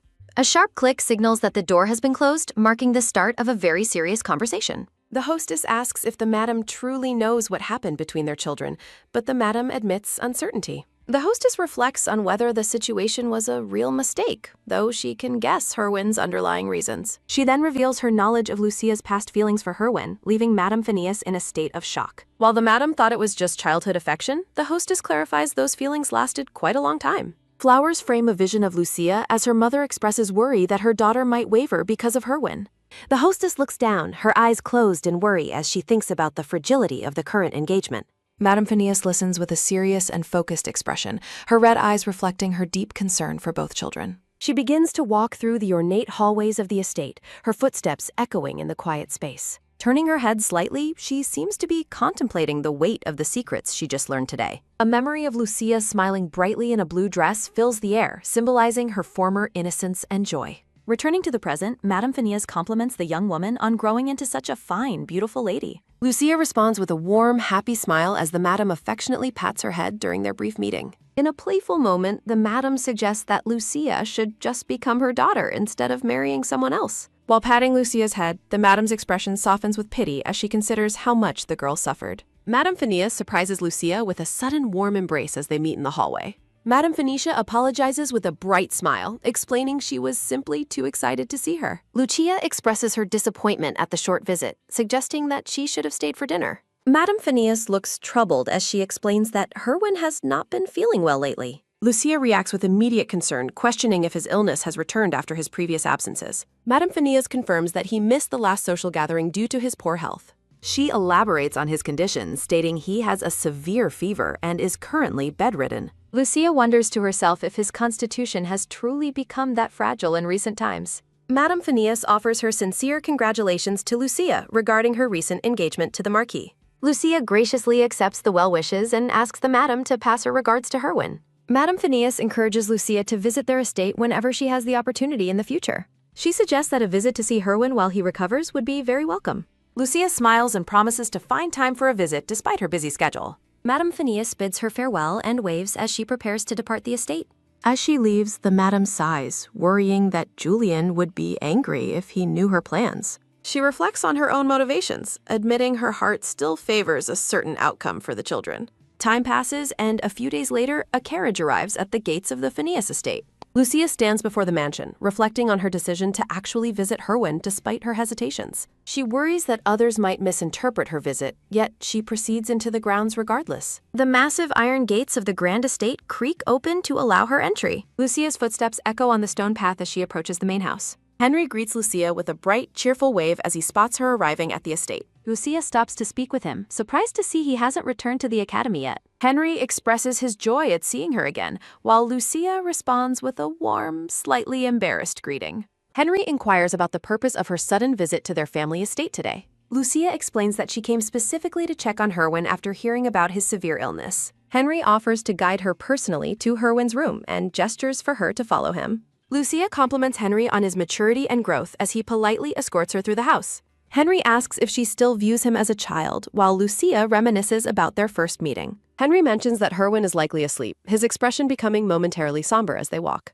The two walk up the ornate grand staircase together, bathed in the light from the windows. Henry points out Herwin's room at the end of the hall and Lucia thanks him. Henry calls out to Lucia as she turns away, prompting her to look back with curiosity. Henry hesitates, his mouth slightly open as if he wants to say something more to her. He ultimately changes his mind and tells her it's nothing important as he looks away. Lucia playfully teases Henry, calling his sudden silence and vague answer quite dull and uninteresting. Henry stands alone in the hallway, looking down with a serious and troubled face. He turns away from her, his expression unreadable as she prepares to enter the room. A heavy wooden door creaks open slowly, revealing the quiet interior of the bedroom. Lucia enters the room cautiously, calling out Herwin's name to see if he is awake. Herwin lies motionless in bed, appearing pale and exhausted with a cloth on his forehead. Lucia approaches his bedside, her face filled with pity as she observes his sickly state.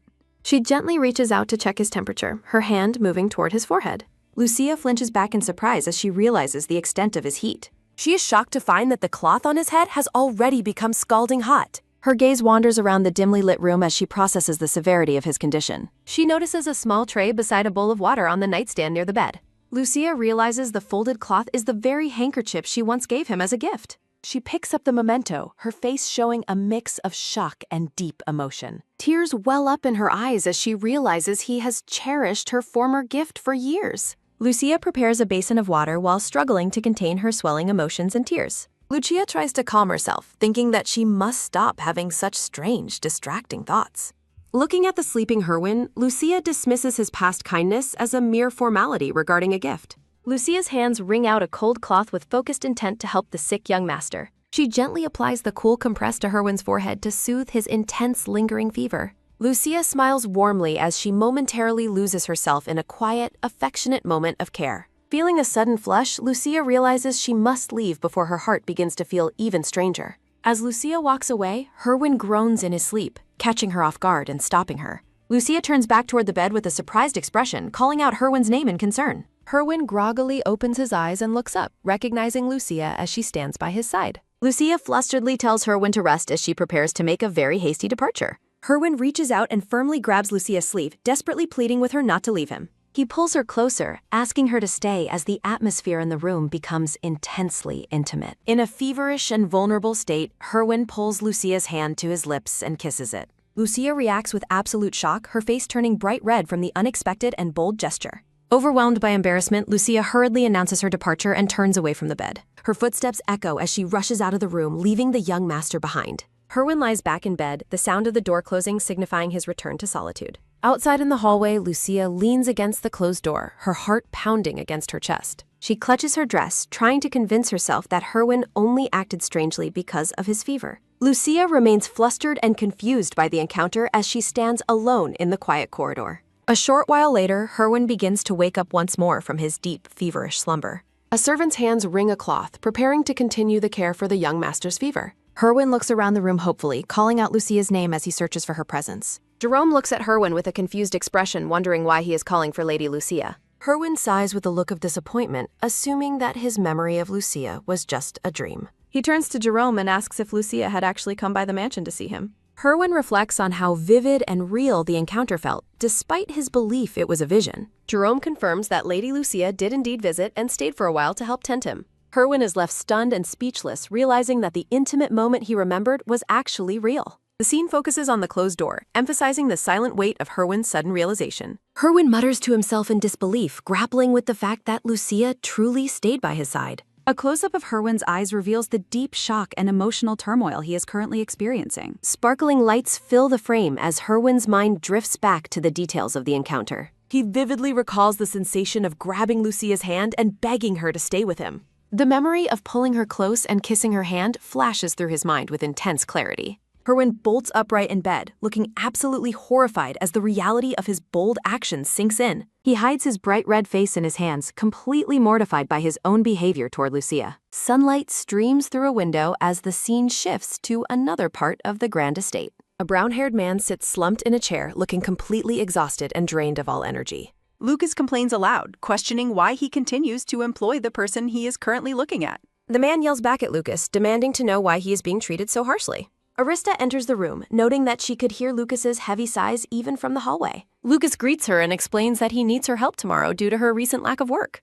Arista glances over at the distressed employee as Lucas continues to look away with a stern expression. She whispers to the man, asking if Lucas always acts this way before telling him to leave. Arista offers a bright, reassuring smile as she promises to handle the situation with her brother. The man stands up quickly, agreeing that leaving would be much better for his overall mental health. Lucas watches the man depart with a look of lingering annoyance and focus on his own thoughts. The door clicks shut as the room falls quiet, leaving the two siblings alone together. Arista approaches Lucas, asking if something has been troubling him recently while they sit together. Lucas claims nothing is wrong, but Arista notes his frequent sighing suggests a hidden concern. Lucas remains silent, his gaze fixed on the distance with a troubled and serious expression. Lucas asks Arista how she would feel if turned away at another noble family store. Arista responds emphatically, stating that such rude treatment would make her feel extremely angry. The thought of leaving someone outside without a valid reason is considered an incredibly rude gesture. Lucas considers his actions, wondering if such behavior is acceptable, even toward people he dislikes. Lucas attempts to explain his recent behavior, but he struggles to find the right words. Nervous sweat beads on Lucas's face as he faces his sister's growing and focused suspicion. Arista realizes the truth and asks if Lucas was the one who drove Herwin away. A promotional display features a variety of other illustrated stories and open positions for creators. Tea is poured into a delicate cup, signaling a shift in the conversation's mood and intensity. Arista repeats her question with more urgency, asking if her brother truly kicked Herwin out. Lucas admits he was overcome by anger at the time and chose to drive Herwin out.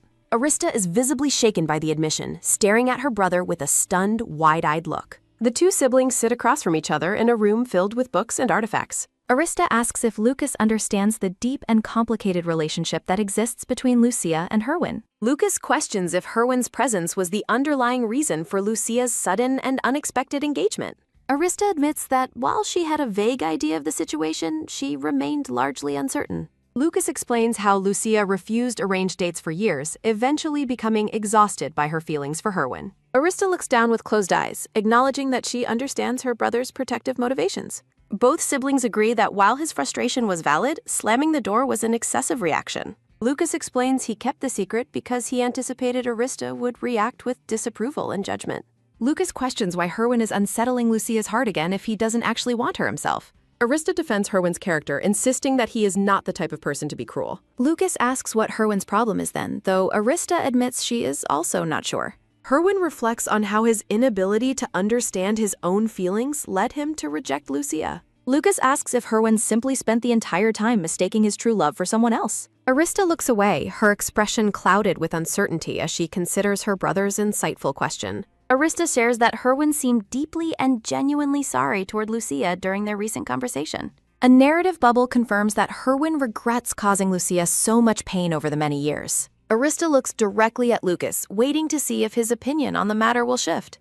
Lucas looks down, his face tightening as he struggles to process his conflicting and heavy emotions. Lucas decides that if Herwin's feelings of regret are genuine, then he can accept the situation. The atmosphere between the siblings becomes peaceful as they finally reach a state of mutual understanding. Lucas says his thoughts are now sorted and offers to send Arista a gift as bakes. Arista suggests that instead of a material gift, she has a different request in mind for him. Arista smiles brightly and asks Lucas to make some time for her in the near future. Lucas agrees to the request with a warm smile, looking relieved to have ended their conflict. Arista suggests that they should simply share a meal together once he has finished his work. A grand carriage sits outside the estate, marking a transition in the story's setting and time. A green-haired man with glasses works diligently in his library, focused on reviewing several important documents. He calls out for the visitor to come in without looking up from his many papers. A servant enters the study to inform the lord that he has an unexpected guest waiting. The lord notes his work is almost done, while the servant identifies the visitor as Viscountess Lamario. The servant explains that the visitor is being very persistent and insists on waiting for him. The green-haired lord sighs in frustration, clearly exhausted by the visitor's repeated and unwelcome attempts. He asks for confirmation that she is still waiting outside and looks increasingly irritated by the news. He orders the servant to warn her of a formal complaint if she continues acting so unreasonably. The servant bows respectfully and acknowledges the lord's stern command with a submissive and polite gesture. A heavy wooden door slams shut with a resounding and final thud. Byrne exhales a long, weary sigh while looking down with a troubled expression. Byrne sighs in frustration, questioning why the woman outside is being so persistent. Byrne sits alone at his desk, his head resting in his hand, feeling exhausted. Dark, thorny branches entwine against a murky background, creating a heavy and somber atmosphere. A servant informs Arista that the Marquis is extremely busy and cannot see her. Arista stands alone, her face reflecting a deep sense of hurt and rejection. The servant remains silent as Arista absorbs the news of the Marquise's refusal. The servant clarifies that the Marquis finds her presence and persistence quite troublesome. Arista looks down sadly, acknowledging that she finally understands Byrne's cold intentions toward her. Arista turns away sharply, her long dress swirling as she prepares to depart. Arista asks the servant to convey her apologies to the Marquis for her discourtesy. Arista enters her carriage while the servant bows politely in a formal farewell. The grand carriage departs from the estate, viewed from a high and distant angle. Inside the carriage, Arista reflects that this cold treatment is only natural for them. Tears well up in Arista's eyes as she considers the pain Byrne must feel. Arista walks alone through a city square, her back turned to the viewer. Arista walks with a heavy heart, her expression filled with profound regret and sadness. She cries, lamenting that she should have run away with him in the past. Arista weeps into a handkerchief, overwhelmed by the painful memories of her choices. She vows never to let Byrne go again, acknowledging the void of his absence. The carriage jolts violently, causing Arista to lose her balance and look up in fear. The driver shouts in panic, wondering why such a sudden accident is happening now. A loud crash echoes as the carriage tips over, creating a scene of chaos. The carriage lies overturned on the ground with the driver unconscious nearby after the crash. A small lamp on a nightstand casts a warm, soft glow in a quiet room. Arista stirs in a large, unfamiliar bed, slowly regaining consciousness after the carriage accident. She opens her eyes and looks around the room, feeling disoriented and confused. A blurred image of a man wearing glasses appears in Arista's hazy vision. Arista realizes Byrne is sitting beside her and calls out his name in shock. Arista asks Byrne why he is right next to her, wondering if she is dreaming. Byrne gently reassures Arista that she is not dreaming and should remain calm. Byrne explains he brought her here for urgent treatment after finding her overturned carriage. Byrne scolds Arista for her negligence, stating she could have been in grave danger. Arista watches Byrne, moved by the familiar and worried expression he always makes. Byrne states she must return home once recovered, as she cannot stay here forever.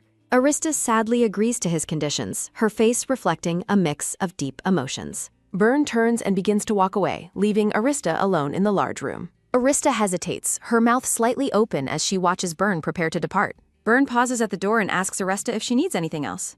Arista looks down, admitting her true desire was for him to stay a bit longer. She quickly retracts her statement, telling Byrne it is nothing and he should go. Byrne exits the room without another word, his expression unreadable as he leaves. The heavy wooden door closes with a definitive click, leaving Arista alone. Arista sits upright in the bed, wondering if she was just imagining things. She clutches her chest, unable to shake the feeling that Byrne still loves her.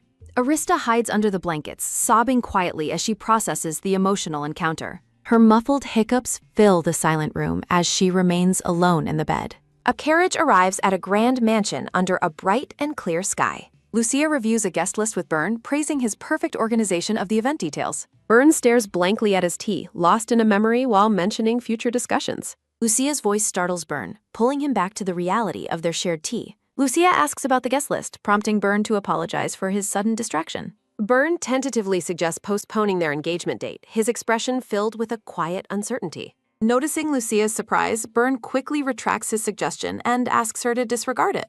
Lucia admits that delaying the engagement is possible if he has a compelling reason. Byrne calls out to Lucia as she reflects on the possibility of a delay. Lucia tells Byrne to ignore her previous comment, appearing slightly flustered by the topic. A heavy silence falls between the two as they sit in the quiet room. Lucia suggests ending their meeting for the day, and Byrne agrees it is best. Lucia asks if Byrne will attend the hunting tournament, and he confirms his attendance. Byrne warns her not to expect much, leading Lucia to wonder about his reasoning. Byrne admits he lacks physical prowess, but Lucia reassures him that it is perfectly fine. Byrne expresses his desire not to bring any embarrassment to his fiancée during the event. Lucia decides to embroider a handkerchief for him, despite her self-admitted lack of skill. Lucia asks for his preference in design, though Byrne leaves the choice entirely to her. Lucia suggests using forget-me-nots as the embroidery pattern to match the summer season. Byrne is visibly stunned by the choice of flower, his eyes widening in sudden shock. Sunlight pours into a library as the scene shifts into a memory of the past. In the library, a young Celine calls out to Byrne while they sit together. Byrne responds to Celine as she searches through her things for something special. Celine presents Byrne with a white cloth, excitedly asking him to look at her work. Byrne asks if she created it herself, and Celine confirms it with a bright smile. Celine reveals that she worked on the embroidery specifically as a gift for him. Byrne looks at Celine with a warm smile, expressing his gratitude for the thoughtful gift. A question lingers in the air about the identity of the small blue flowers. The delicate blue flowers on the handkerchief represent a deep and meaningful connection. Celine explains that the forget-me-nots symbolize true love to the curious young Byrne. Celine mentions that the flower carries a second, equally important meaning for them both. Byrne struggles to recall the second meaning as Lucia calls him back to the present. Byrne acknowledges Lucia, though his mind remains partially anchored in his childhood memories. Lucia asks Byrne what has caused him to fall into such deep, focused thought. An inner realization occurs as the forgotten meanings of the flowers begin to resurface. Byrne remembers the first meaning was true love, but the second remains just out of reach. The phrase, "don't forget me," appears as the definitive second meaning of the flower. Lucia explains the flower's name, unaware that she is echoing a voice from Byrne's past. Byrne repeats the two meanings to himself, realizing the weight of the flower's symbolism. A faint smile touches Byrne's lips as he finally processes the full significance of the choice. Byrne realizes that Lucia's words are a perfect match for what Celine told him years ago. In the memory, Celine asks Byrne to think of her whenever he sees the handkerchief. Lucia assumes Byrne must like the flowers since he is familiar with their symbolic meanings. Byrne clarifies that his preference isn't for the flowers themselves, but for someone else. Byrne reveals that his fondness is actually for the person who originally gave him the flowers. A promotional display features a variety of other illustrated stories and open positions for creators. Lucia remarks on Byrne's knowledge of flower language, but he denies being an expert. Lucia is puzzled by his mention of a specific person, but Byrne quickly dismisses it. Byrne looks at Lucia with a renewed understanding, confirming that he has sorted his thoughts. Lucia watches Byrne closely, feeling that he looks slightly sad despite his calm demeanor. The grand mansion stands peacefully as the afternoon light begins to fade over the estate. Byrne and Lucia part ways by the carriage, both agreeing they enjoyed their time together. Byrne bids Lucia a safe journey home while she promises to see him again soon. The heavy door of the grand carriage is pulled shut with a definitive clicking sound.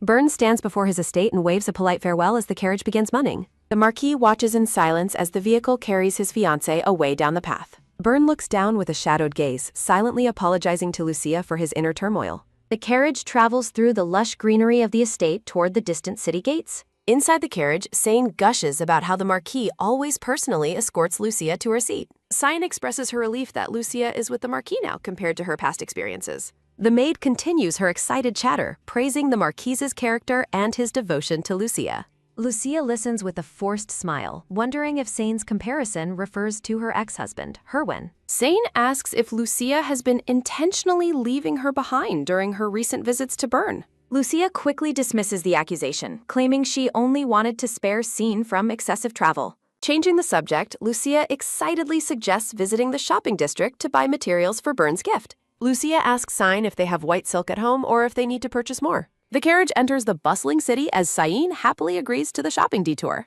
The shopping district stands bathed in the golden light of the late afternoon sun. Armed guards patrol the streets as a sense of caution hangs over the public square. Lucia and Sine notice the increased security and ask a guard if there is trouble. The guard reveals that monsters have appeared in the capital, causing Lucia to look visibly startled. He warns the lady to avoid going outside alone and to stay alert for further news. Lucia acknowledges the warning while Sin stays close to her as they navigate the busy streets. The pair enters a refined boutique filled with elegant garments and shelves of high-quality fabrics. The shopkeeper presents a sample of fine white silk woven with shimmering gold threads. Sane asks for Lucia's opinion on the fabric, but Lucia hesitates while examining the material. Lucia realizes this fabric is what she used for her win and wants something different for Burn. Lucia requests other options while the shopkeeper inquires about the gift's intended recipient and purpose. Lucia mentions her fiancé is competing in the hunting tournament, her expression momentarily clouding with emotion. She explains it is a good luck charm while the shopkeeper goes to fetch more colorful samples. Sane watches her mistress with a look of concern, noticing the lady's sudden change in mood. Lucia regains her composure and waits patiently as the shopkeeper prepares to show more fabrics. The shopkeeper returns with several vibrant rolls of cloth, suggesting brighter colors for a handkerchief. A variety of textured fabrics in soft cream, green, and lavender are displayed on the counter. Lucia selects a roll of light green fabric, confident that the color will suit Burn perfectly. The shopkeeper claps happily and asks if the purchase should be wrapped or delivered to Lucia's home. Lucia smiles with determination, eager to begin working on the gift as soon as they return. The two women exit the boutique into the evening air as the shopkeeper bids them farewell. Lucia suggests visiting a jewelry or costume shop next, wondering what their next destination should be. A loud growl from Sign's stomach interrupts the conversation, leaving the maid blushing in deep embarrassment. Lucia laughs and decides they should prioritize finding a meal before finishing their shopping trip. From the shadows of a nearby alley, a mysterious figure in a dark cloak watches them. The cloaked man moves closer to the women as they walk down the increasingly quiet street. He suddenly bumps into the pair, causing a loud commotion and startling both Lucia and Sin. Sign screams in realization that the man is a pickpocket after he snatches a valuable item. The maid tells Lucia to stay put while she runs to find the city guards. Ignoring the instruction, Lucia hitches up her skirt and sprints after the thief in a panic. Lucia runs with a fierce look of concentration, determined to catch the criminal before he escapes. Sign panics, worrying that Lucia's sheltered upbringing has left her unprepared for such a dangerous pursuit. A memory of a child being chased by a wolf illustrates the world's inherent dangers. Lucia continues to chase the cloaked figure through the narrow back streets of the capital. She stops to catch her breath, frustrated that her formal footwear is preventing her from running faster. Lucia pauses during her chase, gasping for air and doubting she can catch the thief. A sudden scream startles Lucia, leading her to wonder what is happening just ahead. A close-up shows her blue-heeled shoes clicking rapidly against the stone tiles as she runs. Ahead, a black-haired man has successfully intercepted the thief, who begs him to let go. Lucia watches from a distance, relieved to see that someone has finally caught the pickpocket. The man scolds the criminal for having the nerve to steal during broad daylight. A focused view shows the man's gloved hand firmly gripping the criminal's arm beside his sword. Lucia stops and stares in confusion as she recognizes the person who caught the thief. The man, Herwin, stops in surprise and calls out to Lucia as they make eye contact.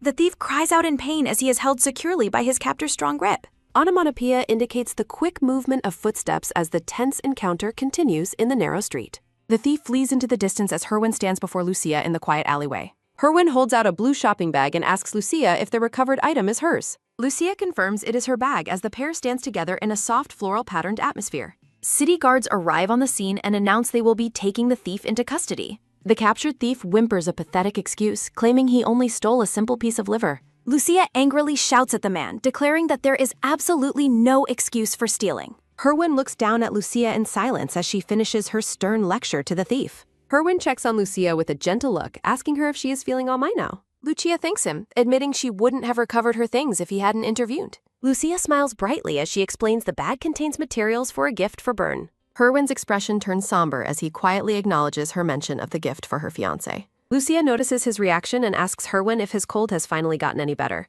Herwin avoids her gaze while confirming he is better, though he appears slightly awkward or embarrassed. Lucia waves her hands and gives a firm negative response to a suggestion Herwin makes. Lucia reassures Herwin that he did nothing wrong and tells him not to worry about it. Herwin looks down somberly, quietly accepting her words as the brief conversation begins to end.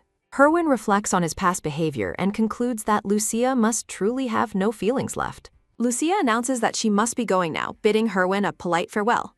Herwin suddenly calls out for Lucia to wait for a moment before she departs. Herwin shows his concern for her safety, urging Lucia to be careful on her way home. Lucia notes that he was out on patrol, and Herwin confirms that he was doing so. Herwin hesitantly asks Lucia if he might be allowed to walk her part of the wife. Lucia laughs and reminds Herwin that he was badly hurt by an ogre at the academy. Lucia bids him a final farewell, saying she will see him again another time. Herwin stands alone in the street, watching Lucia's figure disappear into the fading afternoon light. A close-up reveals Herwin's pained expression as he clenches his fist in silent inner turmoil. Night falls over the city, and the scene shifts to the quiet grandeur of the mansion. Back at the estate, Scene asks Lucia if she happened to meet Lord Peneus today. Lucia happily confirms that Herwin caught a pickpocket, calling the encounter an incredible coincidence. Lucia assumes Herwin was on patrol due to monster sightings, which Sign finds quite reasonable. As Lucia embroiders blue flowers, she expresses confidence that the knights will keep everyone safe. Sign notices the extra fabric, and Lucia explains she bought a large amount for the gift. Lucia idly wonders if she should use the leftover silk to make a gift for Herwin. Both women are struck with sudden shock and confusion at the suggestion Lucia just voiced aloud. Lucia laughs nervously, blaming her fatigue for the nonsensical idea of making a gift for Herwin. Sign sternly reminds Lucia that giving gifts to other men is inappropriate for an engaged lady. Lucia agrees and dismisses the thought as nonsense that she accidentally blurted out while tired. The room falls quiet as Lucia continues her needlework while Cian watches her in pensive silence. Sign asks a sudden, heavy question, wondering if Lucia still harbors feelings for Lord Peneus. Lucia denies Sign's suggestion that she still has feelings for her ex-husband. Lucia feels a surge of overwhelming emotion as she clutches her embroidery tightly. Sensing the heavy atmosphere, Cian looks at her mistress with deep concern and uncertainty. Lucia forces a weak smile and excuses herself, claiming she needs some time to rest. Sign bows respectfully as Lucia sits alone at the table with her unfinished work. Leaving the room, Sign wonders if Lucia truly still harbors lingering feelings for Lord Peneus. A heavy thought lingers in the air, questioning if Lucia should reconsider her current engagement. Left alone in the quiet room, Lucia is visibly shaken by the weight of her choice. Sign apologizes for her prying and promises to return immediately with a fresh pot of tea. The heavy click of the door signals Sane's departure, leaving the lady in solitude. Lucia grips the green fabric, acknowledging to herself that her current behavior is completely inappropriate. She reminds herself that this path was her choice and she must protect Byrne from trouble. Lucia sits alone, weeping silently as she begs herself not to waver in her commitment. The scene shifts to a grand, sunlit library filled with rows of meticulously organized books.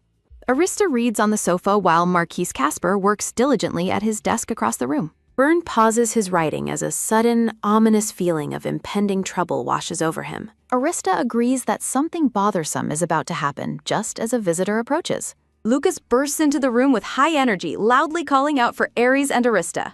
Byrne sighs at the predictable interruption as Arista stands to greet their exuberant visitor, Lucas.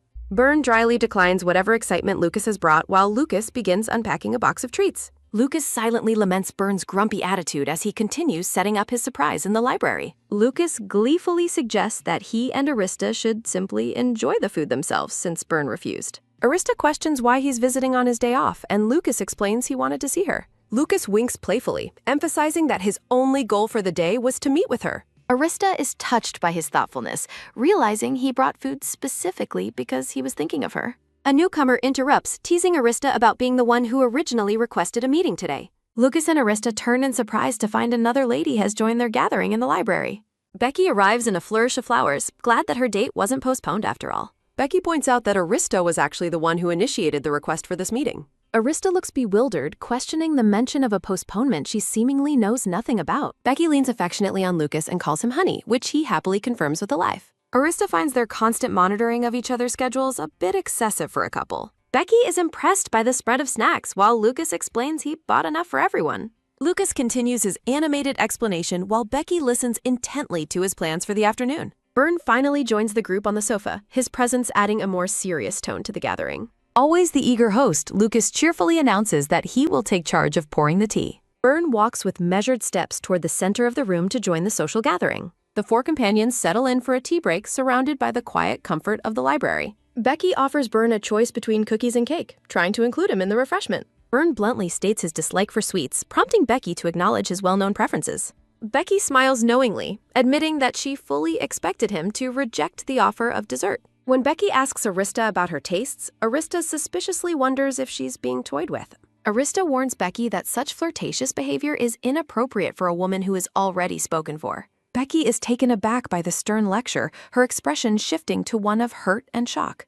Becky tearfully asks why Arista views her so poorly, while Arista struggles with her frustration. Arista decides to stop arguing, fearing that further complaints will only make her look unreasonable. Lucas returns with the tea, his bright smile a stark contrast to the tense atmosphere he left behind. Lucas senses the tension and asks if anything happened, but Becky quickly dismisses his concerns. Becky clings to Lucas's arm and jokes about his short wait as they resume their playful banter. Byrne watches the couple's public display of affection and dryly asks them to show some restraint. Becky offers a brief apology to Lucas as the social gathering continues. Byrne reflects on how he and Arista are surprisingly in sync during moments of stress. Arista nearly chokes on her tea when Becky asks if she is seeing anyone lately. Arista denies having a suitor while secretly thinking about her hidden feelings for Lucas. Becky offers a knowing smile while suggesting that Arista likely has many secret admirers. Becky asks Lucas if he thinks Arista's youth is being wasted by being alone. Becky suggests playing matchmaker and introducing Arista to a suitable gentleman in the future.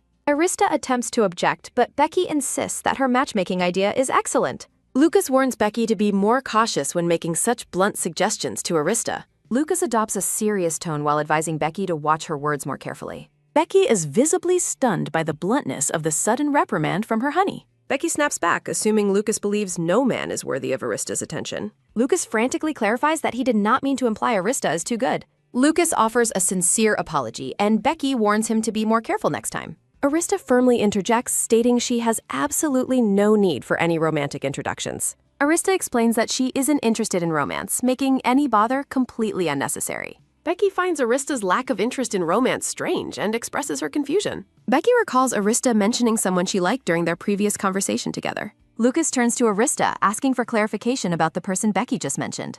Arista quickly dismisses the claim, insisting that Becky is mistaken about her feelings. Lucas looks on with a skeptical and uneasy expression following Arista's sudden denial.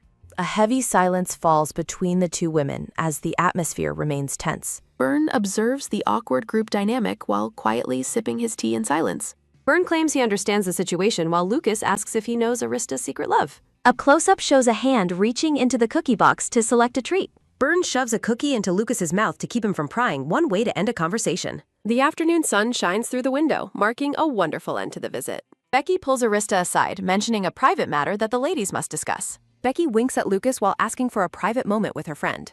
Arista stands up with a determined look, ready to settle things with Becky. Arista turns to follow Becky out of the room to have their conversation. A subtle smirk plays on Becky's lips as she leads Arista away. Becky promises Lucas she will return soon before heading out with Arista. Lucas watches the door close, left alone with the silent and serious Marquis. Lucas wonders aloud how Arista and Becky managed to become such close friends. Byrne shakes his head, commenting that Lucas's lack of awareness is nearly criminal. Out in the garden, Becky explains the real reason for their private chat. Becky tells Arista to relax, claiming she only wants to clarify a certain matter. Arista questions Becky just before the lady announces her upcoming engagement to Lucas. Becky glows with pride as she discusses her upcoming status as Lucas's fiancé. Arista is struck with a wave of intense shock and silent despair. Becky boasts about Lucas's future title and his deep, devoted love for her. Arista demands to know if Becky has finally cut ties with other men. Becky dismisses the question, wondering if such loyalty is required before marriage. Becky coldly notes that Arista's anger will not change the final engagement plans. Becky labels Arista a coward for failing to tell Lucas the truth sooner. A promotional overview displays the series title alongside a portrait of the couple. The scene shifts to a destroyed village, revealing the ruins after an attack. Herwin observes the rubble while the knight admits their defense range was insufficient. Herwin explains that the monster has moved its territory rather than expanded it. The brown-haired aide picks up a crystal fragment reporting a lack of monster traces. Herwin examines the shard, concluding monsters moved while the aide expresses sudden realization. The knight bows respectfully to Herwin while acknowledging his superior's command. Walking through the wreckage, the aide mentions villagers heard an explosion in the early morning. Herwin observes that while some areas are destroyed, others remain strangely untouched. The aide points out that despite the heavy damage, there were fortunately no casualties. Herwin looks skeptical as he questions the lack of deaths during such a destructive event. Herwin explains that monsters usually hunt indiscriminately, yet these followed specific, non-random instincts. A map shows monsters targeted food storehouses, suggesting they are hunting strategically for their young. The aide questions why smart monsters would risk hunting near the heavily patrolled royal forest. Herwin notes the lack of human casualties suggests a calculated plan was established long ago. Herwin tells his companion to wait as he spots a red-clad man approaching the ruins. Lord Peneus bows low upon meeting Herwin amidst the debris of the destroyed Mudge. Herwin asks about Peneus's presence, and Peneus explains he is preparing for the summer festival. Peneus details their task of capturing beasts from nearby woods to release into the forest. Herwin realizes the migration cause while Peneus looks on with a confused expression. Herwin dismisses the man who thanks him for his hard work before departing the scene. Herwin walks away, predicting that the monsters will soon move toward areas with more prey. Herwin identifies that the monster's path leads directly to the beast-filled royal forest. Herwin worries that participating nobles are in danger, yet the festival cannot be easily cancelled. A sudden realization dawns on Herwin as he stops and stares with wide eyes. Amidst a floral vision, Herwin recalls that Lucia will also attend the hunt this year. Determined to protect Lucia from danger, Herwin commands his aide to move out immediately. The aide follows Herwin's quick pace, asking where they are heading in such a hurry. The scene shifts to a quiet building exterior as the light reflects off the windows. A garden area stands empty and serene, signaling a change in location and mood. Vern stands alone outside the building, waiting patiently with his arms crossed. Noticing her arrival, Vern calls out to Lucia with a small, welcoming smile. Lucia stops in her tracks and acknowledges Vern's presence with a surprise look. Celine approaches Vern to apologize for a past incident, while Vern asks what she needs. Celine offers her gratitude while looking down with a humble and regretful expression. Vern looks at Celine with a mild expression as she continues her heartfelt explanation. A close-up reveals a faint red mark on Celine's face near her green eye. Celine smiles brightly with a glowing aura, finally feeling relieved after her apology. From a distance, Lucia watches the interaction between Vern and Celine with visible concern. Lucia's face is filled with shock and sadness as she witnesses their private moment. Vern suddenly notices Lucia and calls her name, looking startled by her presence. Vern frantically explains the meeting was accidental, while Lucia notes the presence of his friend. Celine offers her condolences regarding Viscount Lemerio, and Lucia thanks her for the concern. Celine bows respectfully and takes her leave, encouraging the couple to enjoy their time. Vern remains flustered and apologetic, insisting to Lucia that his encounter was merely a coincidence. Lucia breaks into laughter, finding Vern's excessive concern and panicked reaction quite amusing. Vern nervously suggests they head inside, and Lucia agrees as they walk together. Lucia notes that Vern wouldn't be so apologetic if he truly saw Celine as just friends. Lucia reflects that she would likely react the same way if she ran into Vern. Looking at Vern, Lucia questions if they can truly wed while still loving others. The couple walks together through the courtyard as the warm evening light fades. Vern expresses that he had a wonderful time, and Lucia warmly reciprocates the sentiment. A carriage arrives as the sun sets, signaling the end of their meeting. A white carriage pulls up to the building to collect the lady for her departure. Vern mentions rumors of monsters near the capital, reassuring Lucia that the sightings are safely distant. Vern bids Lucia a safe journey home as she bows politely before departing for the day. Vern waves farewell as Lucia's carriage rolls away, disappearing into the distance as the sun sets. The scene shifts to the grand mansion, standing silent and majestic under the glowing moonlight. Inside the mansion, Lucia sits with her maid Sane, who watches over her during the evening. Lucia lets out a heavy, weary sigh while staring blankly at the pages of her book. Sine asks if Lucia quarreled with Marquise Casper, but the lady denies having any such conflict. Sine questions if Lucia is worried about the summer festival, leaving the lady looking quite confused. Sine enthusiastically explains that every noble will gather in the capital for the upcoming festive celebrations. A sudden realization strikes Lucia as she remembers a significant conversation she recently had with Vern. Lucia recalls Vern mentioning how much she suits green tones while they shared a private moment.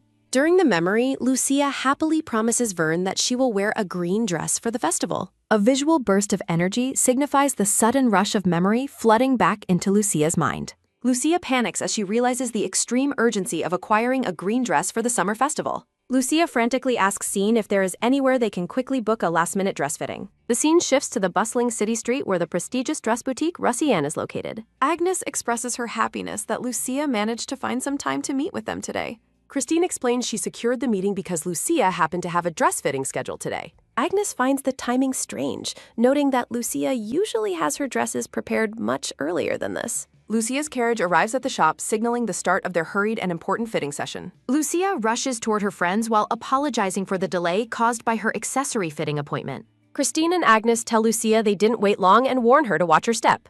Lucia urges her friends to hurry inside the shop so they can begin their urgent business immediately. The chime of a bell signals the arrival of the group at the boutique for their fitting. The dressmaker welcomes the group, confirming they have been preparing for Lady Agnes's requested visit today. The dressmaker asks about their preferences, while Agnes comments that anything would look wonderful on Lucia. Lucia immediately asks the dressmaker if they have any green dresses or fabrics available for her. Agnes looks skeptical, recalling her previous suggestion that warm tones would be a better fit for Lucia. Lucia pleads for green as the dressmaker confirms they have a wide variety of green fabrics. The dressmaker politely asks the ladies to wait while she retrieves the catalogs and fabric samples. The catalog lies open, displaying various elegant dress designs for the ladies to consider and choose from. The dressmaker presents 2 green fabrics, describing one as calm and the other as more vibrant. The ladies gather around the table to debate which shade of green would be best for Lucia. Christine asks why Lucia is so insistent on green, and Lucia admits she promised to match Vern. Christine realizes the reason for the rush, while Lucia notes that green is an unusual color choice.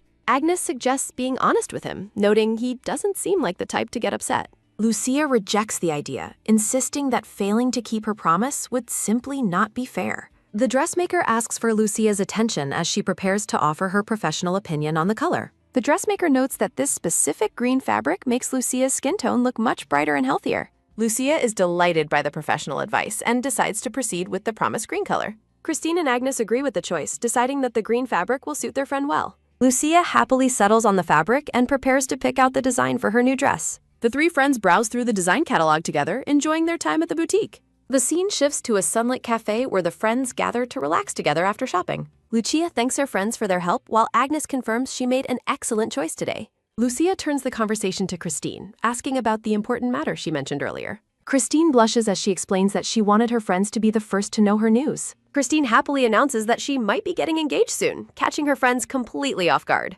Lucia and Agnes are shocked by the news. Well, that is certainly one way to water the carpet.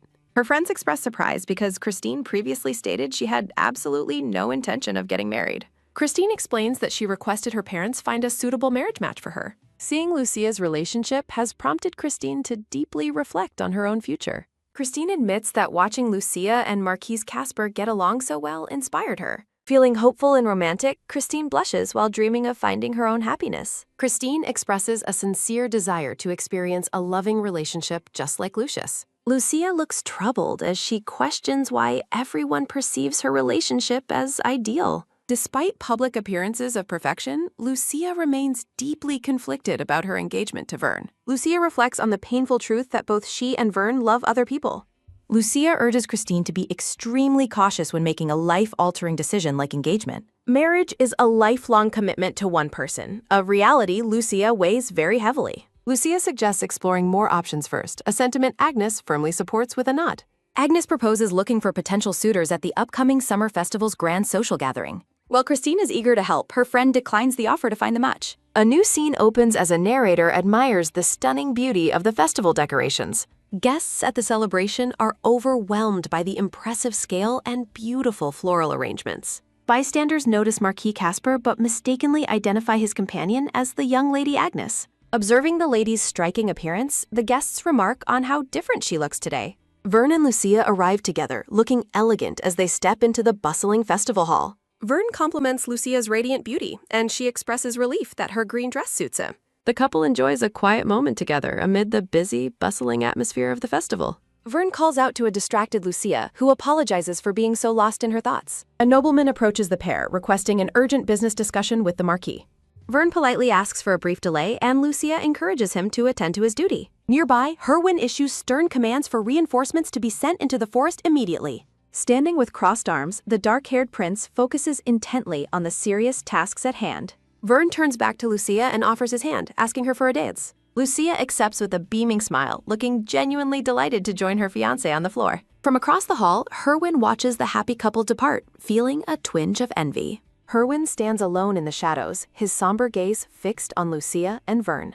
A close-up reveals the profound sadness and longing etched onto Herwin's stoic face. Other guests dance joyfully, their lively movements a sharp contrast to Herwin's solitary brooding. Herwin continues to observe the pair from a distance, unable to look away from Lucia. Letting out a heavy sigh, Herwin turns his head, overwhelmed by his complicated feelings. Agnes approaches Herwin, noticing his isolated presence and asking what he is doing there. Agnes wonders why he is standing all by himself instead of joining the summer festivities. Looking directly at him, Agnes pointedly asks if he was watching Lucia this whole time. Herwin tries to deny the accusation, but Agnes playfully teases him for such an obvious lie. Agnes notes it is natural to feel bothered seeing them look like such a sweet couple. Herwin clenches his hand over his heart, struggling to contain the pain of his unrequited love. As Lucia dances nearby, her dress lightly brushes past Herwin, leaving him completely frozen. Herwin stares intensely at the floor, his heart breaking as he watches her dance with another. Agnes checks on her friend's well-being, asking if he is okay after seeing the couple. Herwin admits he is not okay, realizing how much seeing Lucia's joy truly hurts him. Lucia's bright, genuine smile convinces Herwin that his presence would only disrupt her current happiness. Herwin decides to keep his distance, believing himself to be nothing but a hindrance to Lucia. Turning away abruptly, Herwin asks Agnes to stop talking about the matter right now. Agnes watches the distant dancing couple, her expression full of concern for the tangled trio. Agnes reflects that Lucia and Herwin truly need to have an honest conversation with each other. Agnes notices another arrival and sighs, feeling the weight of the complicated situation. A man and woman walk past, their cheerful demeanor highlighting the silent drama nearby. The blonde woman responds with a simple confirmation as she looks toward the group. A brown-haired man greets Herwin, noting that it has been a very long time since they last met. The purple-haired woman asks about the newcomer's identity as the brown-haired man looks surprised by Herwin's presence. The brown-haired man introduces Herwin as the eldest son of the Panias family to the purple-haired woman. The purple-haired woman expresses her shock and awe upon hearing the prestigious man's name. Curtsying deeply, the woman offers her formal greetings to Prince Panias while the group watches the interaction. Herwin remains stoic and silent while the woman maintains her respectful bow before him. Herwin acknowledges the greeting with a curt nod, stating that it is nice to meet her. Looking curious, the purple-haired woman asks if Herwin is the one Princess Lydia mentioned before. The blonde woman looks shocked as the brown-haired man explains that the two are actually old friends. Herwin warns her to avoid making baseless assumptions about people they have only just met. Blushing and laughing nervously, the purple-haired woman offers an apology for her previous rude remark. A hand reaches out tentatively as the brown-haired man tries to address Herwin again. Scratching the back of his neck, the brown-haired man looks awkward while addressing his old friend. Herwin stares intensely at the offered hand, his expression unreadable as the silence stretches on. The two men finally share a firm handshake, signaling a tentative reconciliation or formal greeting. The purple-haired woman asks if they had a fight, while the man denies the accusation. Smiling brightly, Princess Lydia expresses her relief that the two men have cleared up their misunderstanding. The man notes that Lydia seems to know the history while she confirms his observation. A close-up reveals the purple-haired woman biting her lip in a moment of clear frustration. Pulling the man away, the woman insists they leave to announce their engagement news to others. Looking determined, the purple-haired woman questions why he is hesitating to follow her lead. Princess Lydia is visibly startled by the sudden and aggressive mention of the couple's upcoming engagement. The man tries to temper expectations, but Becky insists their engagement is an unchangeable fact. Waving goodbye, the brown-haired man tells the group they are leaving and will see them later. The couple walks away together toward the stairs, leaving the other two alone in the hall.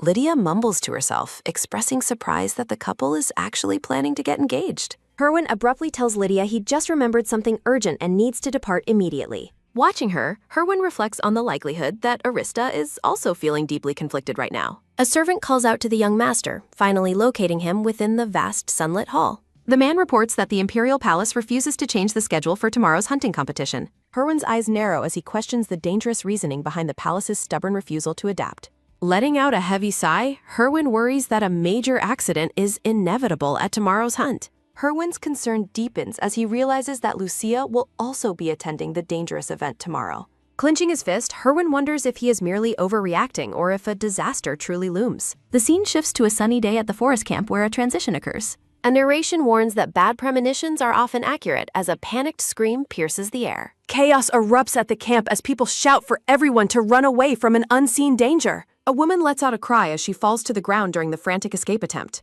Lucia, wearing her promised green dress, turns around in shock as a shadow falls over her. Lucia stares wide-eyed at an approaching threat, her breath hitching as the scene suddenly turns dark. The dense forest canopy blocks out the sunlight, creating a heavy and foreboding atmosphere. White tents stand in the clearing of the hunting grounds under a bright and clear sky. Lucia and Byrne walk together through the camp, both dressed in shades of festive green. Lucia resolves to have a serious conversation with Byrne once the summer festival has finally concluded. Byrne looks forward with a calm expression, unaware of the shock that may soon come.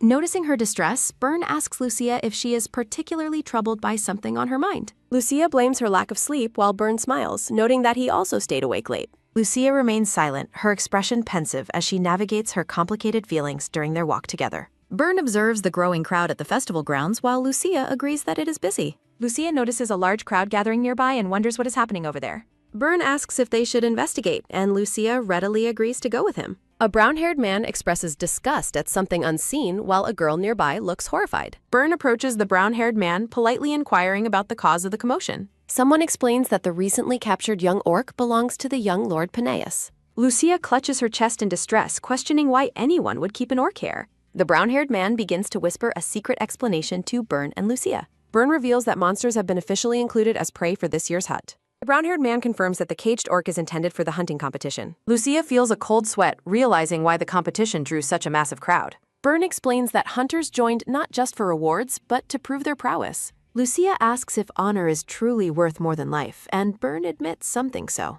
Lucia's worry deepens as she contemplates the extreme danger if anyone gets hurt tomorrow. A narration describes the northern region's bloody past against a backdrop of snowy mountains. The text describes how monster appearances once reduced entire areas to ruins instantly. A ferocious orc leader is depicted, illustrating their reputation for extreme brutality. The narration explains that these monsters were known for slaughtering countless innocent people. The text identifies the knights of House Peneus and Herwin as the North's protectors. Herwin is shown looking determined, reflecting his duty to fight desperately for his people. Lucia is baffled that Herwin would ever allow a dangerous orc into a competition. Herwin approaches the couple, telling them not to worry about the upcoming events. Herwin promises that he will handle any dangerous situations that might arise during the hunt. Byrne mentions hearing that Herwin captured the orc, and Herwin admits he opposed the plan. Lucia feels relieved, realizing that the idea to include monsters did not come from Herwin. Herwin declares his commitment to ensuring that no one is injured during the competition. Herwin advises Marquise Casper to be cautious and avoid wandering into secluded areas. Byrne bows respectfully to Herwin, thanking him for the sincere and necessary warning. Herwin prepares to depart, his expression remaining stoic as he bids them farewell. Lucia watches Herwin leave while Byrne stands beside her with a concerned look. An elderly king in a red cape stands on a platform, announcing something special. The king gestures toward a large covered object, inviting everyone to look at it. A servant begins to pull back the heavy cloth, revealing the cage underneath. The king reveals that monsters have been specially added as prey for the competition. The king smirks, noting that even larger monsters are waiting within the forest. The king promises a special reward to anyone who manages to slay the beasts. Fireworks explode in the bright sky, signaling the official start of the summer hunt. Bystanders discuss the risks, debating if the prize is truly worth risking one's life. Lucia calls out to Byrne, who is now armed with a bow and arrows. Byrne reassures a smiling Lucia that he has no intention of chasing dangerous monsters. Lucia presents a gift to Byrne, which he begins to open with curiosity. Byrne opens the box to find a green handkerchief neatly folded inside.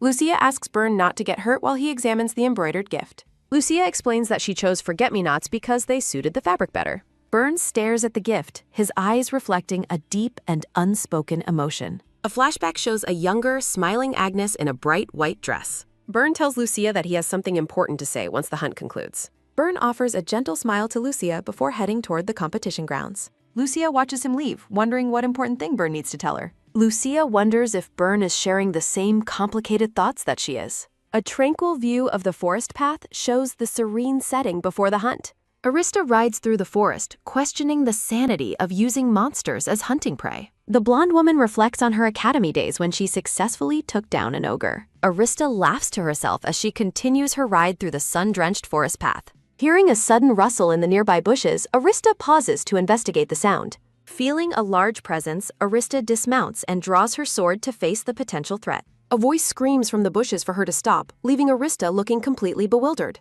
Byrne pops out from the foliage, identifying himself to his startled sister, Arista. Arista remains shocked, her sword still drawn as she stares at her brother's sudden appearance. Arista asks why her brother was hiding, while he explains he thought prey was nearby. Byrne admits she scared him and felt like his heart was going to drop out.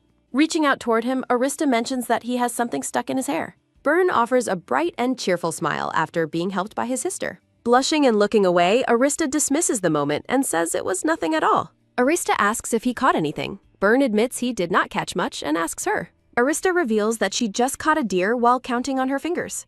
Byrne praises her, noting she became a swordmaster young and is a great hunter. Arista looks pensive as she wonders if her brother truly believes her skills are impressive. Arista notes her parents dislike her hobbies, saying she cannot spend her life swinging swords. Byrne looks at her with a questioning expression, asking why she feels that way. Arista mentions starting a family. Byrne argues that family life does not require quitting swordsmanship. Arista worries no man will want to marry her, and Byrne asks if their parents said that. Arista asks if they are right. Byrne firmly tells her that they are of course not. Byrne calls her amazing and tells her not to give up her passions for others' opinions. Arista reflects that no one has ever said that. Others called her skills mere acting out. Byrne tells Arista he tied his horse nearby and will go retrieve it right away. Arista smiles to herself, touched by the unexpected support and validation from her brother. The blonde woman looks content as the sun shines through the forest canopy above her. An arrow misses its mark, flying past a tree stump into the forest background. Byrne laughs nervously while holding his bow, stating that he has missed his target again. Byrne says he is stopping for now, while Arista says she is also heading up. Byrne expected her to hunt monsters, but Arista says she found no trace of them. Byrne jokes that as a monster, he would avoid her to live a long life. Arista calls out to her brother, and he responds with a simple and curious inquiry. Arista asks her brother if he is truly planning to go through with the engagement. Byrne explains they are dating for now, and he is at the age for engagement. Remembering Becky with another man, Arista looks conflicted about her brother's impending engagement. Arista worries a marriage would cause unhealable wounds, and she cannot watch her brother suffer. Clenching the reins, Arista resolves that for her brother's sake, she must tell him now. Arista calls out to her brother again as they ride their horses through the woods. Arista asks Byrne what he would do if his fiancée was secretly doing something bad. Byrne turns back with a confused look, asking his sister what she is talking about. Arista tells her brother not to think it is strange and asks him to hear her out. Arista states bluntly that his girlfriend is cheating on him while they continue their ride. Byrne tells Arista that her statement is not a very funny joke to be making. Arista understands his reaction, but insists she saw his girlfriend kissing another man twice. Arista reminds Byrne that he knows she is not the type to lie about something like this. Byrne looks down in silence, the synthesis weight of Arista's serious accusation beginning to sink in. Looking at her brother's somber expression, Arista worries that she perhaps should not have spoken. Byrne lets out a heavy sigh and rubs the back of his head in clear distress. Arista apologizes for the way she brought it up, but Byrne simply replies that it is fine. Lucas thanks Arista for the truth, realizing he almost made a huge mistake with his engagement. Arista asks if Lucas believes her, and he confirms his trust as they continue riding. Lucas suggests they return home, leaving Arista looking surprised as he leads the way back. Arista rides in silence, appearing pensive and slightly flustered amidst a backdrop of white lilies. The scene transitions to a campsite in the woods where several individuals gather near tents. A white-haired man and Becky share a secret, intimate moment behind a tree in the forest. Becky blushes deeply while the white-haired man kisses her during their hidden tryst in the woods. The white-haired man teases Becky about her bold behavior and the danger of being discovered together. Becky smiles as the man asks if she enjoys their secret affair as much as he does. The man pulls Becky into a close embrace, wanting to savor their time before others arrive. Becky is visibly startled when Lucas suddenly calls out her name from behind the large tree. Lucas demands an explanation for Becky's actions, while Arista stands behind him with a grim expression. Becky panics and immediately tries to deny the situation, begging Lucas to listen to her explanation. Becky desperately claims the man forced himself upon her, hoping to save her relationship with Lucas. The white-haired man reacts with disbelief, reminding Becky that she claimed to enjoy their time together. Lucas states he heard everything and tells Becky her lies are useless after what he witnessed. Lucas turns his back on Becky, lamenting that he no longer knows who she truly is. Becky grabs Lucas, pleading that she lost her mind and insists he is her only love. Lucas rejects her touch and coldly orders Becky to remove her hands from him immediately. Lucas declares that allowing her to leave now is the only kindness he will offer her. Lucas walks away, noting that Arista was correct and he didn't expect such quick confirmation. Becky trembles with a dark aura, her anger focusing entirely on Arista for ruining her plans. Becky seethes in silence, her expression twisted with malice as she plots against the blonde woman. Becky glares at Arista, accusing the blonde woman of being the one who destroyed everything today. Becky mutters Arista's name with deep resentment while standing alone in the dark spiderweb-filled woods. Becky confronts Arista, accusing her of intentionally bringing Lucas to catch them in the act. Becky shouts insults at Arista, claiming the blonde woman has always been an obstacle in her life. Lucas questions Becky's wild claims while Arista stands her ground during the heated verbal confrontation. Lucas defends Arista, telling Becky to stop making baseless accusations because Becky is clearly at fault. Becky scoffs at the situation, maintaining a defiant and unrepentant attitude despite being caught cheating. Becky points at Arista and shouts that Arista's true motive is her own romantic interest in Lucas. Becky insists Arista stage the encounter specifically to break them apart and secure Lucas for herself. Lucas turns to Arista in confusion, asking if there is any truth to Becky's shocking accusation. Arista remains silent, looking down as she grips her necklace, clearly troubled by the public accusation. Arista finally speaks up, looking frustrated as she prepares to address the claims made against her. Arista admits she timed the discovery, but firmly states that the cheating itself was never a lie. Lucas looks stunned as Arista acknowledges her role in revealing the truth about his unfaithful fiancé. Becky sneers at Arista, telling the blonde woman she was never good enough for Lucas anyway. Arista abruptly grabs Lucas by the hand and declares that it is time for them to leave. Arista pulls a surprised Lucas away from the scene, walking past Becky without another word spoken. Arista leads the way with a determined look while Lucas follows her lead through the forest. Lucas blushes intensely as his heart races, overwhelmed by Arista's sudden and firm physical contact. The camera pans up toward the canopy of the forest as the scene shifts elsewhere. A man's boots are shown stumbling through the grass as he desperately cries out for assistance. The man falls to the ground in a panic, begging for someone to save his life. The man looks back in terror as a massive shadow looms over his cowering form. A giant orc raises a spiked club, preparing to crush the helpless man on the ground. The man closes his eyes in fear, bracing himself for the orc's final lethal blow. A warrior suddenly intervenes, blocking the orc's massive club with his own weapon just in time. A hand draws a sword that begins to glow with a powerful purple magical energy.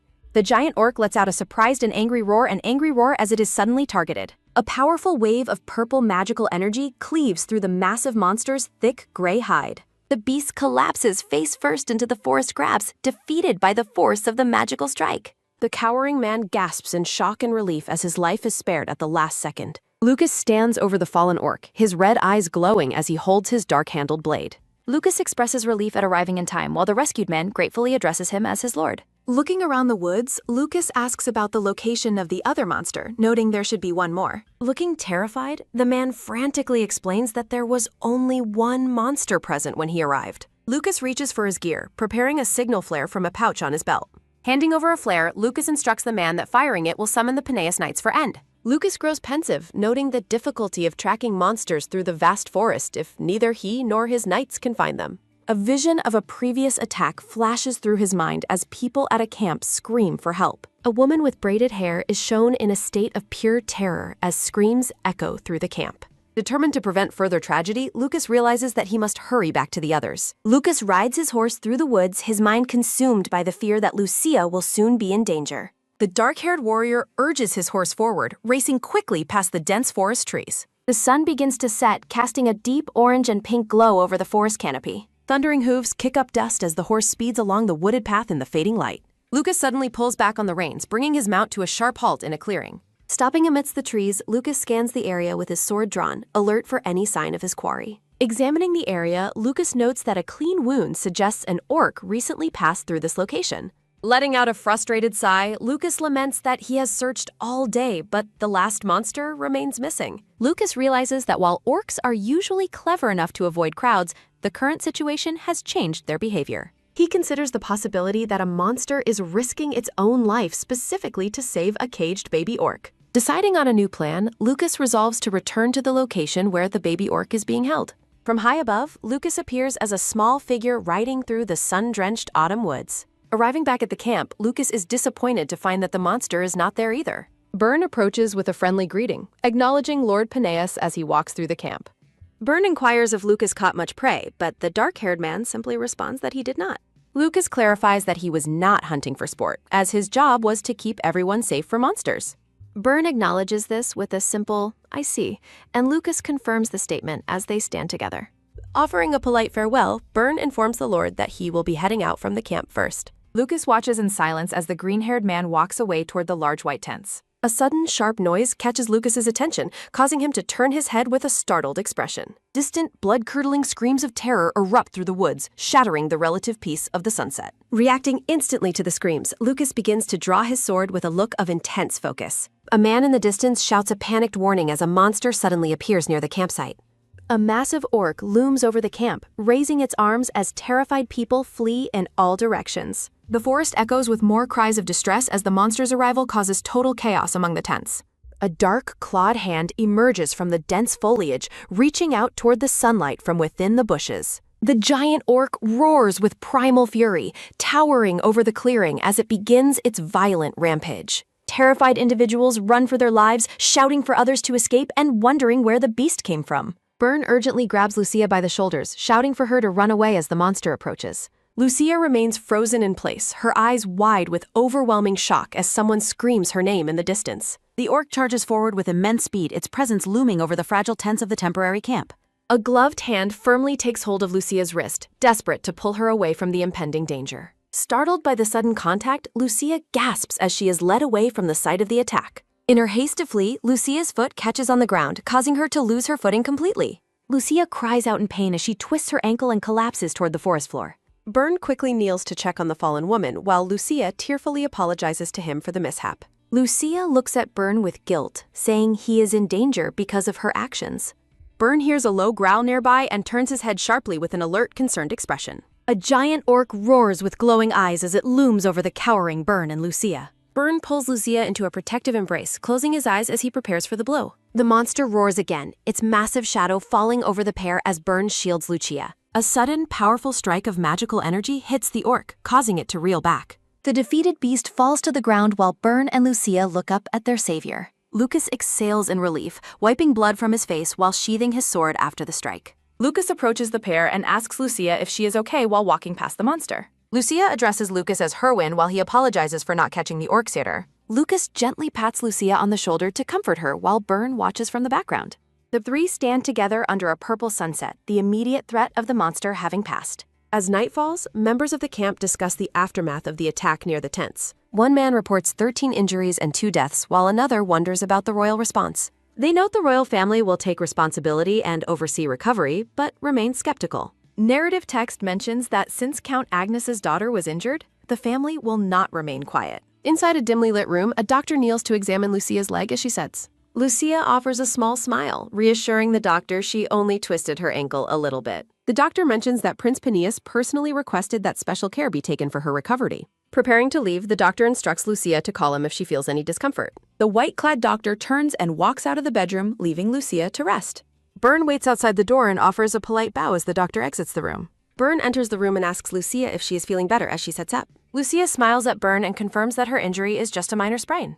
Byrne sits and notes she must be shaken up, while Lucia agrees the event was terrifying. Lucia admits something terrible might have happened if Byrne had not pulled her away from danger. Lucia thanks Byrne for his help, but Byrne insists there is no need to thank him. Byrne credits Prince Peneus, while Lucia's hand flinches at the mention of the man's name.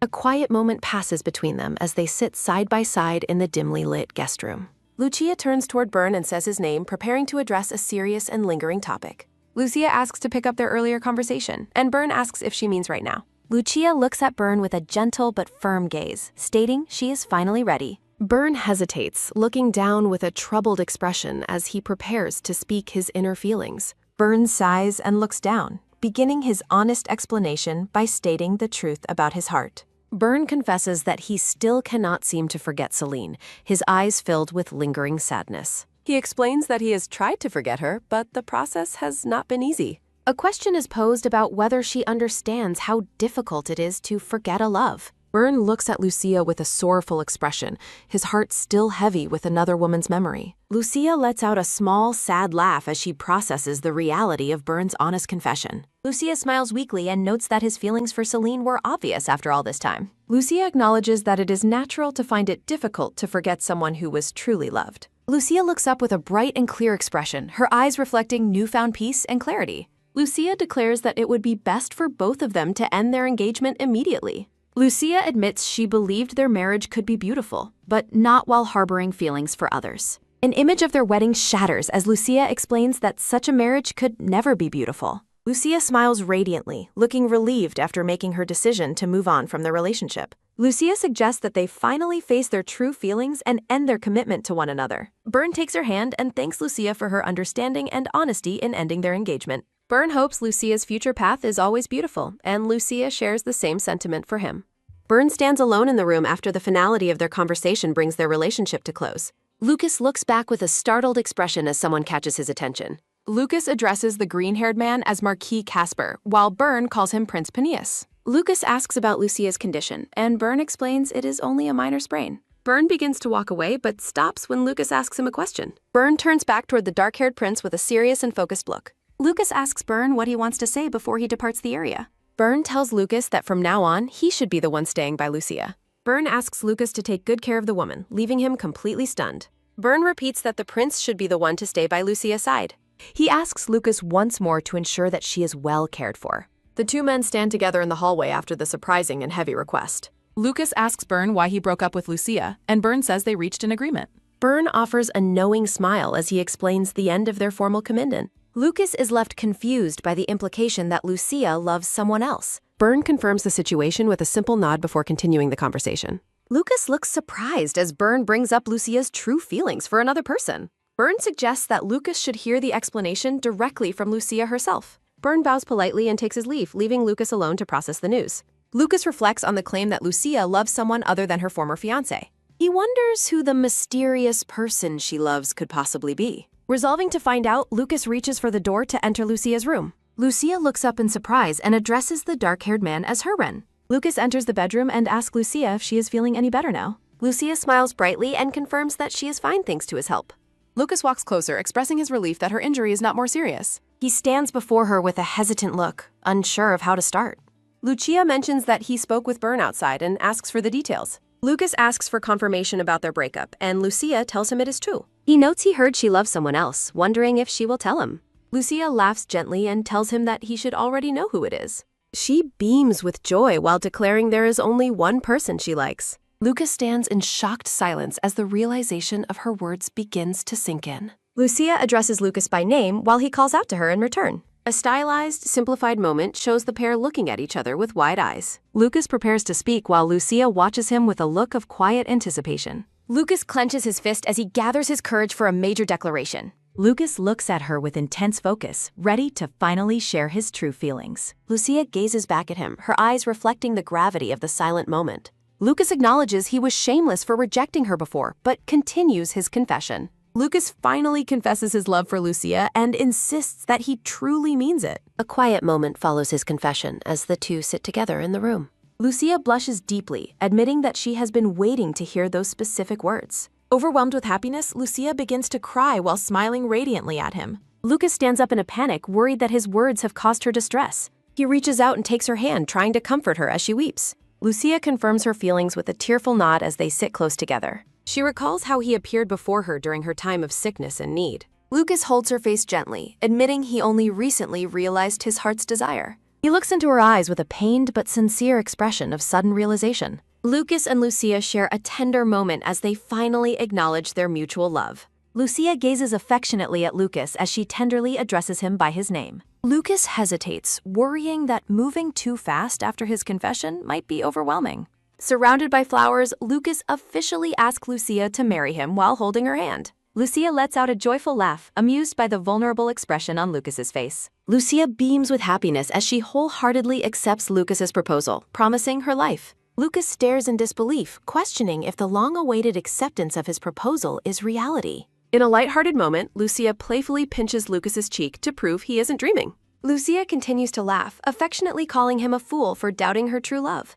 The scene shifts as a carriage travels through the night, signifying their departure together. Inside the carriage, Lucas remains protective, asking if Lucia needs medical attention for her injury. Lucia looks at him with a mischievous sparkle in her eyes, preparing to share secrets. Lucia playfully reveals that she has already confessed her feelings to him many times before. Lucas is struck with guilt, apologizing for the pain his past rejections caused her. Lucia quickly tries to reassure him, regretting that her playful comment caused him distress. Lucas offers a warm, sincere smile, thanking her for loving him despite his past. Lucia's heart flutters as she looks at him, overwhelmed by the depth of his sincerity. Lucas makes a solemn promise to cherish and protect her for the rest of time. He vows to treat her with such devotion that all her past sorrows will fade. The couple sits close together, the air between them filled with newfound hope and romance. They seal their promise to one another with a small, intimate gesture of trust. The tension rises as Lucas pulls her closer, his gaze fixed intently on her lips. Lucia becomes flustered by their proximity, her heart racing as he continues to move closer. Breathless and expectant, Lucia calls out his name as he prepares to bridge the distance. Lucas finally returns the sentiment, declaring his love just before the scene reaches its climax. Lucas and Lucia share a passionate kiss, finally uniting their hearts in a floral embrace.